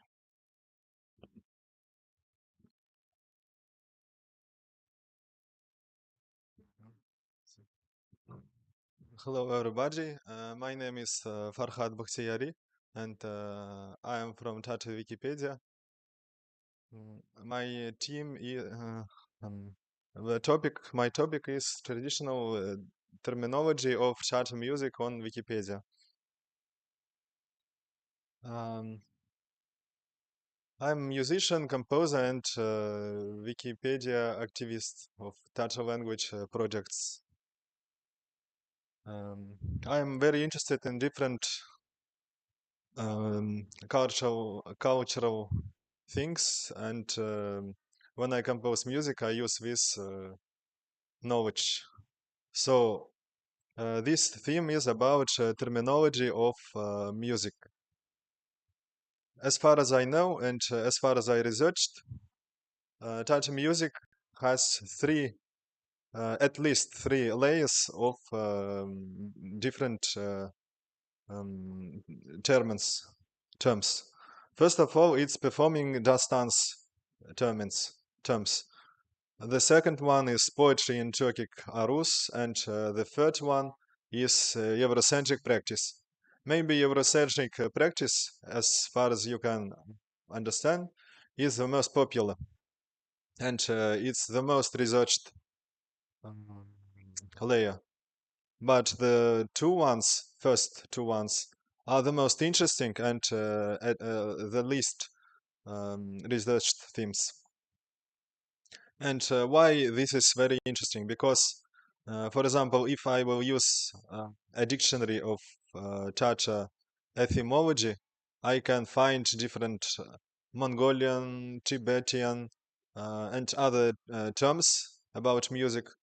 And using this, I can find different articles in Wikipedia in these languages, and with maybe translation, I can find information, and it will be more useful than using only, for example, Tatar language dictionaries, and it will be give me ability as I open Mongolian dictionaries and others. I think there are two ways to to put it into Wikipedia. First of all is templates, documentations. For example, I and most of all Farhad Fatkullin from Tata Wikipedia filled different parts of Wikidata with these terms. And I think it was very useful because he find different articles and make connections between Chuvash, Tatar, Bashkir, and other Wikipedians of Volga region, of all of Eurasia. And the second one is articles. So I wrote articles, for example, in Tatar language first of all, and make translations into 3 languages here. Bashkir, Deutsch, and English, so German. I think the most useful for us was this dictionary. It was in Russian, but made by Tata research centers. So, and the second way was to make different templates. I have made templates about Tata folk music, and here you can see different articles grouped by, for example, first of all, it's traditions. Second one is another traditions, also singing traditions, and traditions with connected with playing on the instrument. Also, different biographies of researchers of Soviet time and others. Yeah. So I think it's very useful area for us because we can fill Wikidata and give information, good information, not only for different people, but also for researchers, because we give them ability to reach maybe or imagine that they are reading some foreign useful dictionaries. So if you have questions, I can ask and or give the word to another participant. Thank you.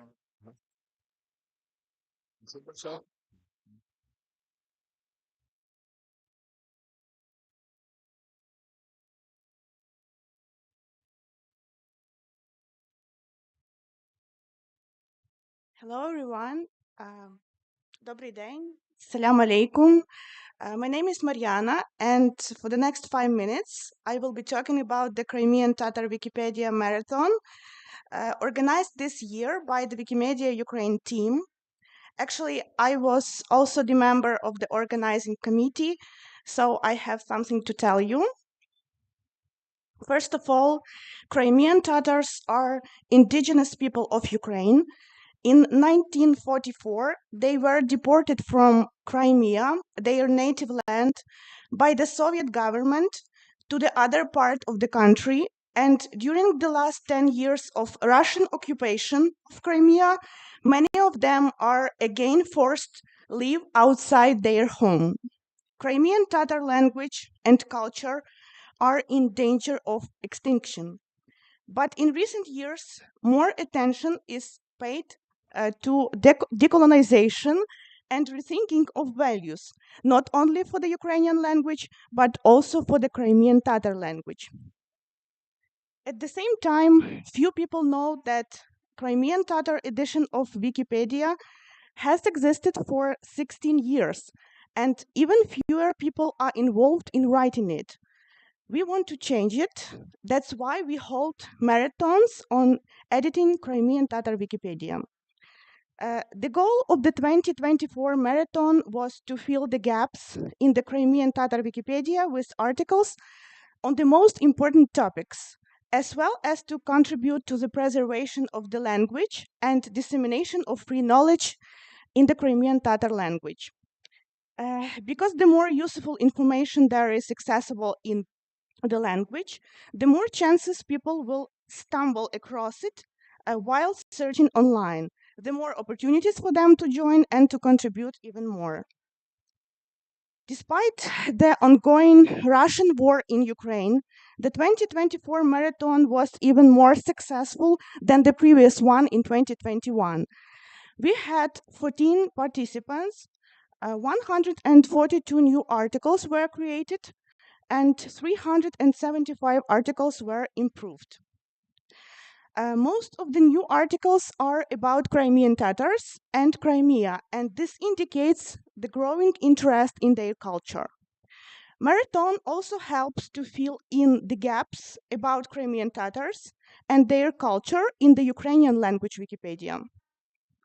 We were inspired by some articles so much that we even printed handouts about them, and we sharing them with you now during this meeting. If you haven't got these handouts from the coin table yet, you can get them now from Olesa, who holding the Crimean Tatar flag. During the marathon, we tried to adhere to 10 important principles, follow them to organize a successful marathon. Some of the points mentioned here may be a challenge. It was difficult for us to find experts in the Crimean Tatar language interested in editing Wikipedia, for example. You might have your own challenges depending on the context, and you might need more or less main principles, but we think that it is a good foundation for a successful project. It is no coincidence that we put communication and cooperation with local communities at the beginning of the list. They would be the most interested in improving Wikipedia in their language. Also, they may have contacts of people who can also contribute.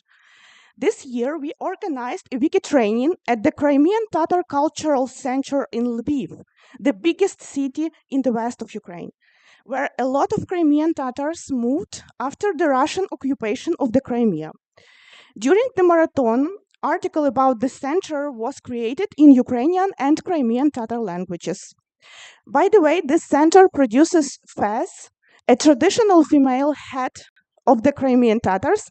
I have one on my head now. So, conducting such marathons has large benefits, but we really need more experts in the Crimean Tatar language. So please contact us if you are the person we are looking for, or spread the information if you know somebody who is. The first marathon in 2021 gave push to the development of the Crimean Tatar Wikipedia in general. In 2021, the second contributed to the development of topics about Crimean Tatars. We are very excited about the future marathons and hope that they will inspire people not only to write Wikipedia, but also other wiki projects in the Crimean Tatar language. We also, that's not the end. We also hope that sharing our experience about organizing our marathons will be helpful to other people who are thinking about whether to do it in their own minority language or help someone to do it. Thank you very much. Дякую, sak olunuz.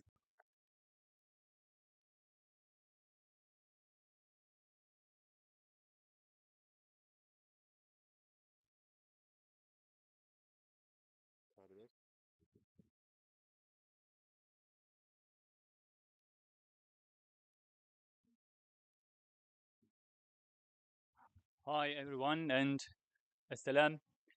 This is Harun. I'm a associate professor from the University of Istanbul, and I will be trying to talk about Wikilala that is integrated into Wikipedia, and I will be short and concise for not to be warned by that guy. Hey. Okay.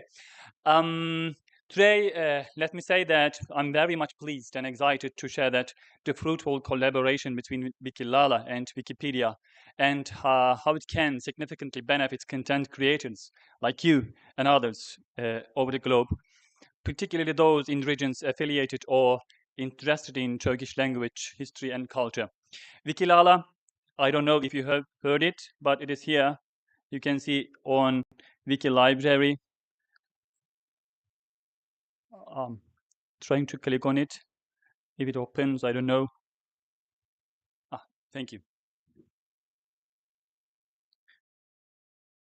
I'm just clicking on to give you a look. Okay, it's trying. I'm going on. I have not much time. Wikilala is a digital library offering unprecedented access to Ottoman and early modern, also modern Turkish texts. These texts include newspapers, magazines, books, documents in Ottoman Turkish and in Latin Turkish after the invention of the printing press here in Turkey. Historically, researchers faced significant challenges in accessing Ottoman texts, especially, often having to scan pages manually or read them line by line for those topics they are seeking for. Ottoman texts, with Wikilala, however, all of this content is now accessible and searchable in mere seconds using Latin script and Arabic script functionally.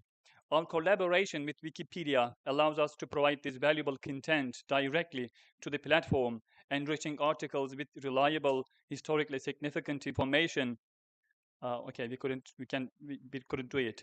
Many of the titles and historical documents we offer span over 2.5 centuries, opening up a treasure trove of data that can bring more depth and accuracy to the articles, to the topics, entries being developed, particularly for Turkish and Ottoman-related topics.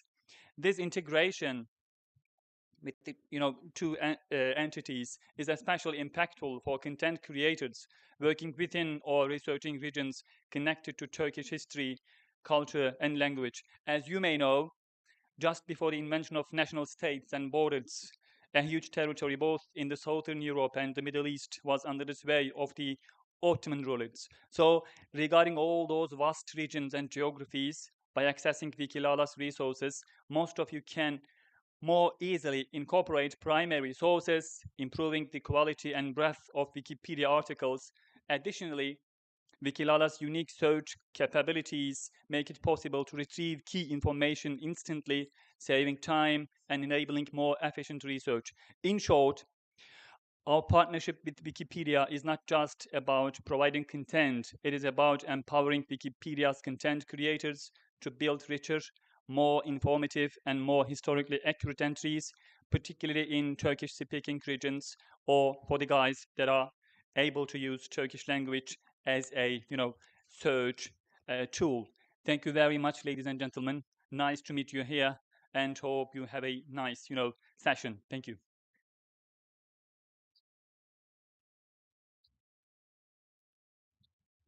Sorry for the trouble with internet. Sorry.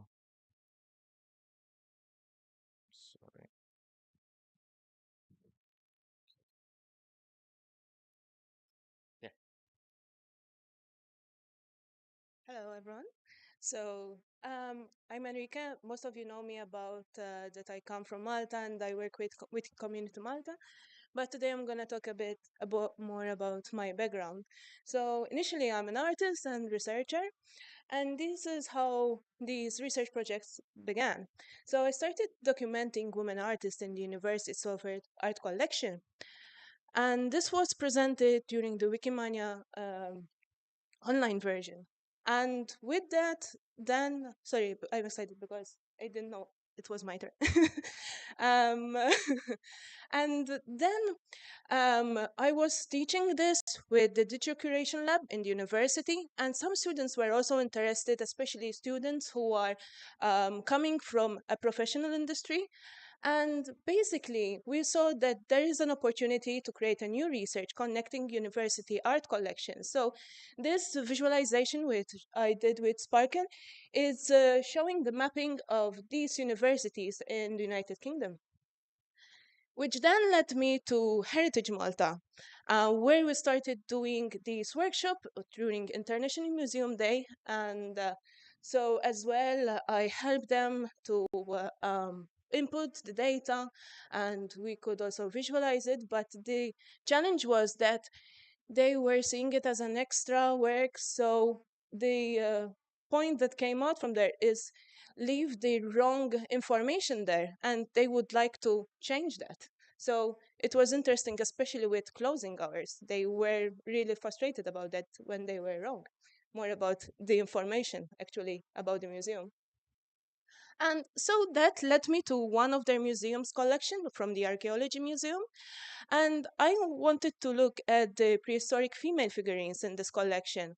And all these projects were leading me to this question: what can I do with the Wikidata? Going to the museum, asking them for the archive, and this is the digitization they had, but just printed and all filled with wrong information, such as this figurine and the metadata saying it's ceramic. When you see this image, you can definitely say it's a stone, made from stone, and basically creating the Wikidata items for all of the figurines that could possibly look as female figure. So yes, I corrected that as well. And as Sparkle gives you the opportunity to also use coordinates from where these figurines were found, but I wanted to go a step further than that and use the same, yes, and also connected them to the other information that is found on Wikidata. Example, connected them to other female figurines from around the world, not just from this collection, according to the material. So the next step was that I wanted to include this new property that was already existing as the pigs, but not in this collection. And this was done also by looking at the materials and doing workshops and looking exactly at the figurines, what they were showing, eyes, foot, hair. And so I could also connect these items together in this way. The next step was I did this animation. Today I'm only showing you steps. So I created this donut where I applied the material of these figurines in this way and then changed the color to look like the material. But what interested happened that from this data, when I used the material and I formed it, suddenly, let me see if the mouse works, yes, this I could see from my visual point of view that this looked like a face and this looked like the other parts of the body. So when I turned them around, this figure was created. But this is a deeper project because here I was looking at if these female figurines were done by women for other women in today's world, if this was, carried even for today, how would we create these figurines? In what material? Oh, so yes, 1 minute. So if you scan that QR code, you can listen to the data sonification I created according to the depictions and some other artwork I've done, and you can read more about it in this journal entry I written with Dr. Tony Sant here. And this is the next project we're working on with Katia Zara Camilleri, the assistant librarian. And we also introduced this community band club, and we're doing a similar project where I will create the art and the data sonification out of it. And we found out that from this small island, we have 93 band clubs, which we are mapping. And We also included, this is the last slide, included the community engagement because a new category is included in Wikileaks Monuments for Casini, and this is one of the this year's entries. And yes, this is one of the feasts in Malta. Grazie, thank you.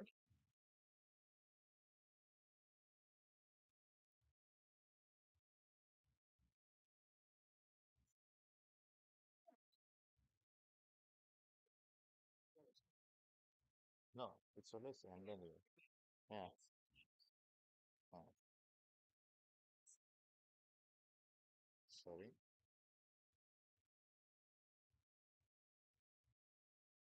Uh,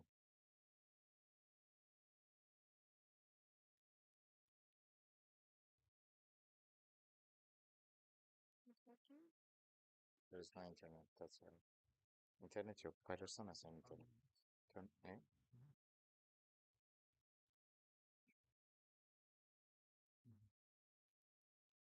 Mehmet lazım.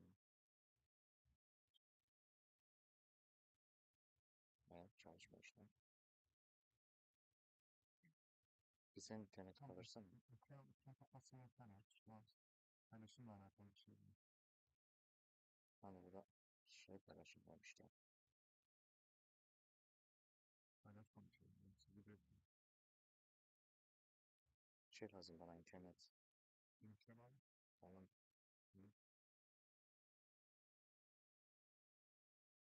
Just a minute.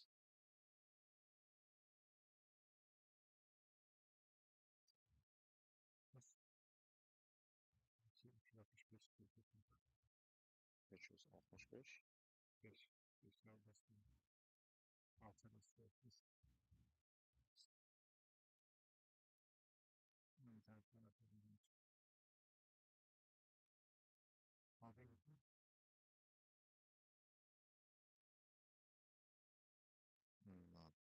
Abi bağlamışım.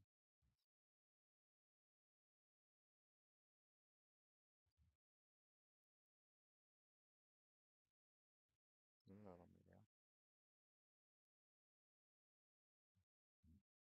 Allah'ım. Diğer şey CEE kaba.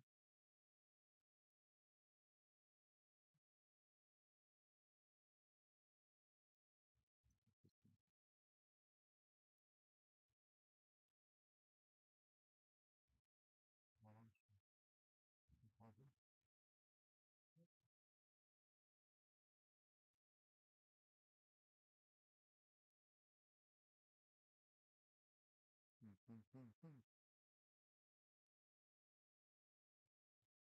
Valla internette bir sorun var. Google Docs. Google Docs'a girelim.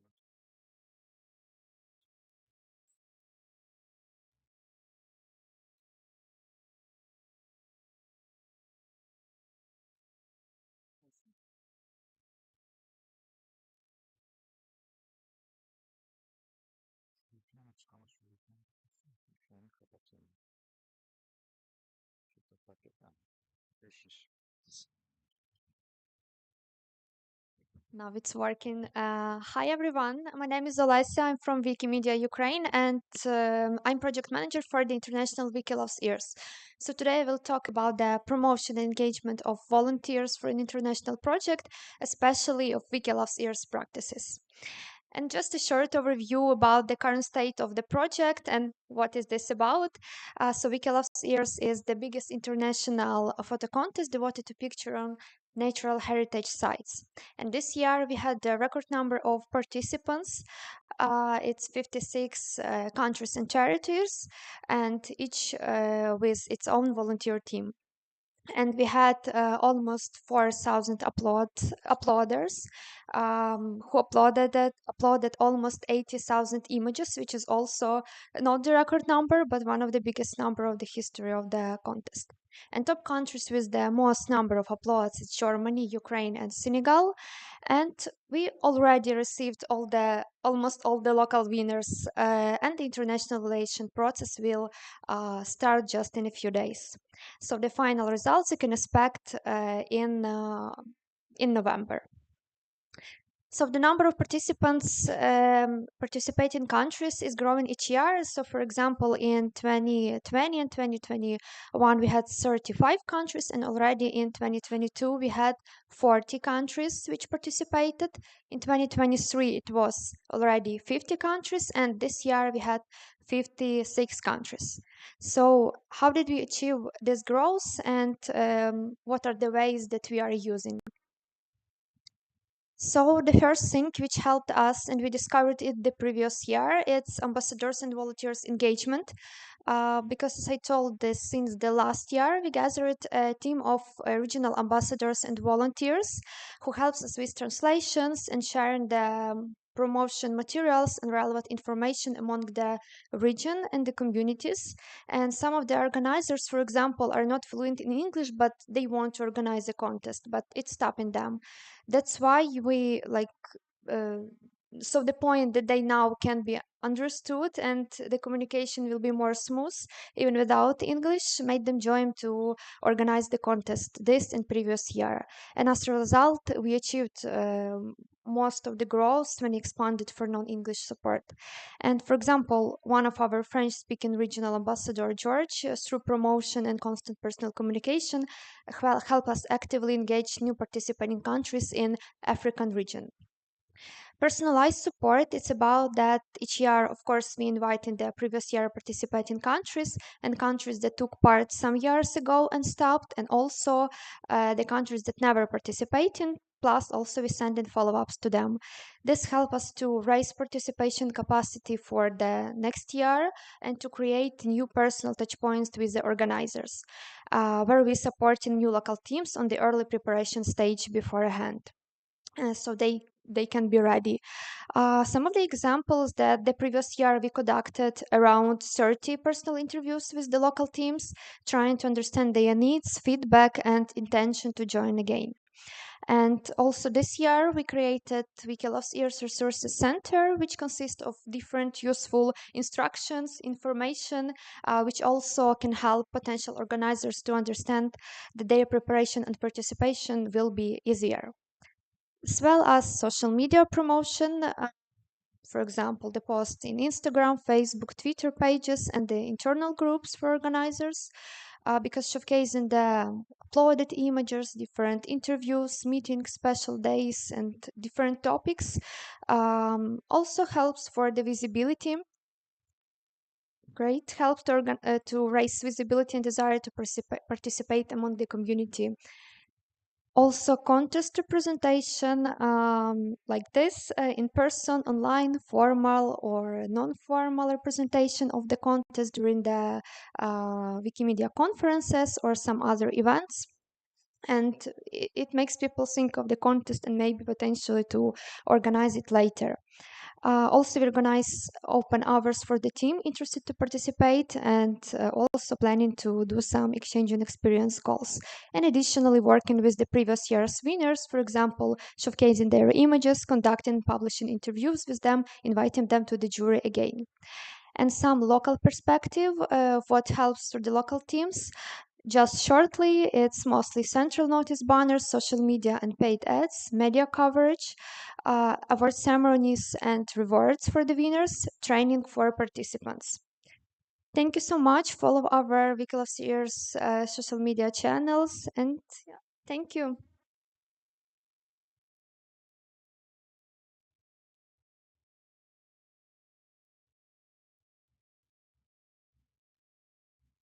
How time of Eurovision?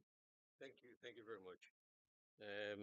Yeah, so hello everyone. This is a proposal, really, as a lightning talk, and I'm doing this along with my colleagues whose names you see on the screens here: Wojciech, Barbara, and Natalia. So, if well, you want to speak with someone about this, actually speak with them. I'm just speaking with you. You speak with them. That's how it works. Anyway. The proposal is for a Wikimedia community user group Eurovision. Now, let me explain. The idea is that this community user group is focused on Eurovision and associated events. What do we mean? I mean, most people think about the Eurovision Song Contest, of course, but there's much more to it than that. A biennial choir competition called Let the People Sing, a European Championships for football, I believe, or sports at least, the Vienna New Year's concert, the Sanremo Music Festival in Italy, the proms in London, and many others, including the Pope speaking CEE languages once a year on Easter. So we've created a meta page for this, of course, and so it really exists. If it's on Meta, it must be real. Yeah. So look it up. There aren't many Eurovision things on Meta. But why Eurovision? So Eurovision is a pan-European television telecommunications network. Let's be clear about this. And it is owned and operated by the European Broadcasting Union. So it's about television, really, across Europe and beyond, and it relates to public broadcasters. The material is very encyclopedia friendly because it deals with different countries, it deals with cities, with notable personalities. I mean, in the first instance, of course, from TV, media and music and entertainment, but others, and national media organizations, of course. But also an interesting way to explore geopolitics. I'll just mention four names here that we have on the slide: Yugoslavia, Russia, Israel, Australia. I'll leave it there for now. Possible Wikimedia activities that we've been discussing could be including this as a special topic in CE Spring from each language or country that wants to participate, or having specific editathons across different languages and countries in the CE and beyond. Essentially, we're looking at networking with the established Wiki Project Eurovision, which is already available in 19 languages, including non-European languages. This is what it looks like in English. This is what it looks like in Turkish, Polish, I believe, and I think this is the Georgian, right? Yeah, okay. One other kind of activity is providing or engaging to facilitate press accreditation at Eurovision live events through national broadcasters. And we've already had one of these. Wojciech went to the Eurovision Song Contest this year in Malmo through TVP, the national broadcaster in Poland. And what you will be seeing for the next minute or so, depending on how much time is left, yes, these are some of the images that Wojciech took in Malmo through being in close proximity to the stage with a media pass that he acquired specifically to be able to bring these images to Wikimedia Commons. Of course, this is just one example. This has already happened before through the Wiki project I mentioned earlier. And so essentially, this is just, something that this fledgling user group has already enabled in some way. I mean, Wojciech, I think, yeah, you went because the group existed, kind of, Yeah, okay. Okay. 1 minute. So 1 minute is perfect because all that is really left to do, other than show you a few more of these many, many images that Wojciech took in the 4 days he was in Malmo, is to ask you what happens next. Yeah. And what happens next is we have a meetup tomorrow here, rather in the Izmir room at 1 o'clock. We'll meet for about half an hour to 45 minutes, very casually, where you can voice your ideas and opinions. You could volunteer to co-run the user group with us, or instead of us even, and you could ask questions, which you're not allowed to do here because there's a lightning talk session. Thank you very much.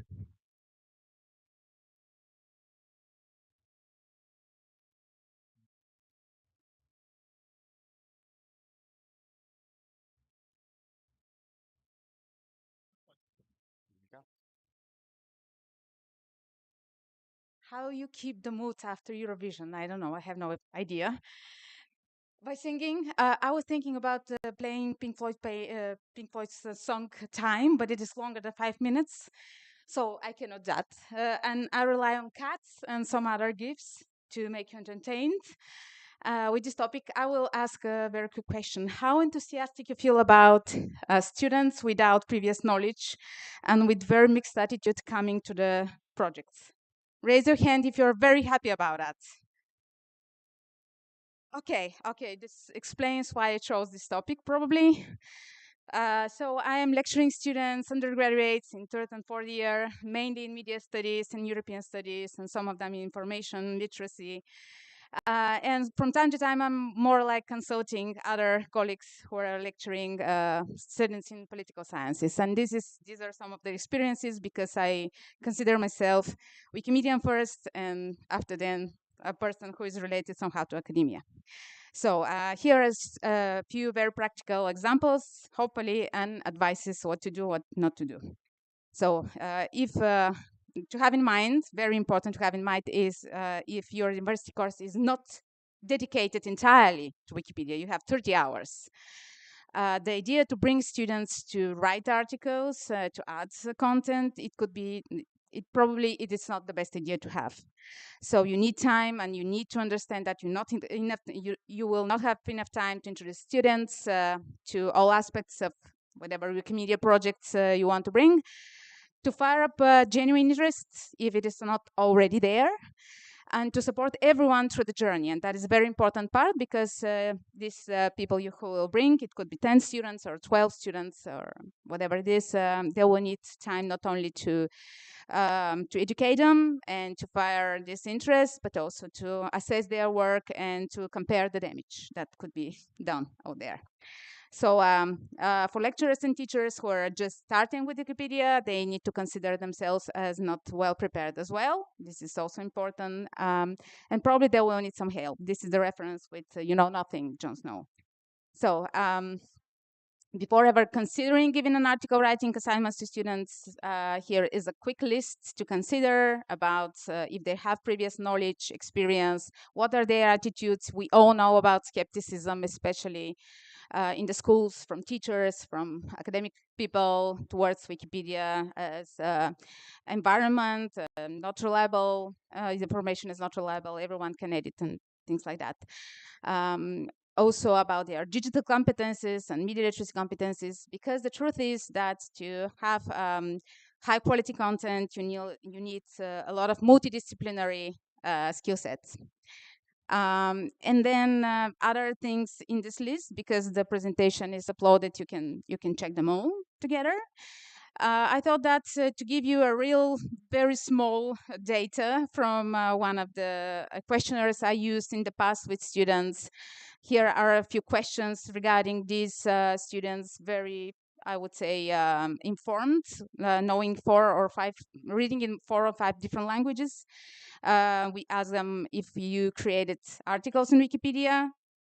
Could you guess what is the right answer? No, 100% no. If you edit some content of this, you can see the share of those who at least once edited, and some of them after that confessed that they were vandals who were, kicked from the project. And then if you uploaded content to Wikipedia Commons, can you imagine what is the orange answer? Exactly. What is Wikipedia? Do you know? Or I don't know what is Wikimedia Commons. So here is the situation. No, and I don't have any idea what is Wikimedia Commons. Yeah, this is the end. What could go wrong? Everything you can imagine. It is a tension with the legacy editors, something that I love to talk about a lot. So their articles could be very under-sourced and badly structured and things like that. And the community will react. They will not be very enthusiastic, and not only about your students, but yourself as well.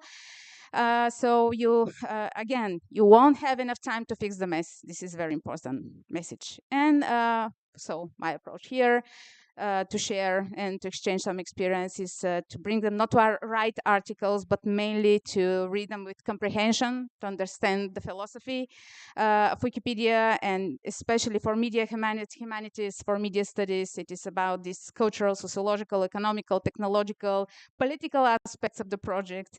Wikipedia's platform, Wikipedia's community, Wikipedia's content, what is encyclopedia, and all these different aspects. This is, I would say, beneficial from all perspective. And thank you.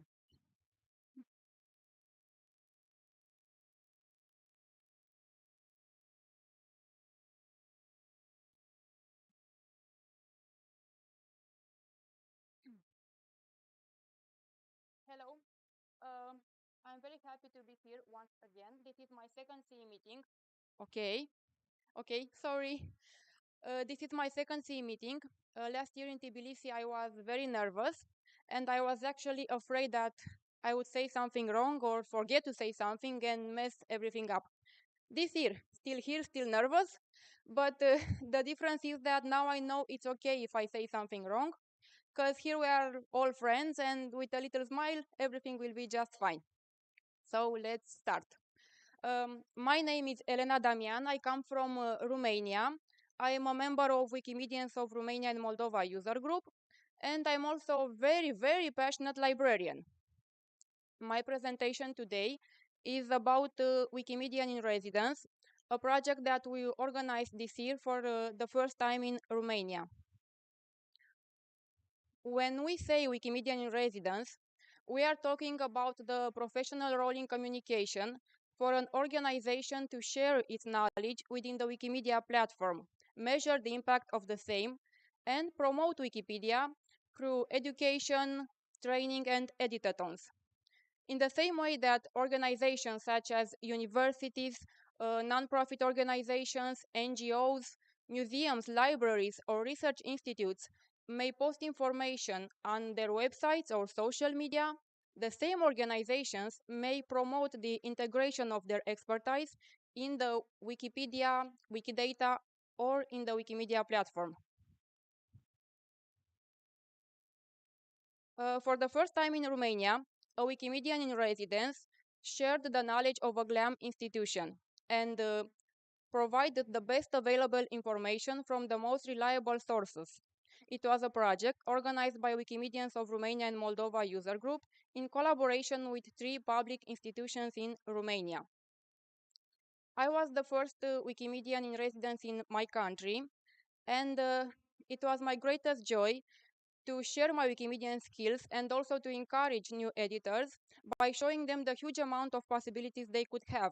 And it was also a bit challenging because I had to travel to a totally different part of my country, stay in another town, work with new people, but I must say I enjoyed every moment. It was great.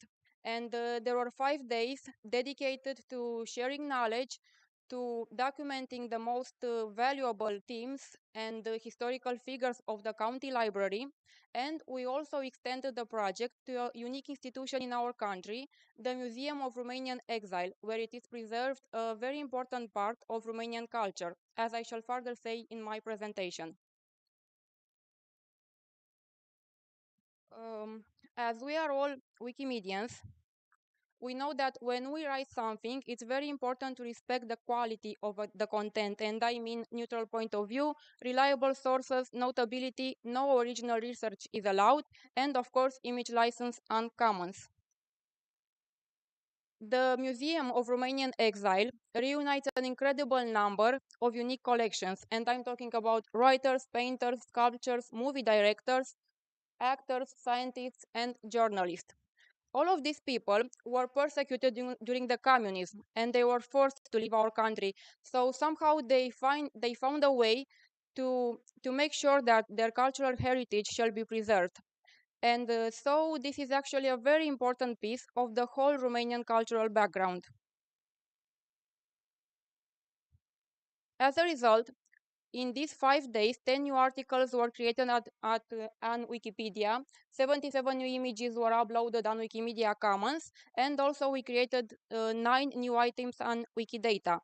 And while measuring the impact, we discovered that these pages had a total number of views of 1,883, which in just 5 days, I think it's pretty great.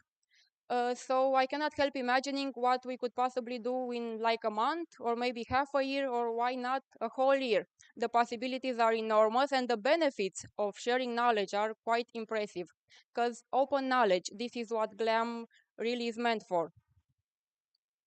And as I said it before, I cannot help it. I am a librarian, and whenever I get the chance to speak in public, I love to mention the beauty of being a librarian in our society, in our present, because you see, the librarians can bring a great contribution to Wikipedia because we have the right sources for writing articles.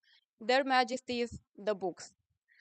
So I just want to say a big thank you to you for making open knowledge possible, for listening to me, and for allowing me to share with you my personal experience as a Wikimedian in residence. Thank you.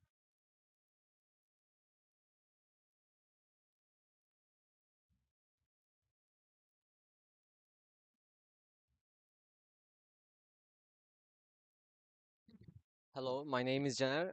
Today I want to describe my first rapid granted project, Wikipedia 201, video set knowledge for everyone, everywhere. Origin of the project. Last year, I met with Notre Dame English Club and Deoband Community Wikimedia in the Let's Connect program. We did Wikipedia 101 video set project for beginners. Then I wanted to continue this video set project, and I made Wikipedia 201. Or my project has some videos like Flickr to Commons to talk pages for advanced users. Also, I have some. I targeted something like ensuring equality of the knowledge, increasing participation, use of technology, and internalization. Users can access that videos anywhere in any time. Also, I targeted supporting Wikipedian involvement in face-to-face projects and yes, face-to-face projects. Also, I target to raising awareness of producing free licensed content by technology. Also, in addition to Turkish audio videos with both Turkish and English subtitles can be translated in any language. I want to say anything about my roadmap. First of all, I called the Wikipedians who wanted to take part in the project on on Wikimedia Turkey. Also, then we determined of the topics. What should we do? What should we tell? And what should we record? Then we recorded and edited in our university. As a result, four narrators talked in that videos, and three worker students worked in my university's studios for producing that series. And they worked more than 5 days for this, and totally we have 12 videos in Turkish and English. Also, interesting part of this project, a worker student wanted to be a Wikipedian after this project because he is very he said to me it's so interesting and I want to edit to Wikipedia and Wikimedia projects. Also, you can access the videos on Wikimedia Commons and YouTube. Thank you.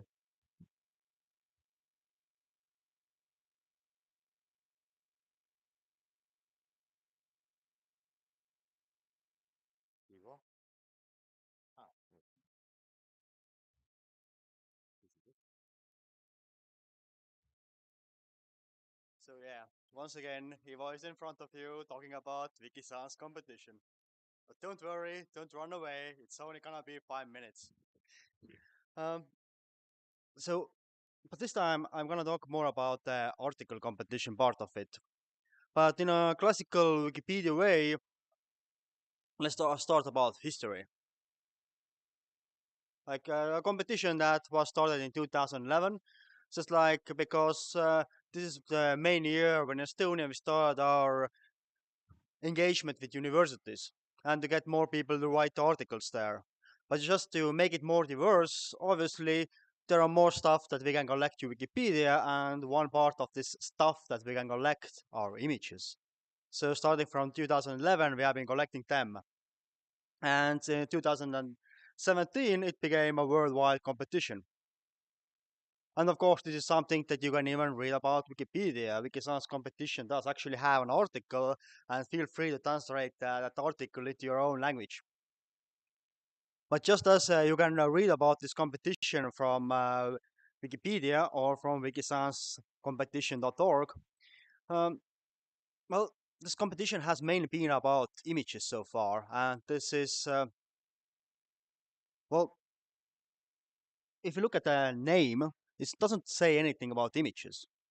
That's kind of the why that naming itself comes from the idea that it also wants to cover all the sort of sciences. It's not just a photography competition, it is all about, let's say, like Wiki Loves Science in that sense. And it has held once in every 2 years. So for all of those countries wanting to have something this year, it's good opportunity to have the article competition, as the image competition will only be held in uneven numbered years, like in 2025. And why we ourselves find it very interesting is because this competition has so far, at least in Estonia, being the really only one that has been able to consistently generate new Wikipedians. No other article competition has ever achieved that. In this case, like every time we have held it, we basically a new Wikipedian pops up. That's really excellent results, and for this reason, we even do originally planned to just have it in those years we are not organizing the photo competition. But as it works so well, we are now trying to have it really each year. Because well, Wikipedia does belong into science. And so just like you can see from here, the years have been increasing, even the time when the photography competition, we just assume that once in every 2 years is good enough. But it's very easy to really set it up. So feel free to look more about it. Feel free to talk to me, and let's try to make more of those science competitions happen in all of the countries in CE region. Thank you.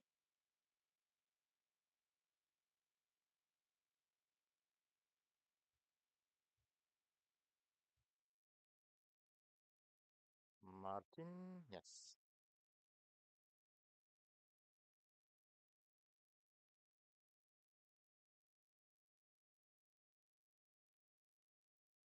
Hello everyone, my name is Martin. I'm from Wikimedia Czech Republic, and I'm here to talk about the Wiki Insight tool that we are currently experimenting with in our chapter.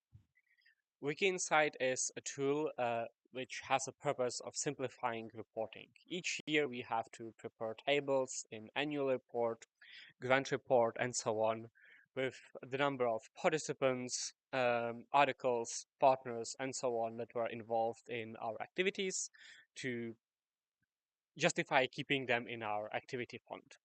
Completing this kind of report takes a great amount of time.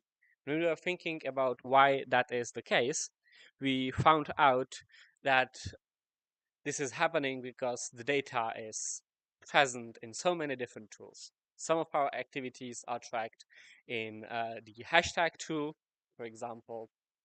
Here's how it looks. Some other activities are tracked in the outreach dashboard, and so on and so on. Some information about partners are even tracked in Google Sheets manually by whoever runs each activity, which is not cool, boring, and takes a lot of time. So we created Wiki Insight, which gets the data from all of the tools that we are using. It's possible to add integration with other tools that measure something, and creates a single report with all the numbers that we need in reporting, and also to evaluate our activities in real time. It's now no longer necessary to spend hours and hours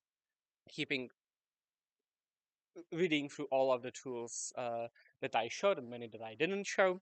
It's possible to easily access information about the chapter's activity at any time.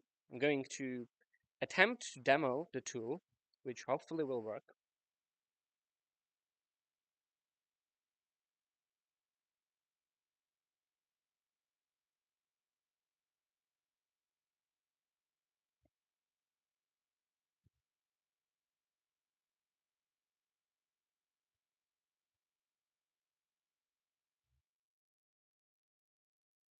So right now we are experimenting with it, so it requires me to log in with an authorized account before being able to use it. And you can see our activities in many different ways. For example, I can click and see what kind of activities we did in the year of 2024 and see how many pages were created by how many people, how many edits were made, and all those numbers that are necessary for the reporting purposes. I can also look at the same data in a different way. For example, I can choose a library, for example, the National Library. I can see information about all activities that the chapter organized and that the National Library was involved in. I can also look at it program-based and, for example, look at activities of all wiki residents the chapter has and has agreements with. It's also possible to add information about other kind of activities to the tool and get new ways to look at the same data. And this is still backed by the same information, by the information from the same tools that we used before, but the information is much more easily accessed, even with people who don't know how to use all the tools themselves. This tool is still under active development. We are trying it out on ourselves. But if you have any questions about it, feel free to reach to me. Thank you.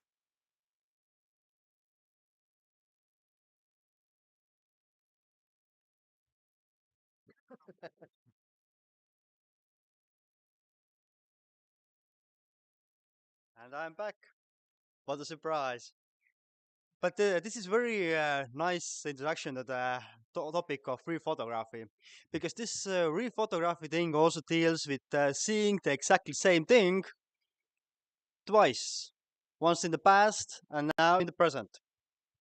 But again, just to start with the Wikipedia way, what this thing is. So rare photography really can be sort of looked at this as a way of like showing then and now. We take something old, like some old images, just like in this site. This has been here for a very long time, but this site has significantly changed over time. And the best way to really show this change is by visualizing it, showing different images on different time periods. But even if you actually like take those images from the same position, it becomes a lot more evident that what exactly has changed. So this real photography deals a lot about actually also locating the images, like where was the photographer standing when he or she took the image, and if I go to the exact same place and try to take the same image, what's gonna be different? In Estonia, we also have a specialized tool for that named Ajabike. Finns are very familiar with that because they have also been helping a lot to develop this. And this is one of the examples that if I'm from here now, I will open it up in my smart device and look at the images from Istanbul. Like the nearest one usually are located from here 5.5, 5.6, 5.7 kilometers from here that are at least marked to the map.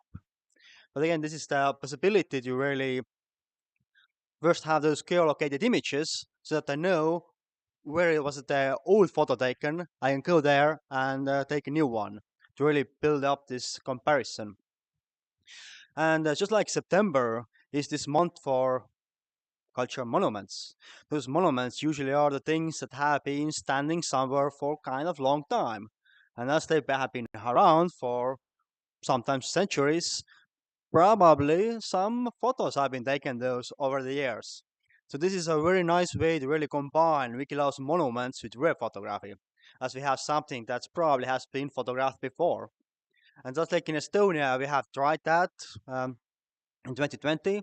Why not to try it once again in 2025 if we're looking about how to add some spice to the Wikilove's monuments?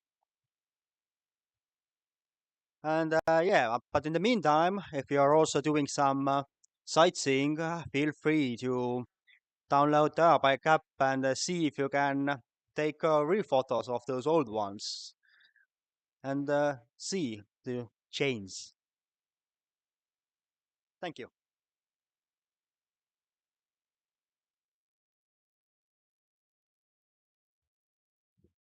Are you expecting more lighting talks? That's end.